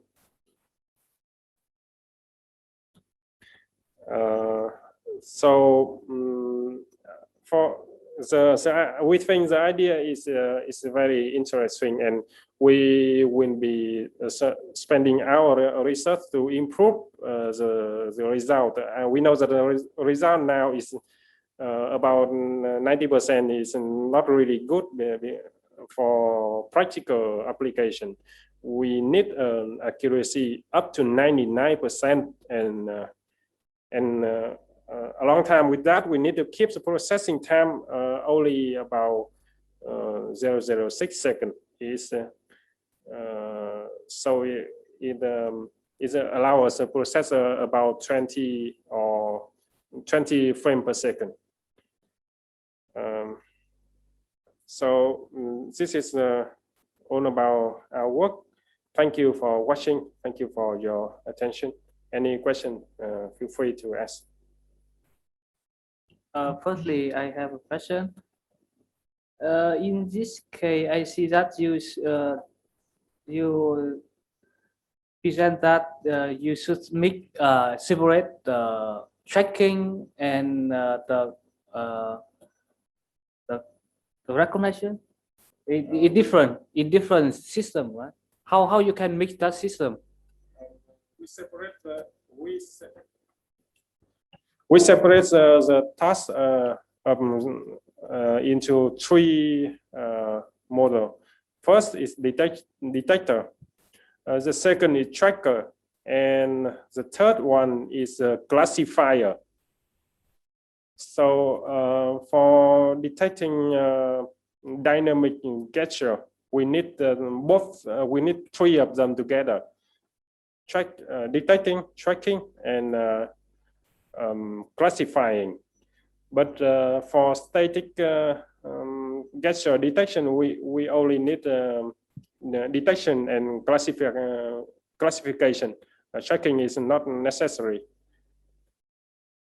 And for detection, we have been using SVM for speed, for better speed. We know that the accuracy of SVM is not very good, but for detection is applicable. We use deep learning only for classification. Yes. Okay. That means you want to use the SVM to speed up the detection. Yes. And tracking, right? And only for the when classification. When the hand or something is detected, you will be applied the classification. Yes. Okay, I understand. And here in your data set, how many gadget type you test inside your data set? How many gadget types? I see that here you just mentioned about three types, right? Four types. Four types. So the on, off, increase and decrease. Four types of gesture. Two of them static, two of them dynamic. That means if you want to apply to the real system, that means you need to increase the accuracy. Yes. No, increase the gadget type, right? Because in the real application, we have many type of the gadget, right? The hand gadget. Actually, we to avoid the fault detection, we ignore all the type of gesture, and only when user communicate with the system, when user interact with the system, we only define several type of action that is that is detected by our system. So we don't detect all the movement of the hand. We think with this for motion, this for gesture, we will be able to do a lot of tasks already. Yes, I understand. And I think question related to the title, because smartphone application, I cannot see the related with the smartphone in this case. I understand we can use the getter, but however, the results, maybe the title not related to smartphone application is okay. Yeah, actually, a little bit. Yeah, title maybe should more focus on the hand, because here in your content is focused on the hand, but you mentioned here in the gadget. So gadget maybe yes, some kind is a head up and down or. So actually, if we only focus on the hand and we would maximize the accuracy on detection of the position of the hand, it is possible. And but for that we need to use a very complicated detector and processing, which is not applicable for smart home application where we don't have a strong computer. We just have an embedded computer with we cannot let a system in my in your house that's going to consume a lot of power. We have about several watts for processing only. I mean, if you need to use this for your smart home application, you need to talk more about communication between the gadget and the smart home system. So the speed is very important. Yes. So I think it's interesting him, but the content there's no related much between the application and the smartphone, because the gadget can apply for many applications nowadays. Not just yes, I agree. If this program, this algorithm require the requirement, I think this algorithm can be applied in many type of application. For example, moving moving in two direction, left horizontal and vertical. We can control the mouse on the screen or something like that. And but this is a part of a bigger work that my colleagues have been doing, and they have been taking care about other part of the system, which is the connection, which is the control, and so the work is entitled as a smart home application, oriented on smart home application. Okay, thank you for your interesting presentation.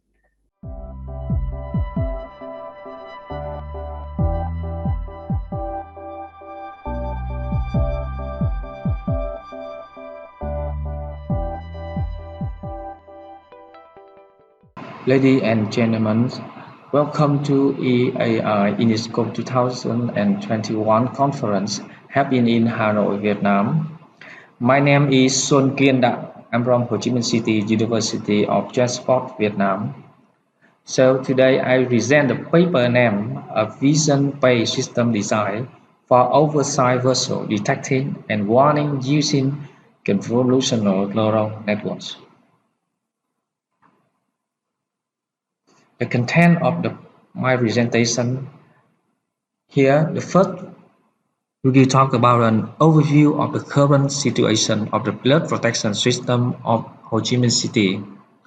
The second, we will discuss the problem-related work and motivation. And the third, we will show the proposed oversized vessel detector called OVD models based on camera vision using convolutional neural networks. And the last one, we will give some conclusion.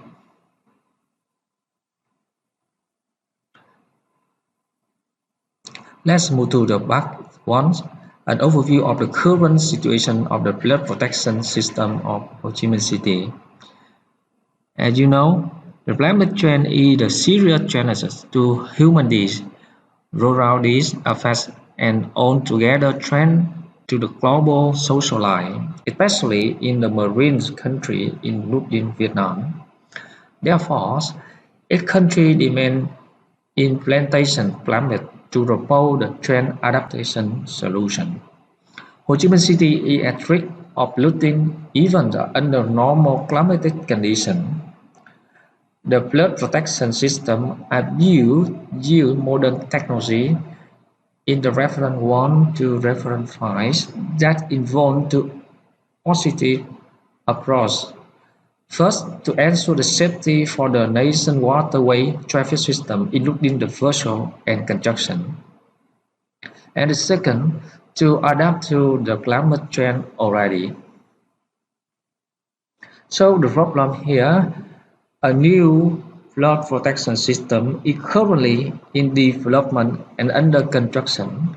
The flood protection system is shown in Figure 2, comprises 6 major flood gates, including Bến Nghe, Tân Thuận, Phú Xuân, Mường Chuối, Cây Khô, and Phú Định. In the context of the gradual completion of the flood protection system, there will be a lot of ships and the ball passing through the water column of the structure cause collision. Therefore, the development of the detecting and warning an oversized system not only assist to the protect the system structure but also help the vessel pass through safety. Focus on the maritime industrial, artificial intelligence is studied and applied in many fields, most of which are design the complicated network for the object detection based on the neural network to intensities accuracy such as the single shock detector called SSD and the faster RCNN, the automatic controls, the transportation and maritime safety assurance, the video training, camera vision by neural networks. So in general, AI had many positive and effective points, especially in increasing the safety in operating and managing marine transportation system. The motivation of this study is to design the automatic detection and warning of an oversized vessel traveling through the flood protecting system for the reasons as follows. The reason 1, due to the climate change, the rising water level is seriously affect the people's lives in Ho Chi Minh City. A new flood protection system is currently in the improvement. The development of the detecting and warning an oversized vessel system is necessary.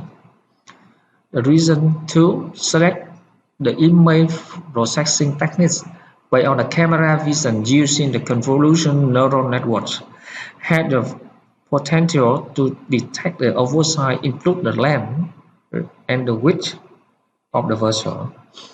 And the last reason, the experiment is carried out by the Drapery P4 hardware for coding on the mentioned CNN algorithm.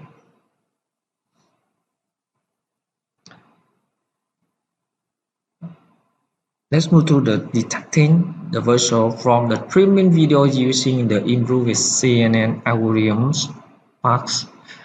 The signal are processed by using the improvement convolutional neural networks for the visual image processing and detection. The OVD is designed based on the following sequence of the tabs.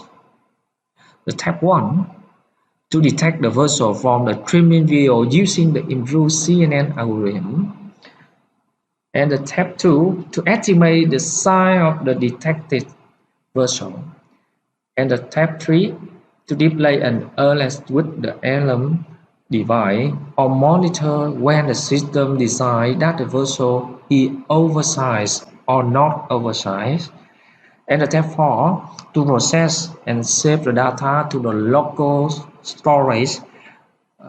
We can use the SD card and the cloud storage.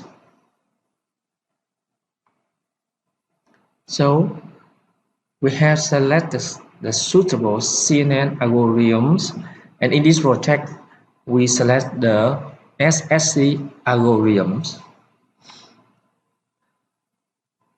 And the SSC algorithm has some advantage below. The first, the SSD have a fast processing, and the second, the SSD's ability to deploy on the cloud configuration hardware.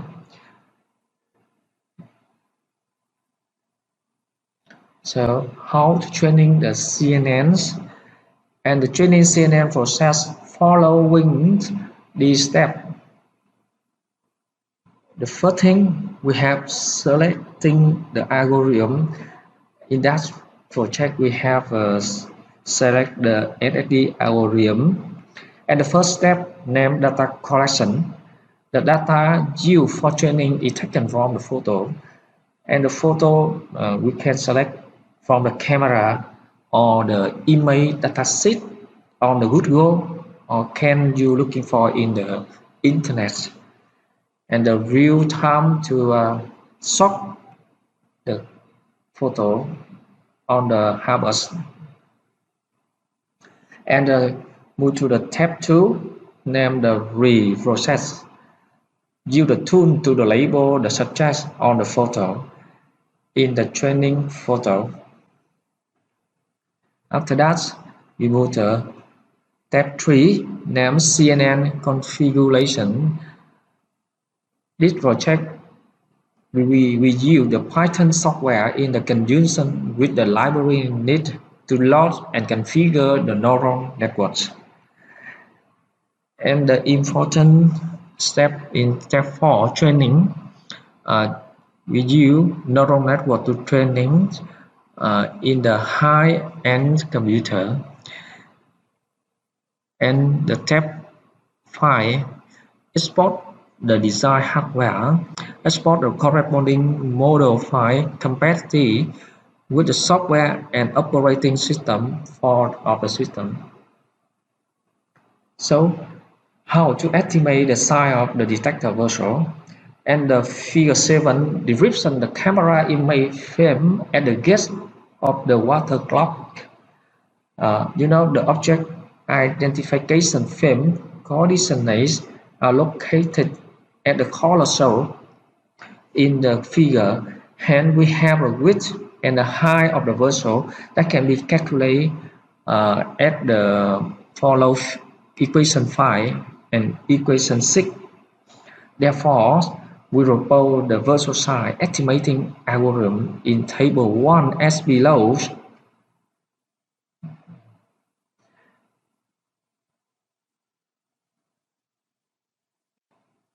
So in this project, we carry out the experiment model to verify the effectiveness of our robot solution. In the figure 8,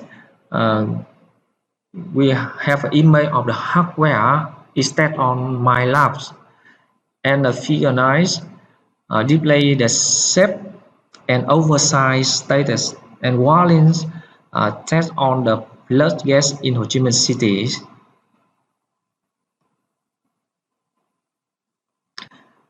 And the table 2 will give you some compare the testing performance of the model in experiments. You can see in the figure 10 the results have I have some discussion as follows.